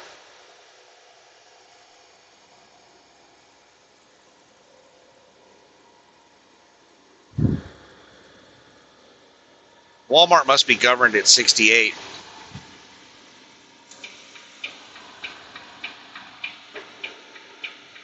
Because I got down to 65 going up those hills, and Walmart was going faster than me.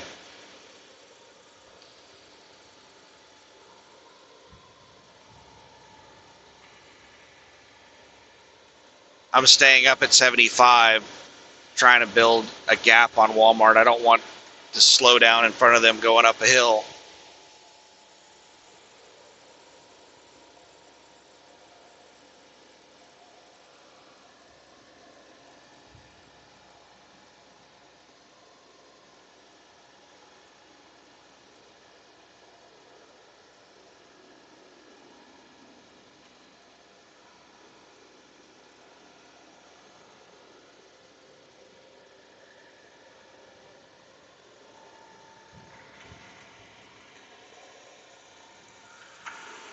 So Jurgen Klinsmann was trying to get the United States to invest into like youth league soccer or youth league football. Like he was trying to start developing kids at a very young age, which is what the European and the South American, like the rest of the world, basically, that's what they do for football. You have kids that are getting signed up for Premier League teams like Manchester United at the ages of like 8 years old. Like 8-year-old kids are getting contracts to play for, top teams in the world. And they'll start playing on their youth teams at very young ages.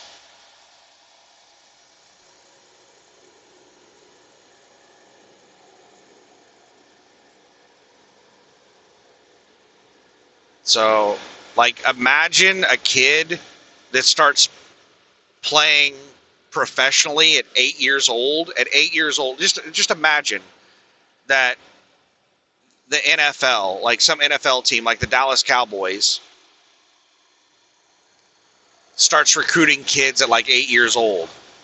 And at 8 years old, instead of playing football for their elementary school, their middle school or whatever, they play in a semi-professional, like a professional youth league,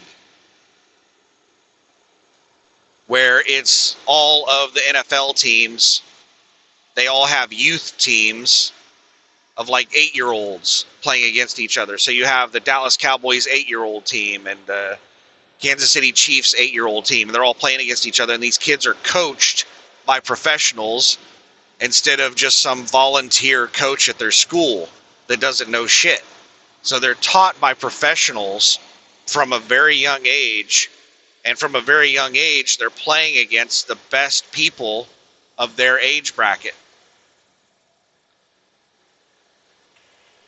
Just imagine how much better that person's going to be. There are police reported ahead.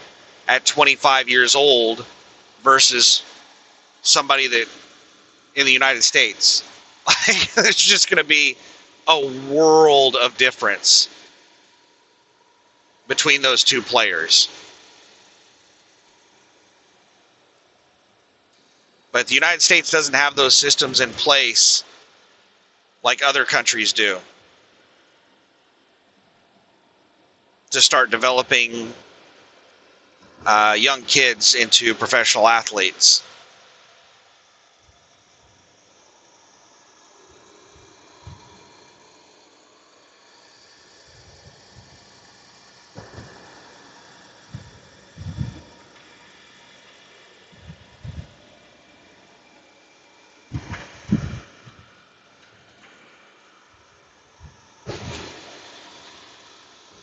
And I don't know a whole lot about it. I don't know if they actually have 8-year-old youth teams. I know that they do have youth teams, but I'm not sure what ages they start playing them at.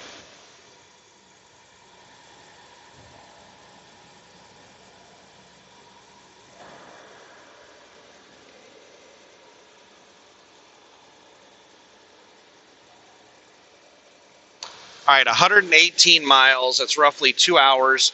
And I have 2 hours and 17 minutes left.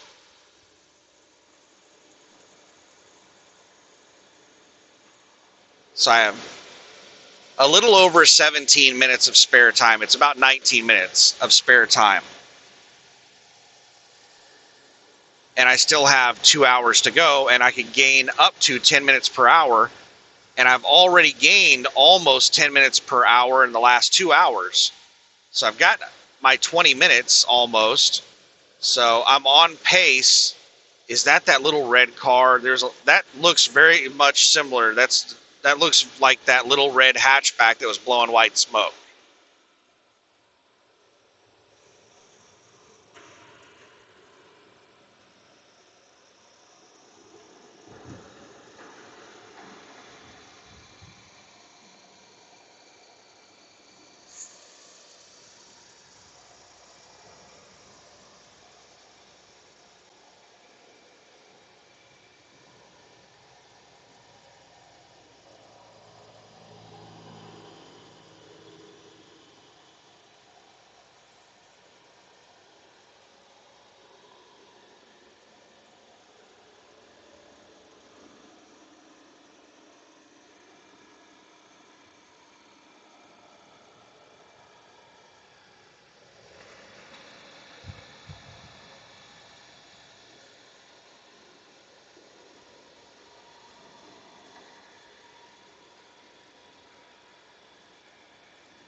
So yeah, there's a huge difference between the U.S. international team and the very top teams.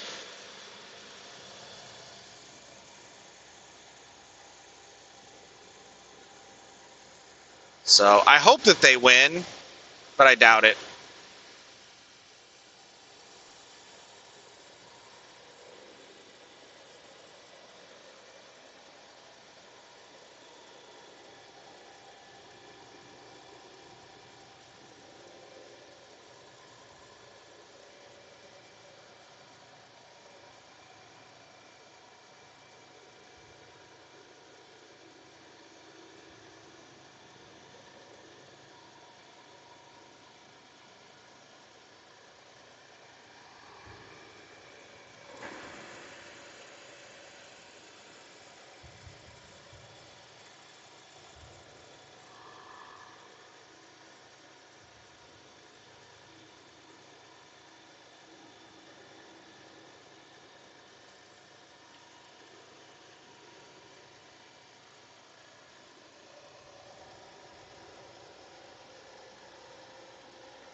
Hundred and 13 miles to go.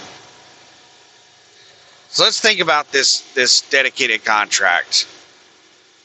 Where am I going to be sitting if the contract ends after these runs?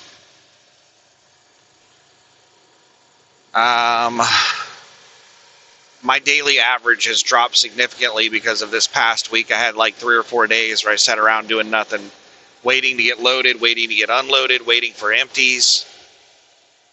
Just waiting, wasting a whole bunch of time. We got somebody on the shoulder.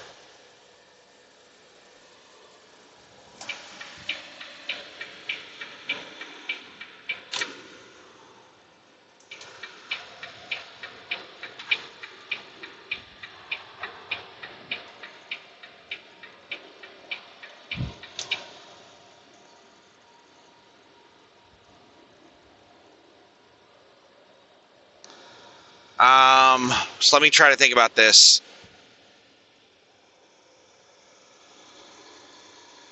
I think it was up around $33,000. So then 4,500 for this upcoming week. So that should, was that 4,500 counted in that?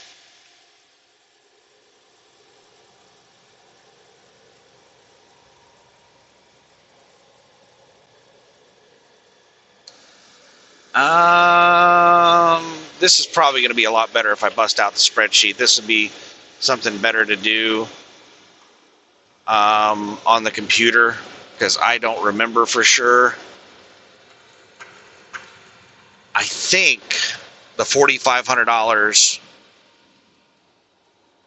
is counted in the 33 grand. And these loads I'm doing right now throughout this weekend is what, around $5,600. So 33 plus 5, that would be 38.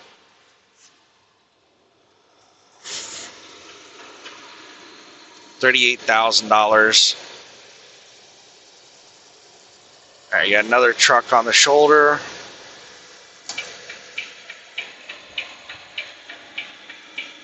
Oh, and they're pulling out into the road. That's the reason you want to get over early. You don't want to wait till the last second, is because they may be waiting for an opening to pull out into the road, or they may be waiting for an opening to get out of their truck. And if you wait till the last damn second, then they can't do it.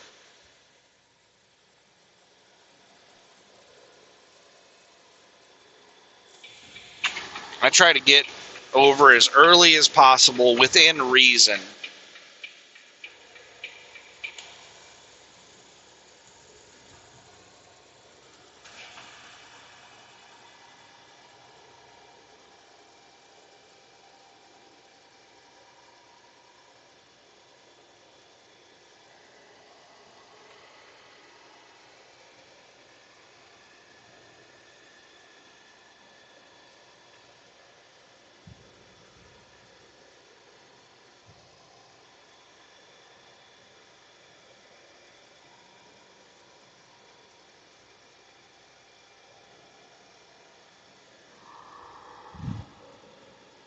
Man, the cooler still hasn't errored out.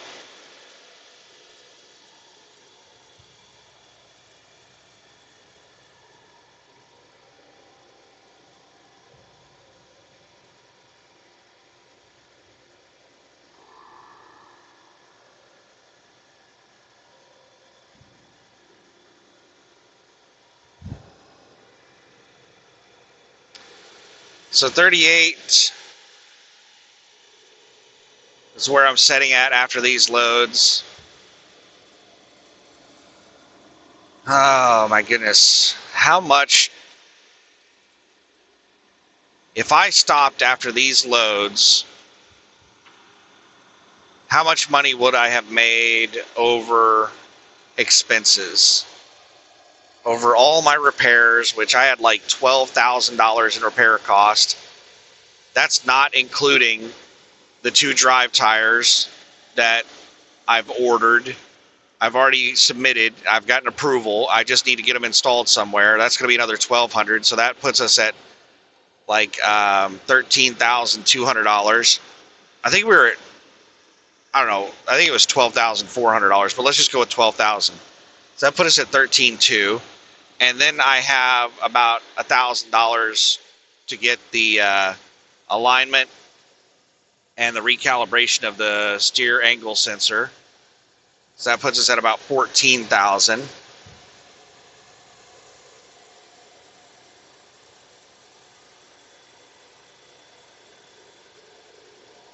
And I don't need, but I want to get all of the shocks replaced on the truck. And that's going to be somewhere in the ballpark of $1,000 to $1,500.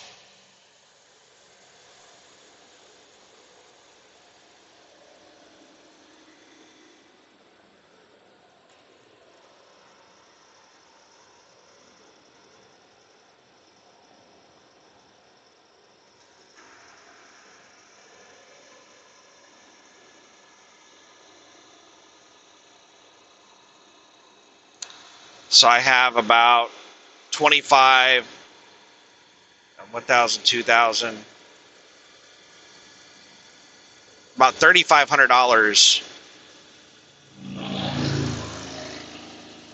in repairs that I have not done yet.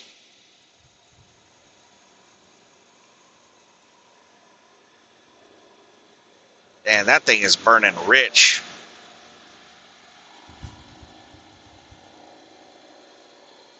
That stinks.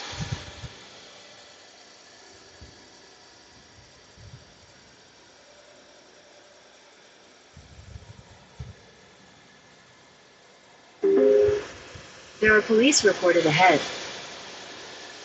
Police reported ahead. Uh-oh, that motorcycle might get busted.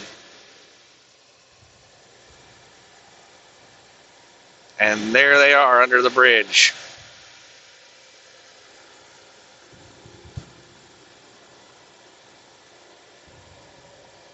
Looks like they're mainly watching the other side of the road.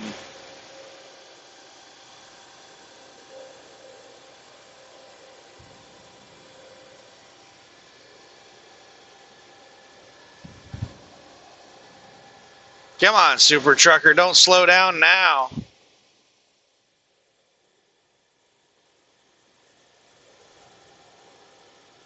There they go, they took off.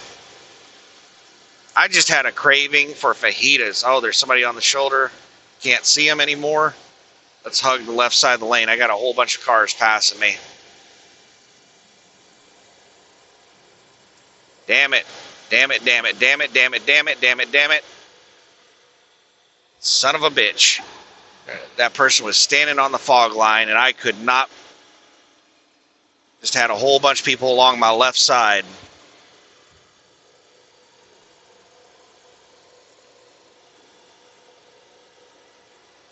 That's the problem with these sons of bitches out here driving 100 miles an hour, is you have one vehicle pass you and it causes a Congo line of these speeders. So once that vehicle finishes passing you, you have like 5 vehicles behind it that are passing you. Conga line, not Congo.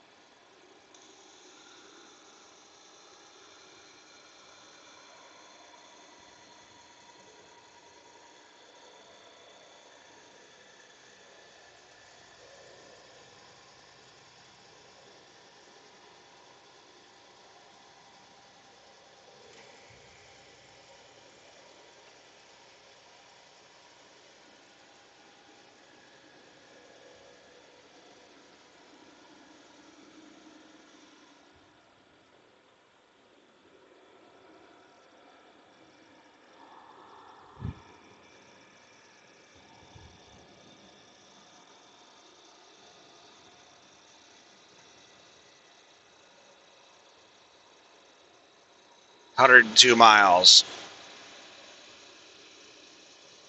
So let me try to figure it up. How much is in my accounts versus how much I had in my accounts before. I think I had $3,000. You know what? It might have only been $2,300 in my Comdata account whenever I started this account. I'm trying to remember. It was somewhere in the ballpark of $2,500. And I have $4,800 in there right now.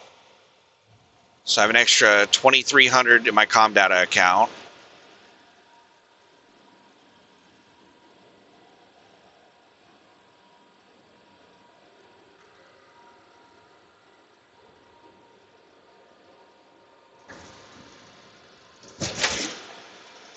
Yeah, this is something I'm going to need to do on a spreadsheet. It's too much math.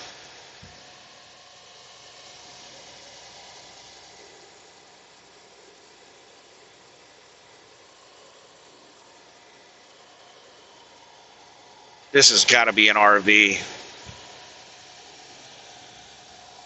Yep. Thought it might have been a passenger bus, but then I saw some girl sitting at the very front on the dash with like her legs spread out across the dash. I was like, there's no way somebody's sitting like that on a passenger bus.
Longview, Texas, 1 mile. I think that is where some of my relatives live, is Longview. I know it's up here in northeastern Texas somewhere. I stayed with them for a summer. And it was a hot, miserable summer.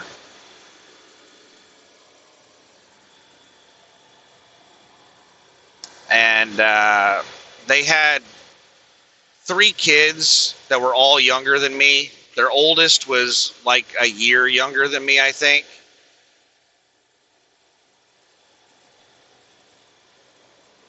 I want to say I was around 15 or 16 whenever I stayed the summer with them. And they had, their oldest was like a year younger than me, and then they had one that was like 13 and another one that was like 12 or 11.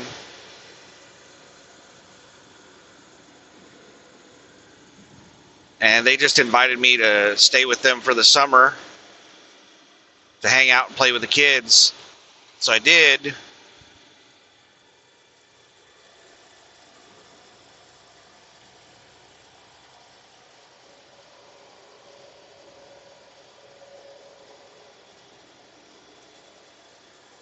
And we mainly played a lot of video games.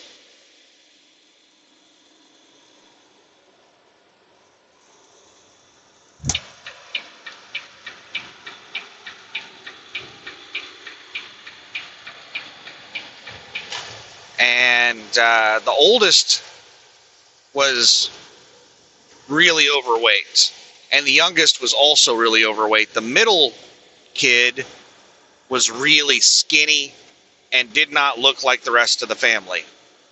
I don't know if he was adopted or if she like had an affair or what the deal was, but they were really white, overweight people. The entire family was really white and really fat, except the middle kid. The middle kid was really skinny and really brown.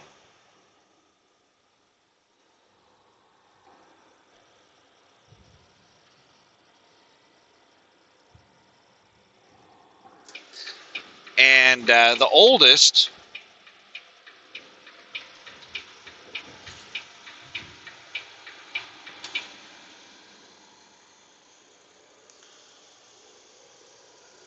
did not like to go outside and do anything, but I talked him into going outside and doing stuff. You know, I got tired of playing video games, and we went outside and started like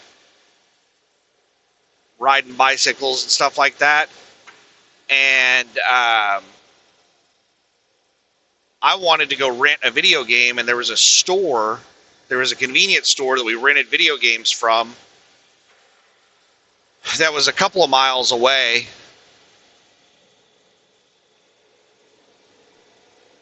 From the house. And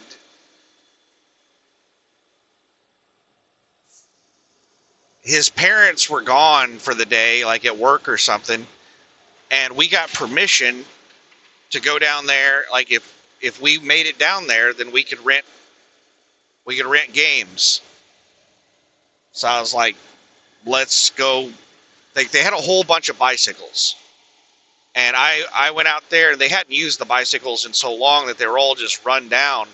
So we went out there, and we got a couple of bicycles together, and we spent a couple of hours airing up the tires and lubing them and getting the chains on them and tightening the chains and all that stuff. And then we got out there and on this country bumpkin road,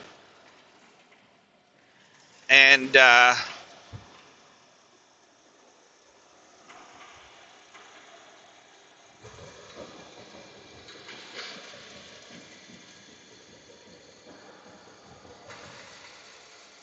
we rode down that road, and man, it was up and downhill. It was not easy. You know, I was in really good shape at the time, and I was struggling.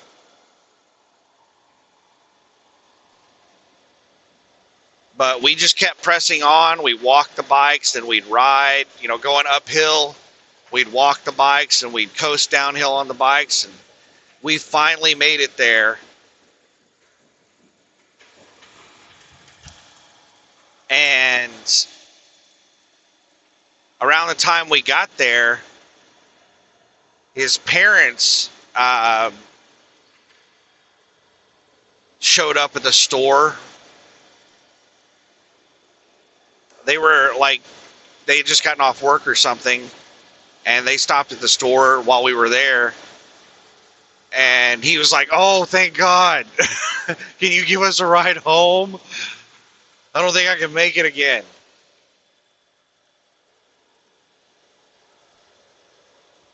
But I don't know what ended up happening with him. He was a really big guy. Like, he was tall and he was overweight.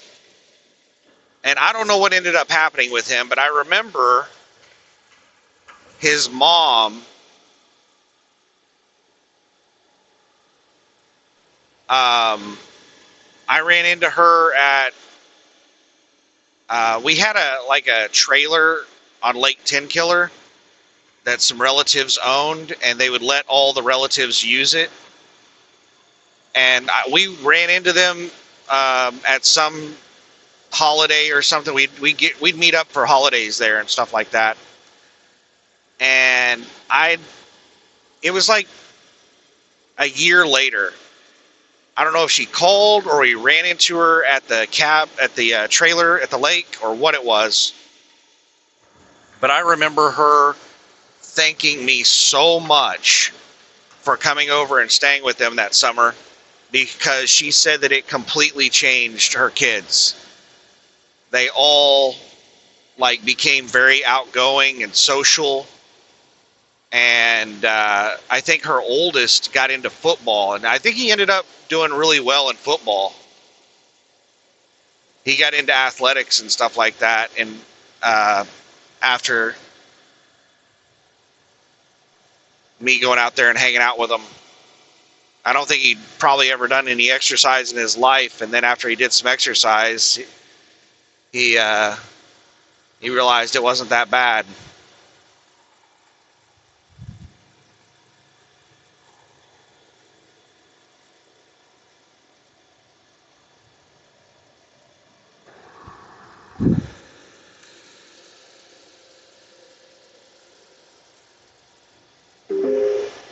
There's construction ahead.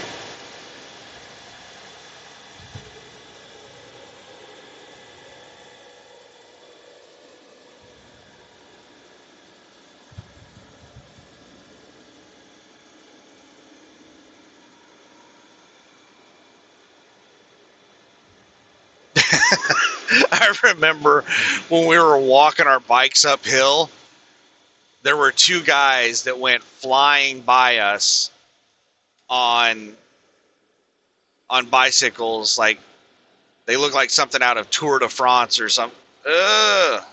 Fucking four-wheeler. Ooh, buddy. Maybe I'm the one in the wrong lane. I can't tell where the damn line is at. I was like, oh, that four-wheeler came into my lane. I'm like, no, that's their lane. I'm in their lane. What the fuck? Where are the lines at? Holy shit. There's so many lines in the road.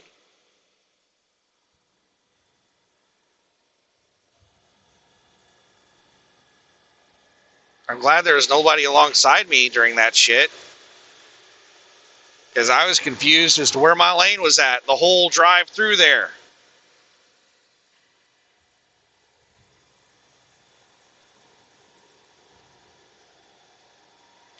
But I don't think they actually lived in Longview. I think Longview was the nearest decent-sized town to them. They lived out in the fucking sticks. That convenience store was the middle of town in the town they lived in. And that was all there was in the middle of town, was that convenience store.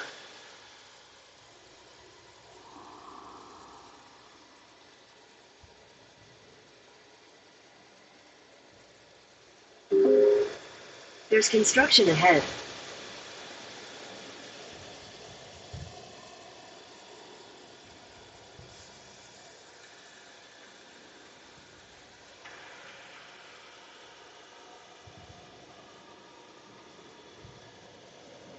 But that was a long time ago. That town probably doesn't look anything the same now. That was back in the mid 90s, early 90s. Mid 90s. Probably around 94, 95. I was definitely not 16 because I was working so much at 16. There's no way I would have taken a summer hanging out with them while I was working at 16. That would have been 14. I would have been 14 or 15 when that happened. Might have even been as young as 13.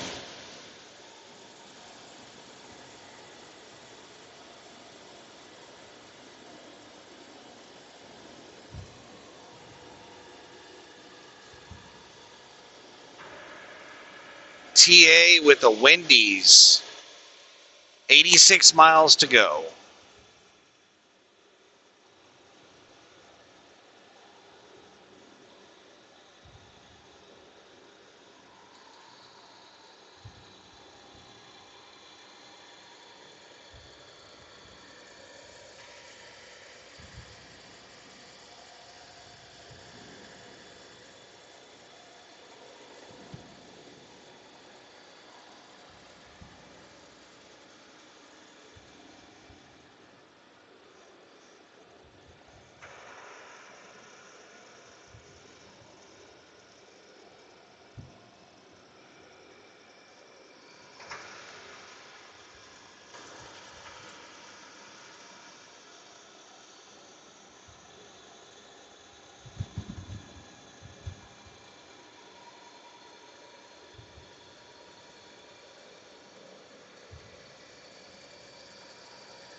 I'm just sitting here trying to ballpark it. I think after all of my expenses, I think I only have like $4,000 or $5,000 extra in my accounts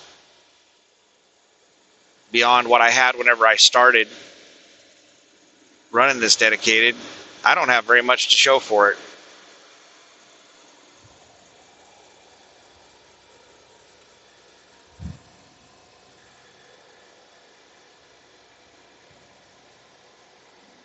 Yeah, it's nice to see $10,000, $15,000 rolling through your accounts, but it goes out as fast as it comes in.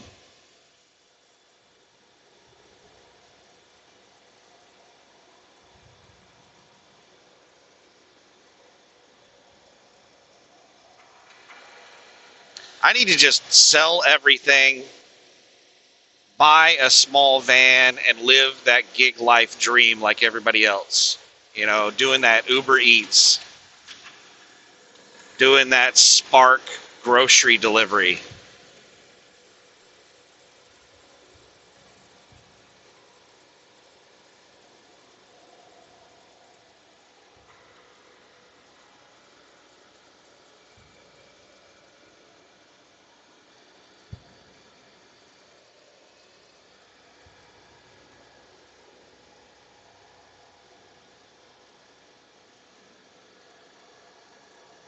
Because that seems to be where it's at.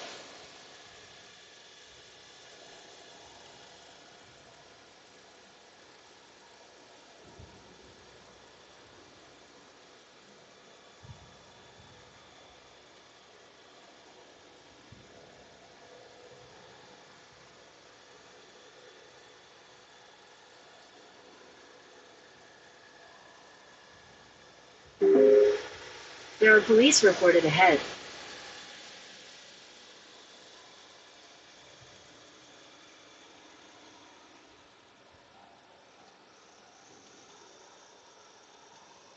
I think I could make the gig life work. I don't know. I need to get better information. I need to get some better numbers. You know, I joke every time I've run the numbers on the gig life, it just doesn't make any sense. And I've talked about the gig life in my videos before, and I've had people get offended because, you know, I've talked about how I've run the numbers on it, and it just does not make any sense. Once you factor in all of your costs, including the depreciation of your vehicle, which a lot of people don't count that. Like if you're doing 100,000 miles a year on your vehicle is going to last maybe 2 years tops before that thing's just going to start constantly breaking down. And if that vehicle is a $40,000 vehicle, then you need to be counting $20,000 a year into your expenses.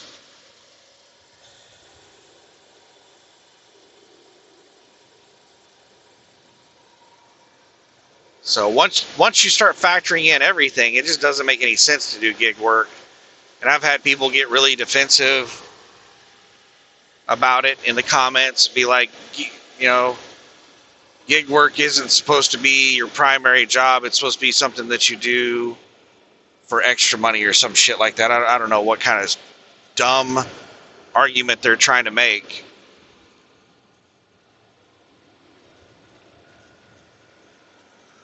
But people pay a lot of money for these deliveries, and the delivery companies keep the majority of that. I would like to see how much the driver gets on delivery orders, because the amount that these companies are charging is absolutely crazy. So you can order like $10 worth of food from Panda Express, well, any restaurant, it doesn't matter. $10 of food from any restaurant. Well, first of all, there's a 30% markup on the food. So if it's $10 worth of food, if you're in the store, then on the app, they're going to charge you $13 for that food. Then they're going to charge a delivery fee of like $5. So now we're up to $18. Just a second here. The sun is in my eyes.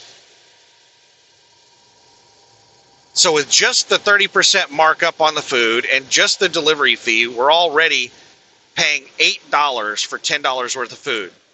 Then they have like a service fee that's a minimum of $1.50 or 15%, whichever is higher, something like that. I can't remember. I haven't ordered delivery in so long because of the insane cost. Are you fucking kidding me? That dumb shit moved over for that car over in the grass and almost ran somebody off the road doing it? That's really smart. Cause an accident for a car parked in the grass off the side of the shoulder. That's really smart, bro.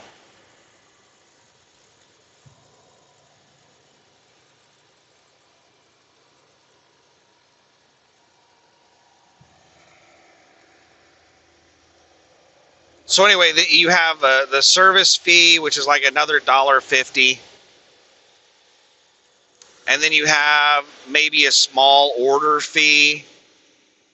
And then you have maybe a fuel surcharge. And the list goes on and on and on of all of the fees that they charge you. So you could be paying $20 to $25 for what would cost you $10 had you gone into the store.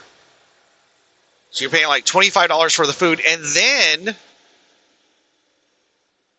there is an expectation that you're going to tip on top of that. Like a $5 tip.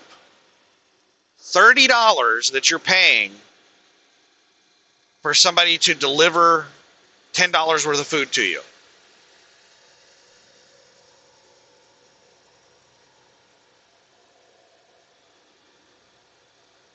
That just doesn't make any damn sense to me at all.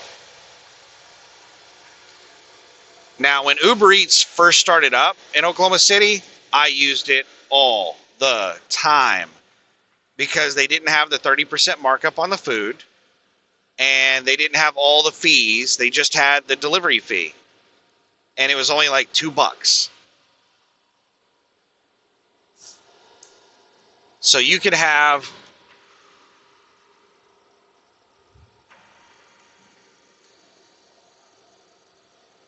order the food and have it delivered, and it would only cost you like an extra $2. And back then, I always tipped. And it was usually,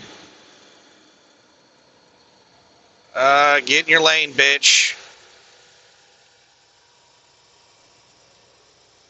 It was usually between like $2 and $5, depending on how much, the food was. If it was only like $10 worth of food, then I would just round up to $15. The delivery fee was like $2, taxes and everything. It came up to like $13, and then I'd round up to $15, like a $2 tip. It made sense back then, but now, with the amount that they're charging for everything, the food markup and all the fees, and then the expectation of a $5 tip or more, nah.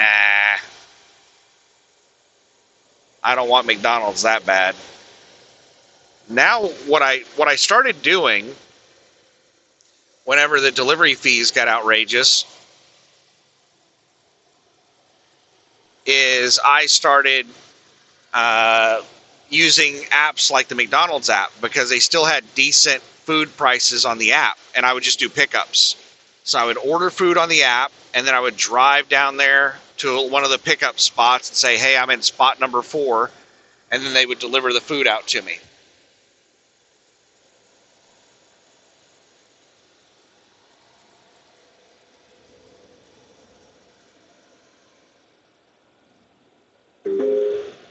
There are police reported ahead. And then they got rid of the good discounts on the app.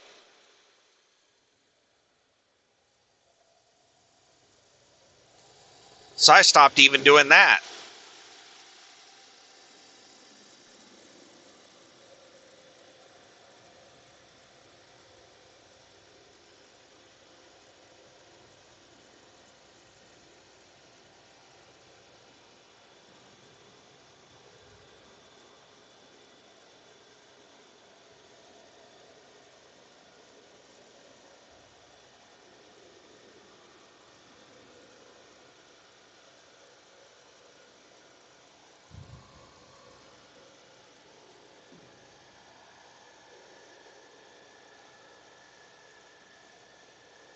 There's been a lot of changes I've made to food because of the food prices over the last few years.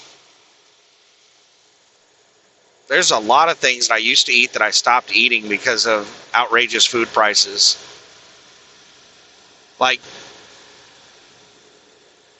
15 years ago, back in like 2010, I ate steak all the time.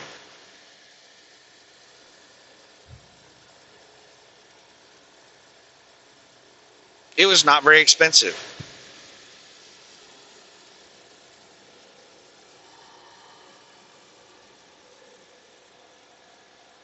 I remember it was so cheap. I used to feed my dog steak. I had a dog for like a year. I ended up giving it to my aunt because I just didn't have the time to take care of it. I fed my dog steak. That's how cheap steak was in 2010.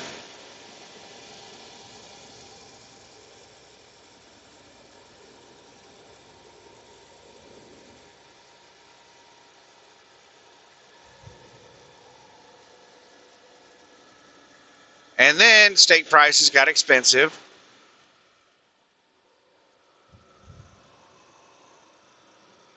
So I switched to pork.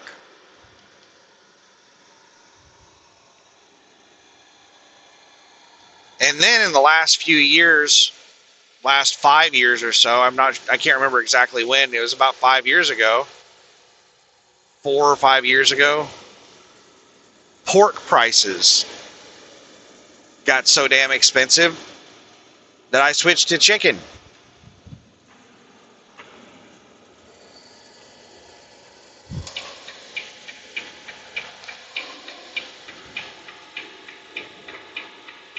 And that's still where I'm at right now, is chicken.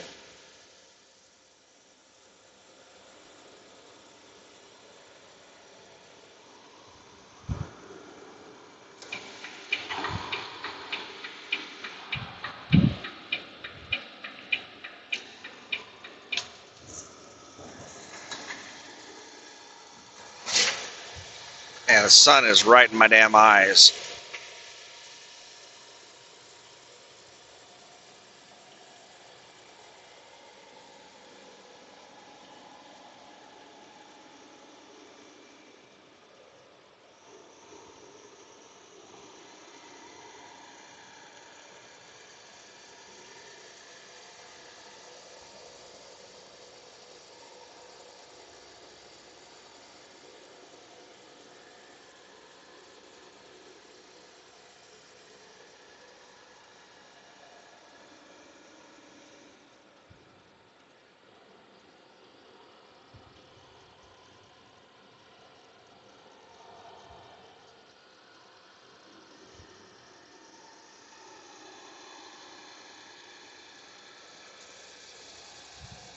But chicken prices are climbing up as well. It's going to get to the point where I'm just eating beans and rice. I'm just not willing to spend large amounts of money on food. It seems like such a waste to me. There are cheap things that I can find that taste good.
All right, I'm going to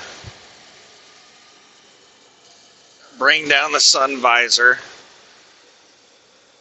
I sat so low in my chair, I have the chair all the way to the floor. I sat so low in the damn thing that the sun visor doesn't really help that much.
$64 miles, an hour and 4 minutes, and I have an hour and 30 minutes left. So 26 minutes of spare time.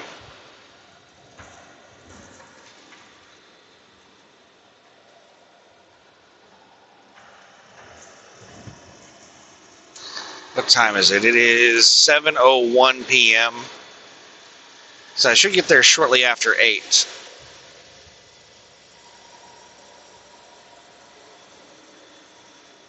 Means I should be able to drive at 6 a.m. And it should only take me about an hour, maybe an hour and a half. Nah, yeah, closer to an hour and a half, because I'm still going to be like 30 miles outside of Dallas. So it should take me somewhere in the ballpark of like an hour and a half to make it across Dallas. So I should be across Dallas by about 7:30 a.m.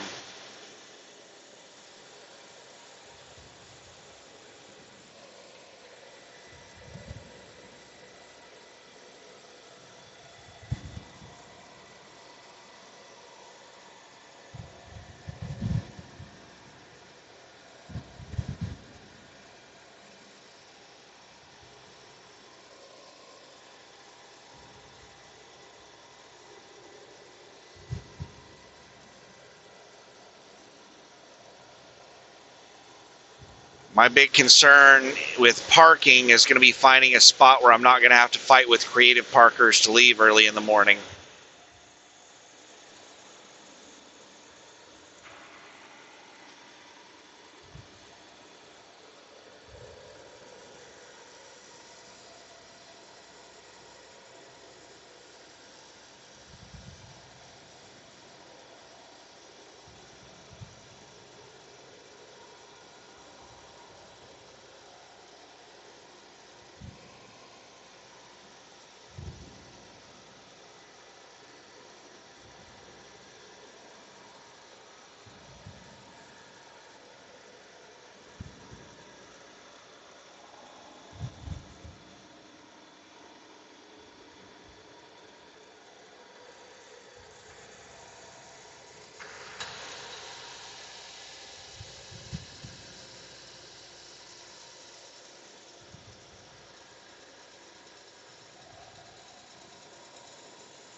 That car is trying to block that truck from moving over. What a jackass.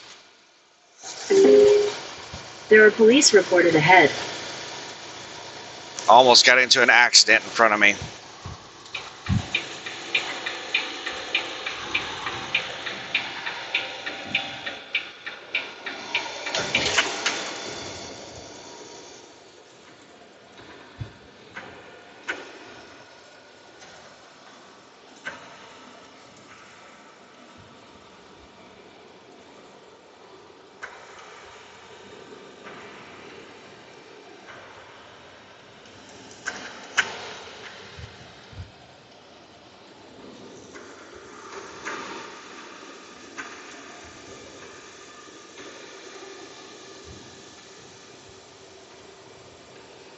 Now, in that situation, you don't need to let the person that moved over pass. Like, if you merge on in front of them and they just moved over anticipating that they were going to be faster than you and they weren't, you don't need to slow down and let them pass. Just speed up, let them get behind you. Just don't leave people hanging out in the left lane.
These are some big ass hills.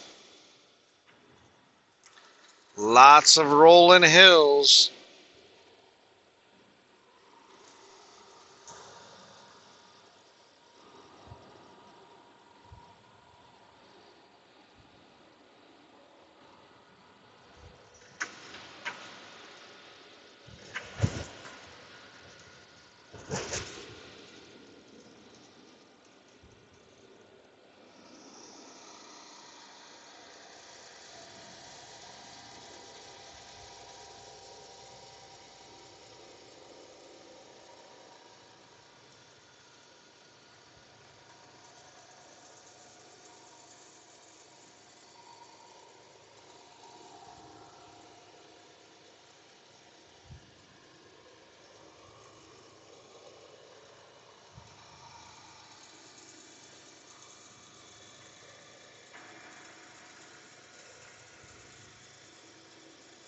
When are these damn rolling hills gonna end?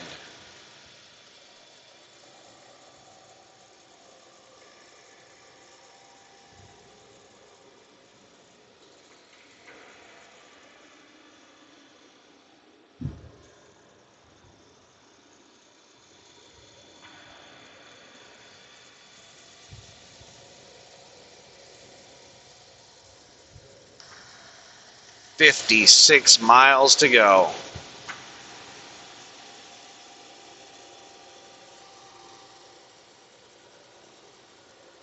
I'm not making up any time right now. I'm lucky if I'm able to maintain a 60-mile-per-hour average with these damn rolling hills.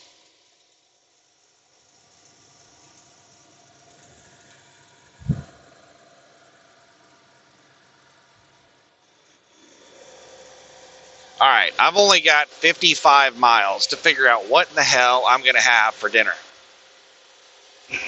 I'm not too terribly hungry because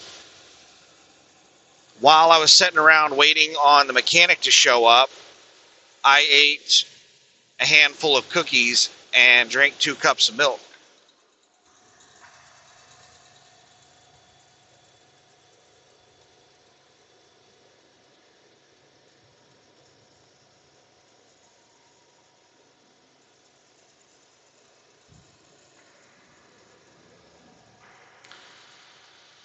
What I really need to eat is sandwiches.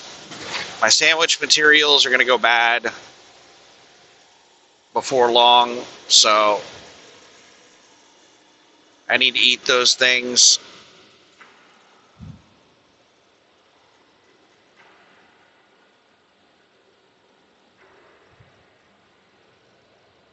So I think that's what I'm going to have for dinner. I'm going to have a couple of sandwiches. Lettuce, tomato, onion. And I am never getting Black Forest ham again. That is so bland.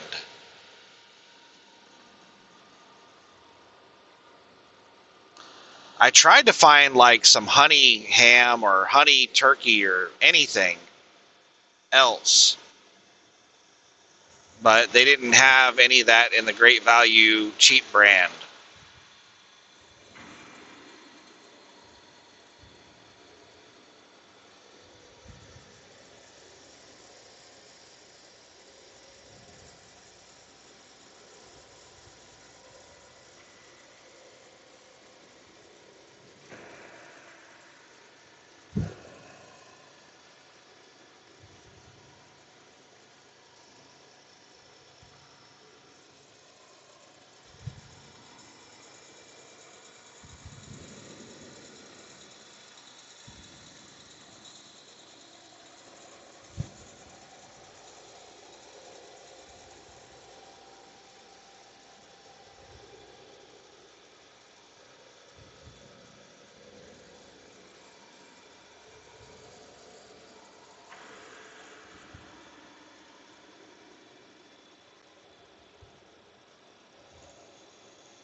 Well, it was loud.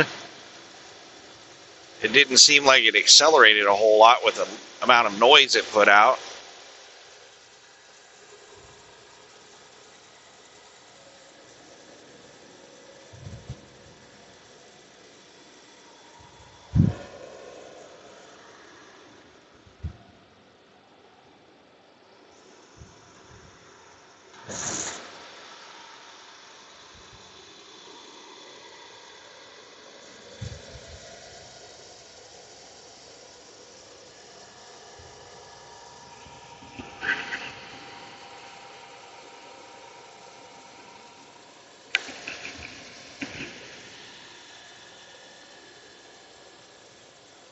So that answered that question pretty quick. I need to eat the sandwiches.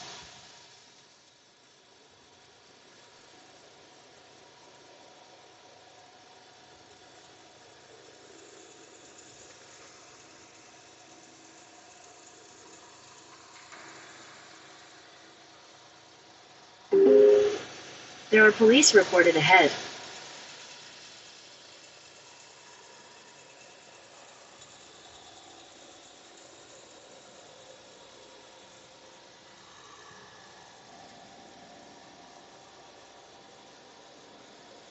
I think I might try to watch a Germany.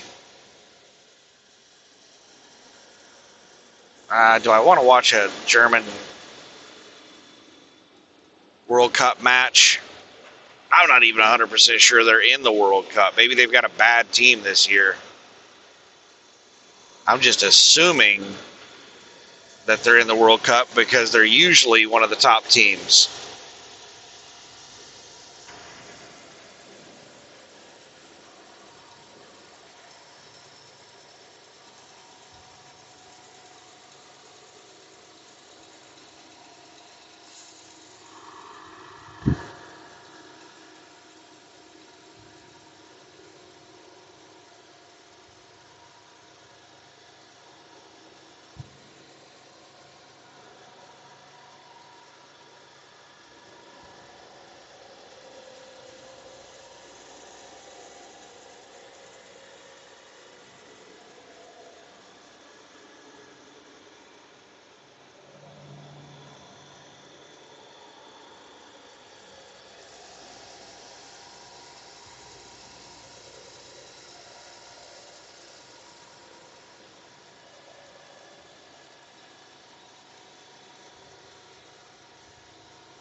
Is it going to be rolling hills all the damn way to Dallas? Shit.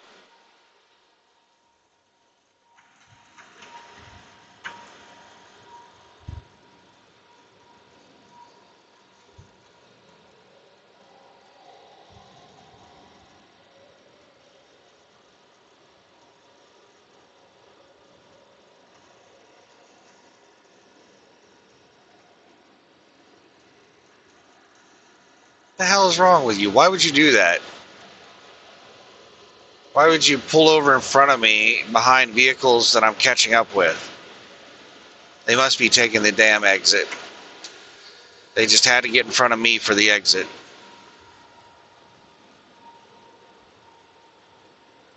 Then they're like, oh, it'd be rude to drive past those other vehicles and pass them for the exit. But fuck that truck.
Commercial motor vehicle inspection station in 1 mile. I have never seen a Texas weigh station open.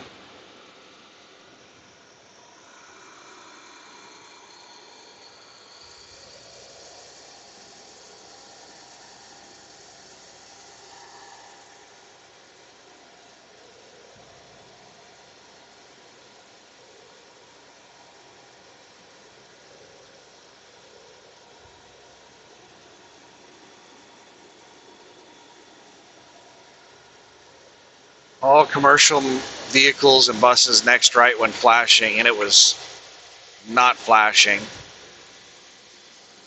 I was trying to read the sign while that person was cutting me off, and I was trying to make sure that they didn't slam on their brakes in front of me. Not easy to do.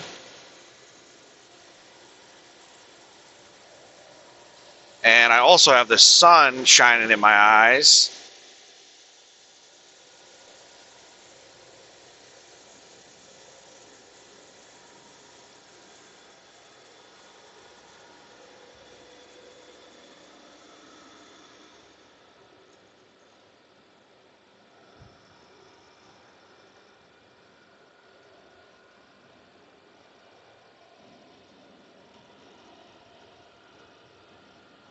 Uh-oh.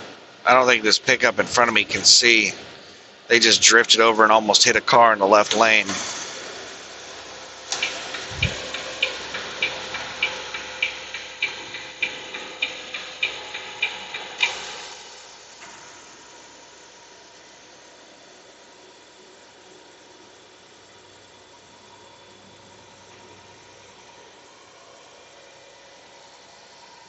I can't see what my speed is. Oh, I'm still at 70. Sweet. Didn't drop much of anything going up that hill.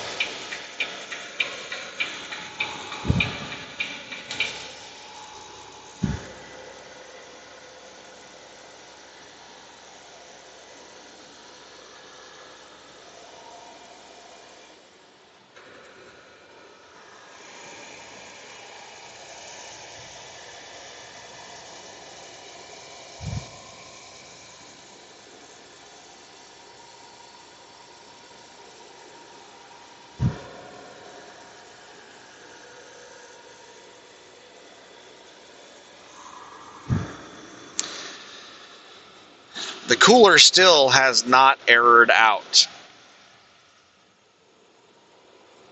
That's weird. I've gone over some decent bumps, and I've had that thing error out over just really tiny vibrations. My guess is that there's a wire loose somewhere, and it's just somehow fallen into a spot where it's making good contact. It's bounced around into a spot where it's now making good contact. Intermittent issues are typically mechanical issues.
Got two four-wheelers that have decided to just hang out behind me. One of us decided to pass.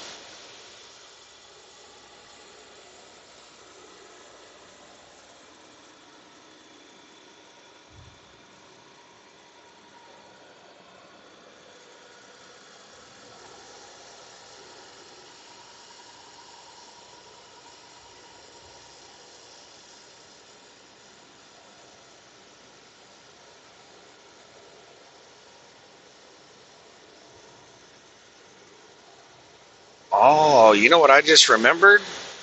I'm almost out of bread.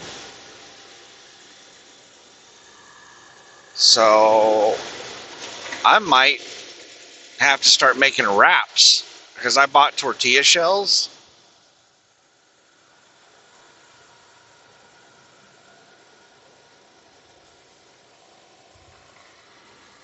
Because bread only lasts like 1, maybe 2 weeks. I didn't know how long it was going to take me to eat that loaf of bread. So I bought tortilla shells because a lot of the ingredients I have for sandwiches will last several weeks.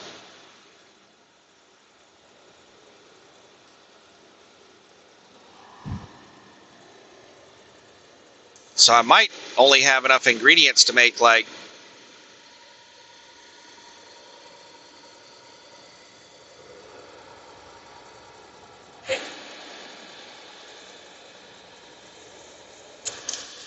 one sandwich, and then I might do one wrap. And the other thing I was just thinking about is I'm running out of Miracle Whip. I bought a really small bottle of Miracle Whip. I was like, man, I don't want to eat a dry sandwich.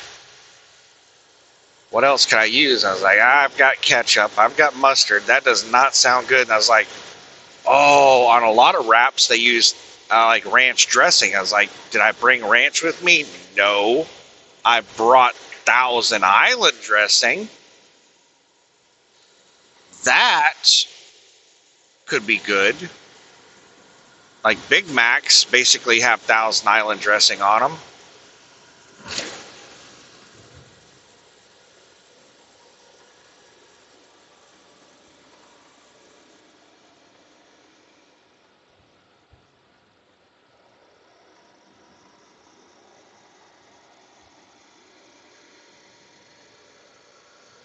I think Thousand Island dressing is mainly just like mayonnaise, ketchup, and pickle relish.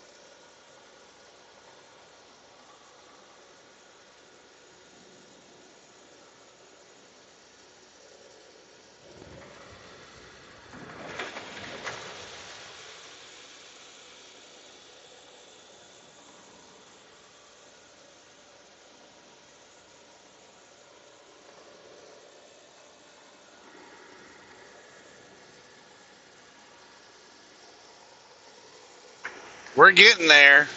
36 miles to go. And I've got four-wheelers that are going slow in front of me. Some people have started slowing down because of the sun in their eyes.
Got a truck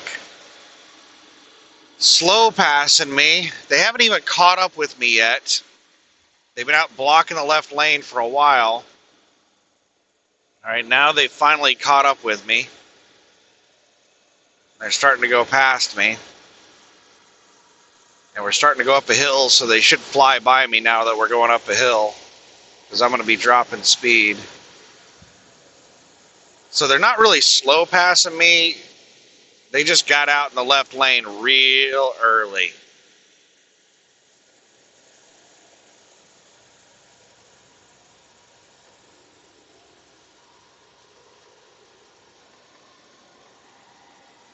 We've got a motorcycle acting like they're going to lane split on the interstate.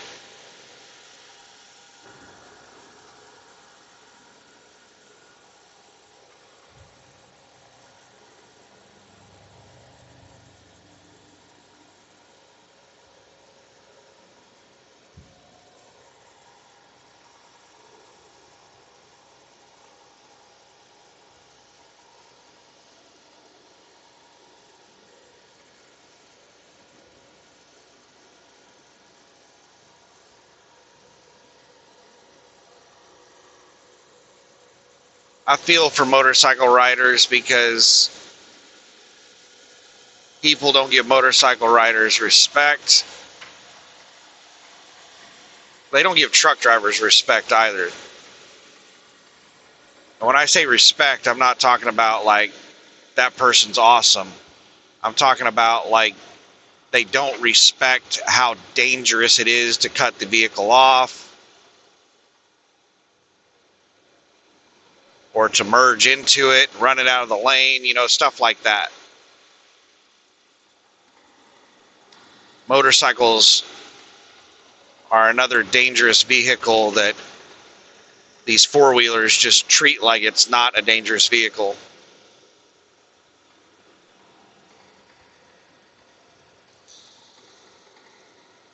And a lot of people don't understand the laws around motorcycles, the motorcycle riders themselves, and the four-wheelers. A lot of people don't understand the damn laws. Like, people will get really aggressive at motorcycles for doing things like lane splitting.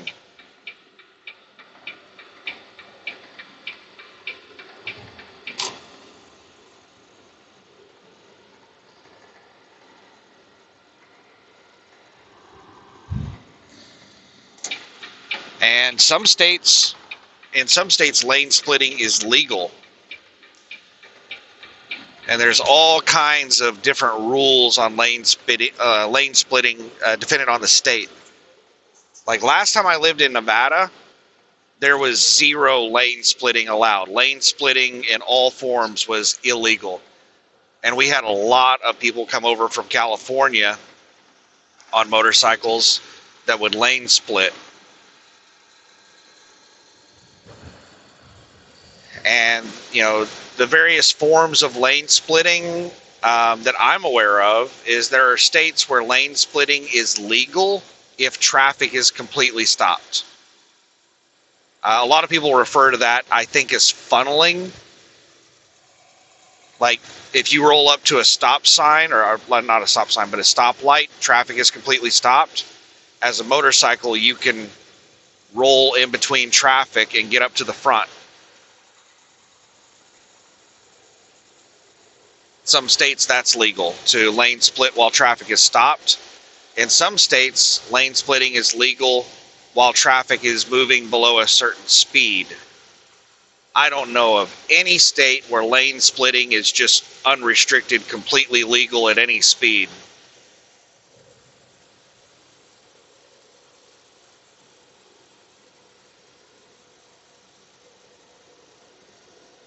And as far as I know, Oklahoma lane splitting was not legal. I never wanted to lane split.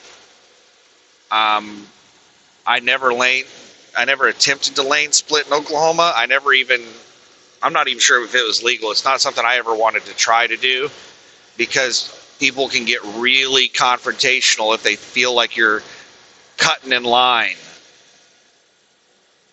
People will open their doors on you. People will try to block you. I've seen it happen, and I don't want to mess with that shit. I think the main argument for lane splitting is motorcycles get rear-ended a lot because they don't take up the whole lane, and a lot of people don't pay a lot of attention to what the hell they're doing, so they'll just kind of glance up and they won't notice that there's a motorcycle like stopped in front of them at a stoplight, and they'll just roll up to the next car and hit the motorcycle.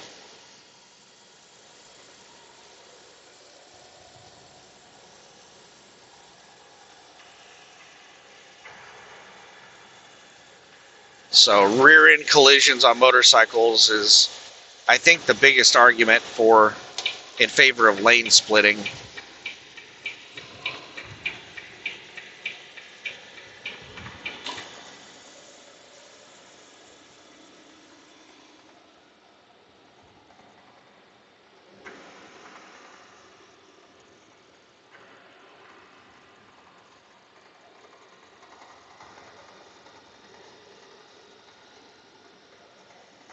But even as a former motorcycle owner, I just really do not like the motorcycle community. I didn't like them when I was a part of it. A bunch of entitled jackasses. People on motorcycles would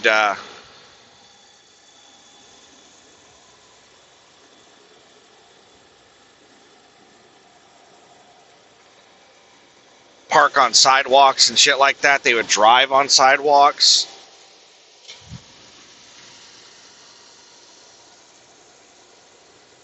Like, there were a lot of people that I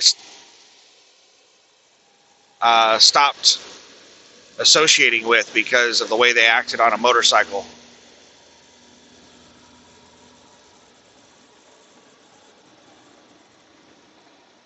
Like, whenever I got my motorcycle, everybody that I worked with that found out I had a motorcycle wanted to go out riding with me. I'm like, I'm not a cruiser. Like, I didn't buy the motorcycle to go cruise around.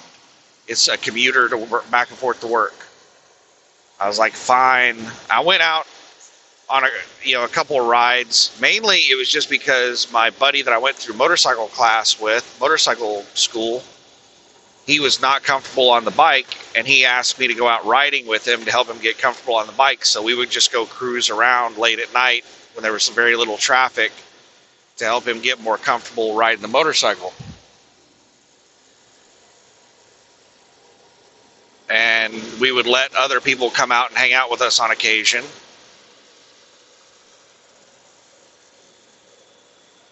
And I remember we got the cops called on us once because of one of the jackasses that came out riding with us. He came out on like some tiny little dirt bike. It was street legal, but it was like a small dirt bike. And he used it to do stunts. He would ride wheelies and stuff like that, do burnouts and things on it.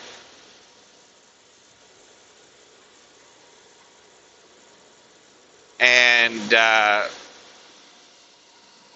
so he wanted us to follow him over to a park, and we did. We parked. We got to the park. We all parked our bikes, and then he starts going around doing jumps off stuff and riding wheelies and all kinds of shit in the park. I found a faster route via I-20 West, which saves 5 minutes. If you prefer to stay on the current route.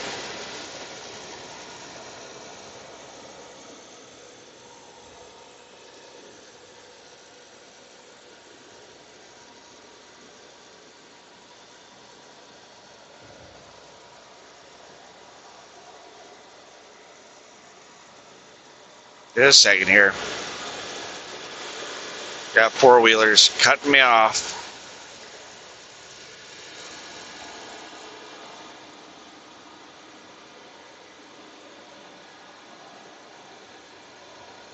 And Google just rerouted me.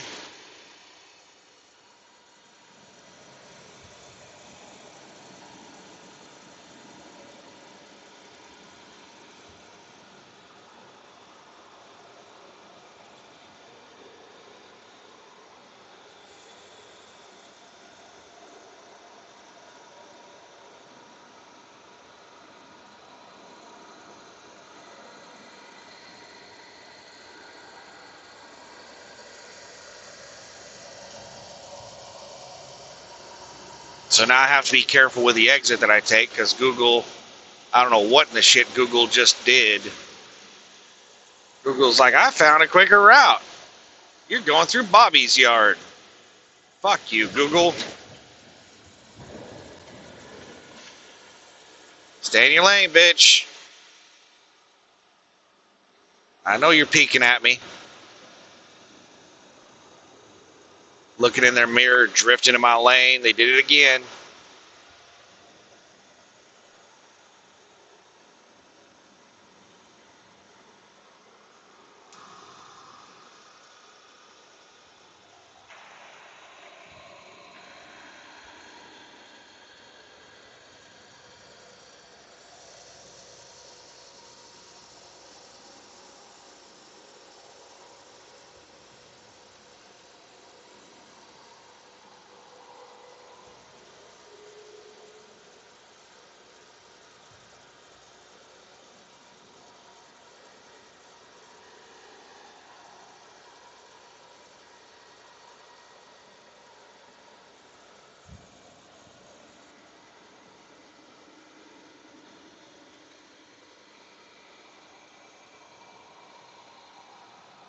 "19 miles.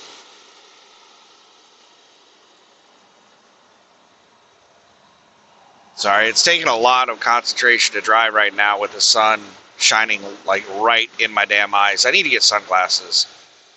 I've been meaning to order new glasses, but this prescription, usually I have to get a new prescription every 6 months to a year. But I think my eyes have finally stopped changing. Because this prescription's been good for a long time. So I need to just order more of the same prescription. Actually, on the last eye test I did, what the hell was I doing an eye test for? Was it my, yeah, it was my DOT physical.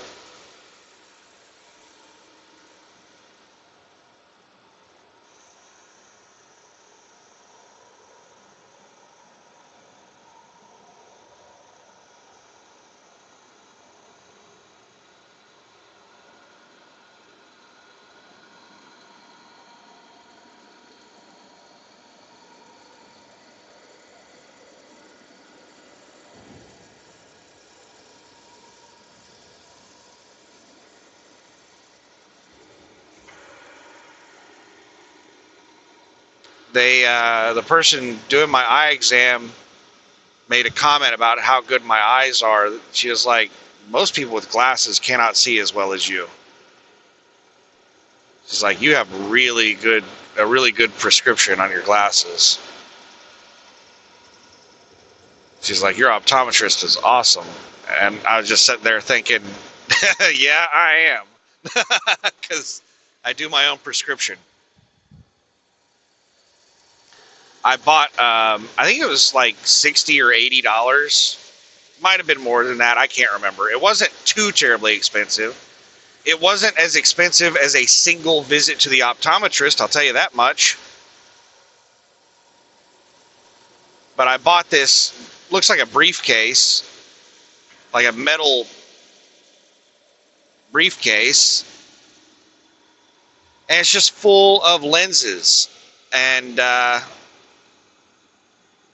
it's basically the same thing as what they have at the optometrist. There's somebody on the shoulder. It's just, and they are smoking, they're accelerating and blowing all kinds of smoke.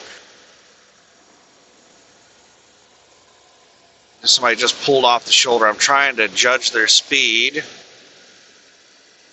They are smoking something bad. I don't know if that's like some people modify their vehicles to do that, but usually whenever you see a vehicle smoking like that, it has some serious fucking problems.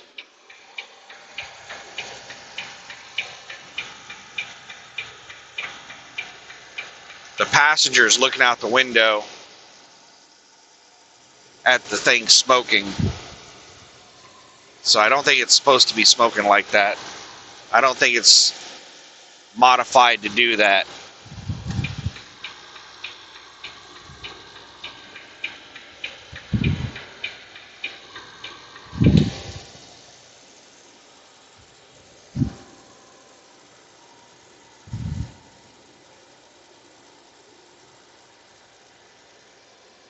Fucking Texas.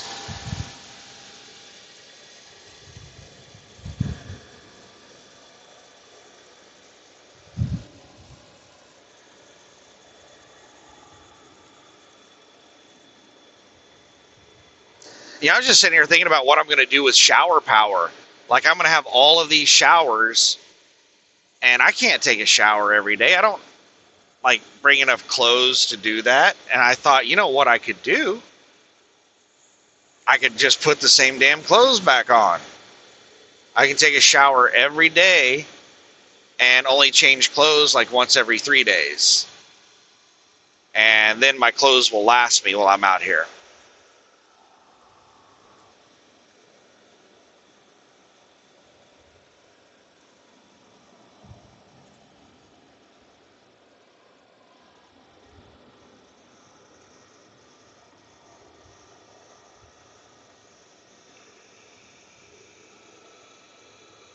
What do we got on the shoulder this time? Jeep.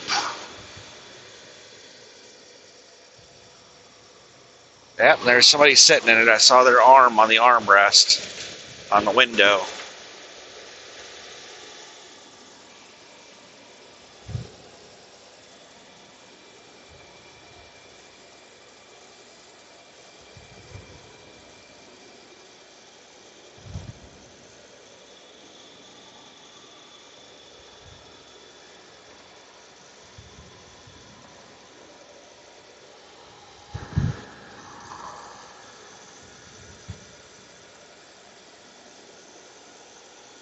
I'm not sure if I mentioned this earlier,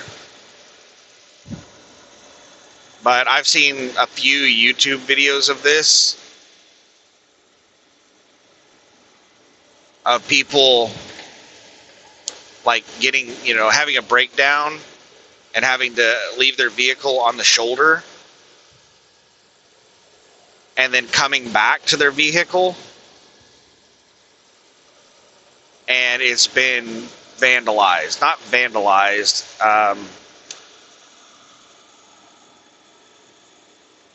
stripped, stolen, like parts have been stolen off of it.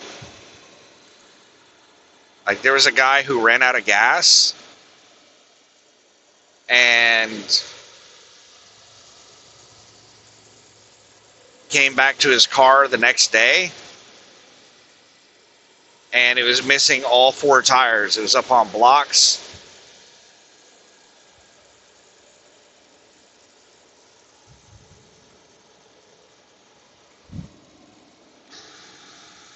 And they had, I think they'd also, ripped up his dash and stolen his radio and all kinds of stuff. They took everything they could out of that car. They stripped it.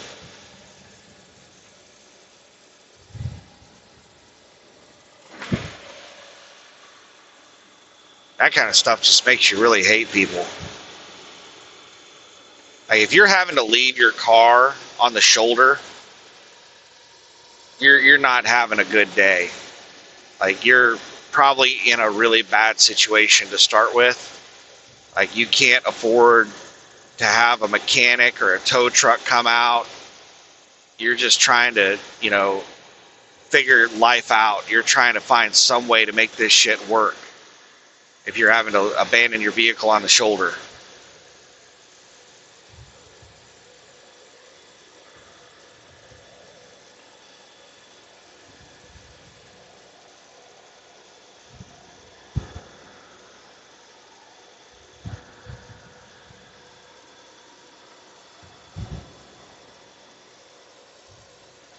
.4 miles.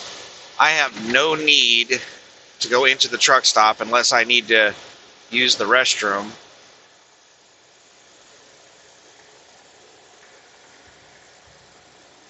Another one on the shoulder. So I don't really care about parking up at the front. If there's a front spot open, I'll grab it only because they're easy to get into. They're basically straight backs.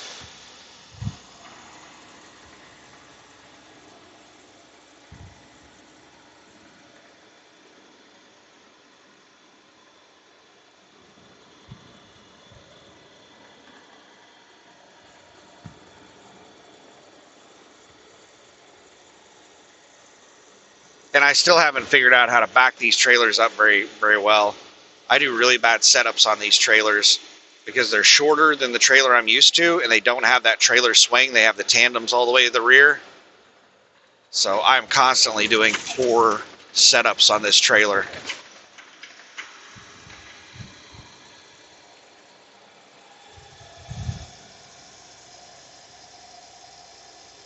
But this is a massive parking lot, and I am not going to mind one bit parking at the very back of that damn thing. I just want to find a spot that's like a straight back on both sides of me. I don't want people having to do tight backs on either side of me. I don't want to get hit. I don't want anything that's going to screw up this dedicated account. I don't want some shit happen to me like what happened on the Walmart dedicated, which, like, I don't mind, like, losing out on that Walmart dedicated.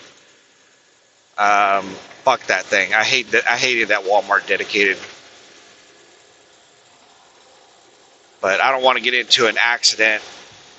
Somebody hits me, messes up my truck where I can't do this dedicated anymore, and then I've got to go like deadhead to the house, or worse, get towed,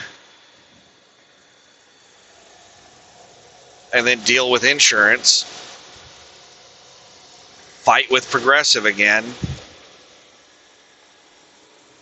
Next time I get into an accident, I'm just going to eat the $500 deductible and just have my insurance do it all, so I don't have to deal with Progressive's stupid ass. Progressive just lowballing me on everything. I'll let my insurance fight with Progressive.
This has been a really cool, like, casual drive today.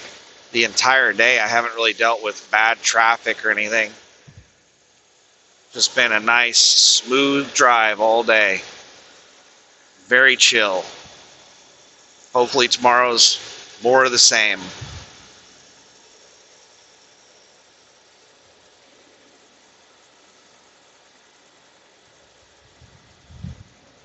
Only got 3.6 miles to go, and I need to figure out what the mileage is from here to Lawton and then back down to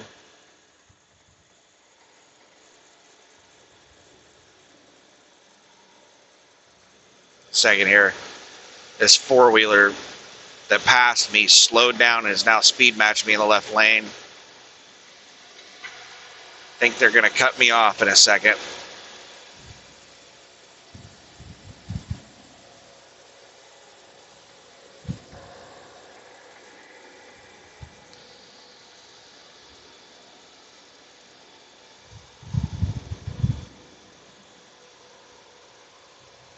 Go, Honda. You know you want to pass on the right. Do it. Do it. There you go. In 2 miles, take exit 503 for Wilson Road. In 2 miles, take exit 503 for Wilson Road.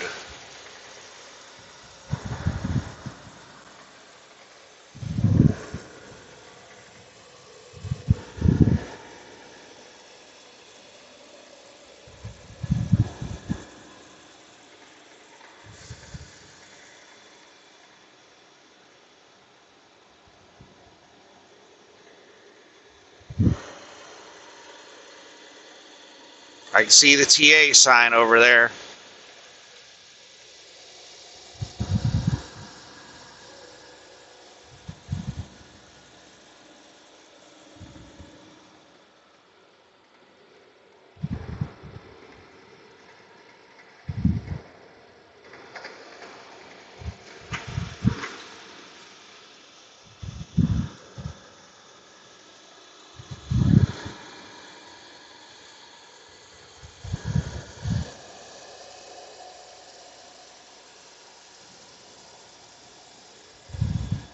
In half a mile, take exit 503 for Wilson Road. 7:56, I think. I think it's 7:56 p.m.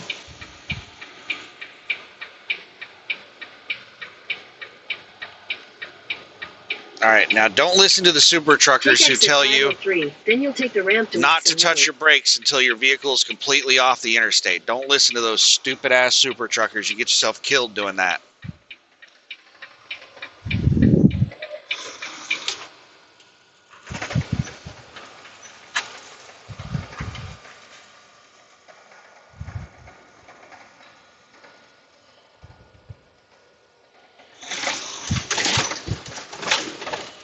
Take the ramp to Wilson Road. Then you'll take your first left onto Wilson Road.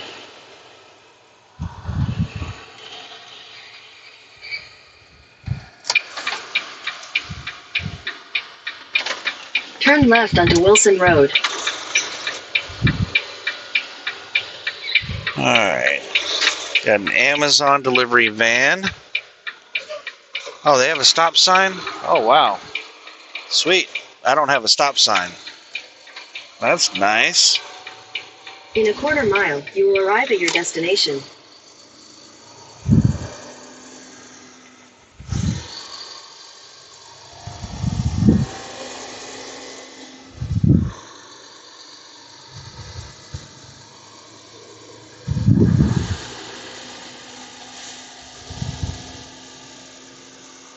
Oh, that parking lot looks packed.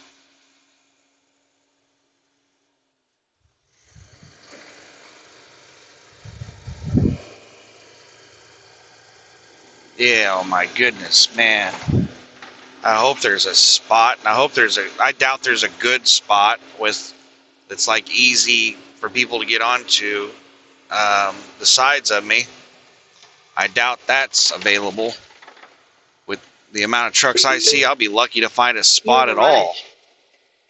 Good Lord, man.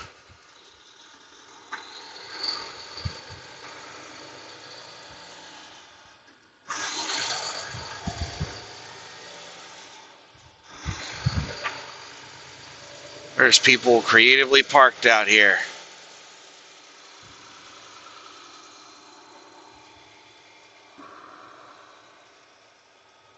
Oh, shit. It looks like we have so many creative parkers, they've turned this shit into one lane, entrance and exit right here.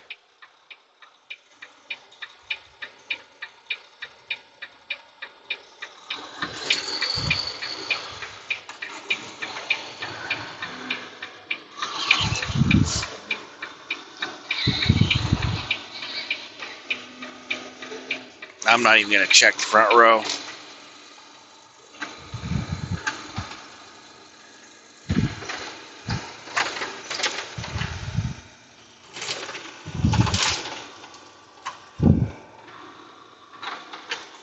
You know what? Fuck that. I am going to check the front row.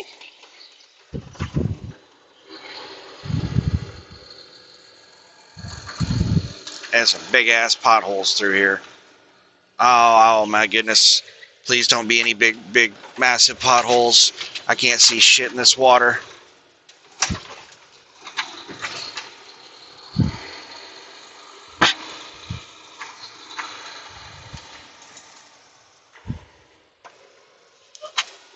every time I think there's a spot open, there's a bobtail or hot shot or something in there.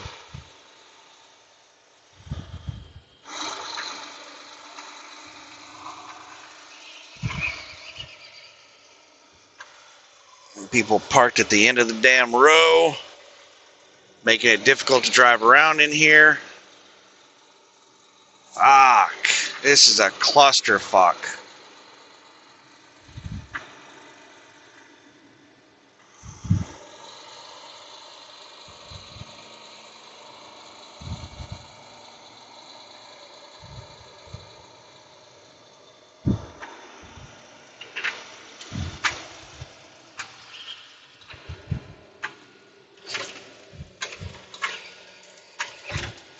Alright, I see spots down at the very end row.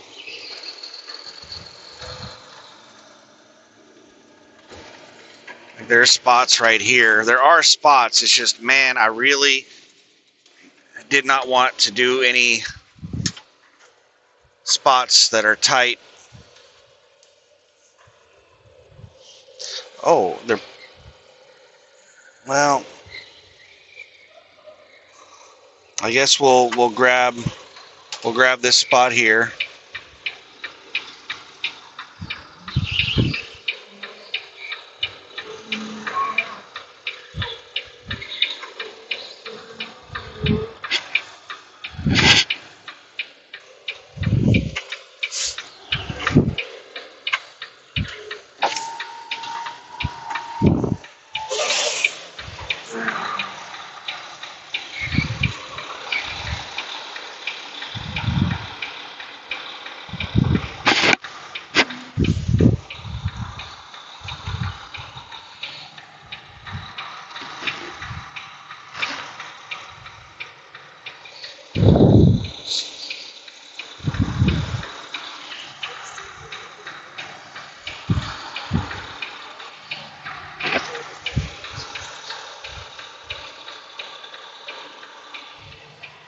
Not pretty, but we are in the general vicinity of the parking spot.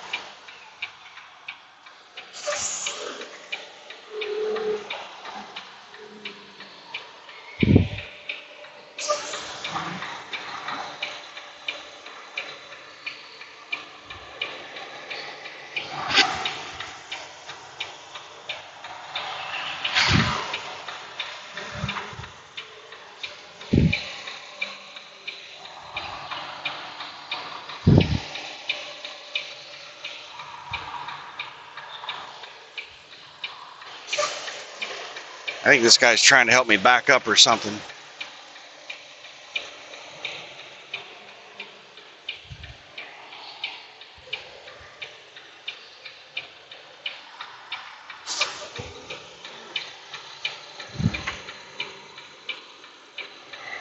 It was a terrible setup. If I wasn't really sure what spot I was going to go for. If there weren't 3 spots open right there, I would have redone my setup and rethought my life. But because there were so many open spots, I decided to just fucking rip it in there.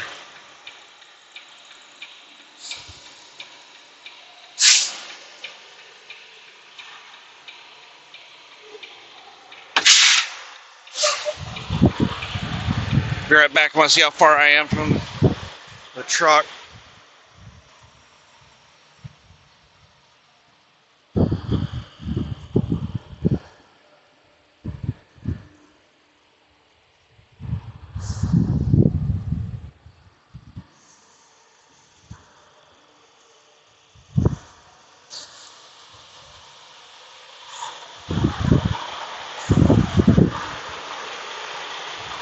Got about 6-8 feet until I hit the back of the line of this spot.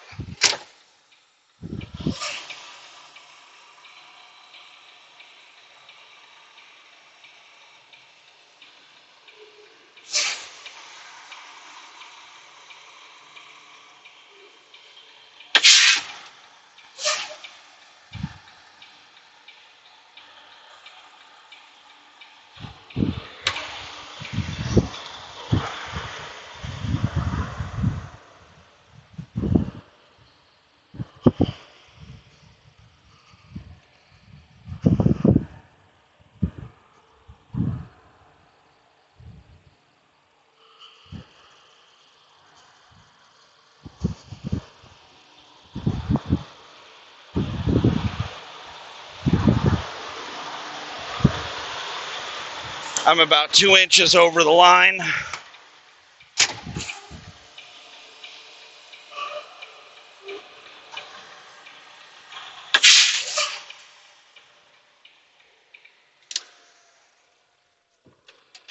All right.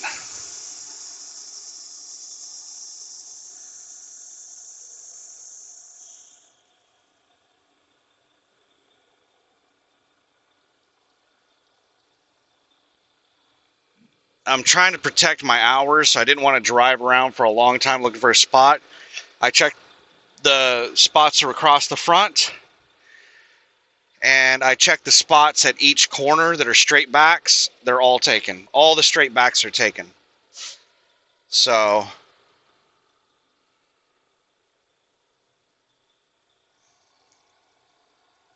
my only option was one of these damn spots where I have to worry about somebody backing into me.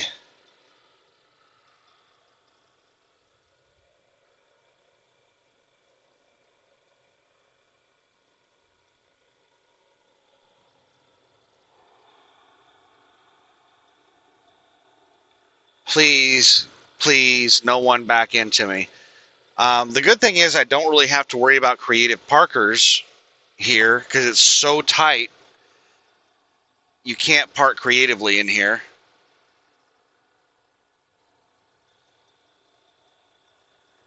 There's a Landstar. There's a whole bunch of people parked alongside the curb in spots they're not supposed to be in. And there's tons of real spots.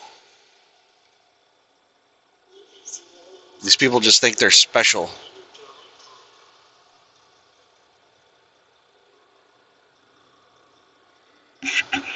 Alright, so I'm going to wrap up the video there and go make a sandwich. So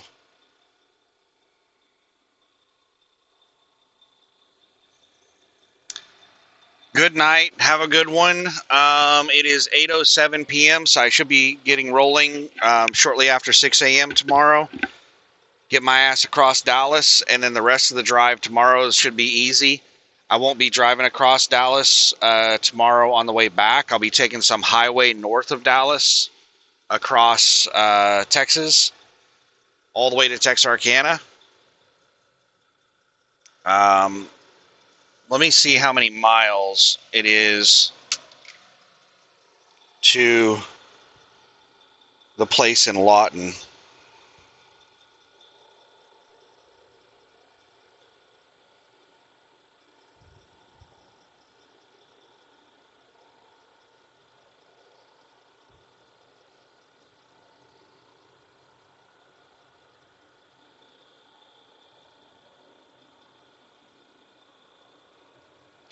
$229 miles, but it's going to be a little bit further than that because I'm not going to take this route that they're wanting me to take. So 229.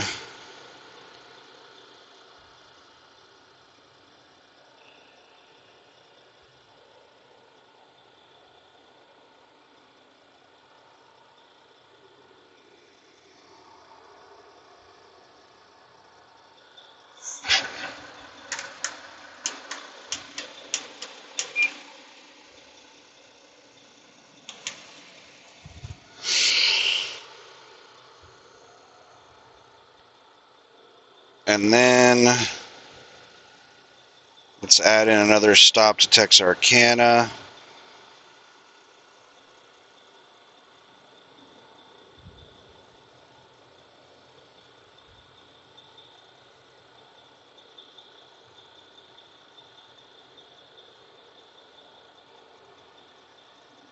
$555 miles. Oh yeah, that should be easily doable.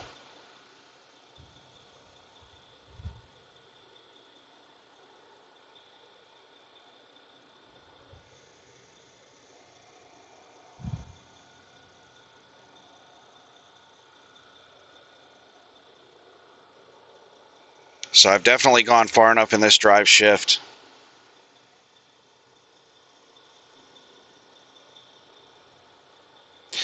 Google Web App Activity Lawsuit. Court-ordered notice of class action.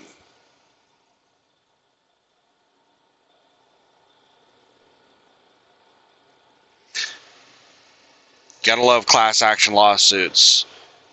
Lawyers are the only ones who make any money on those damn things. You get like $10. Everybody that signs up for it gets like $10.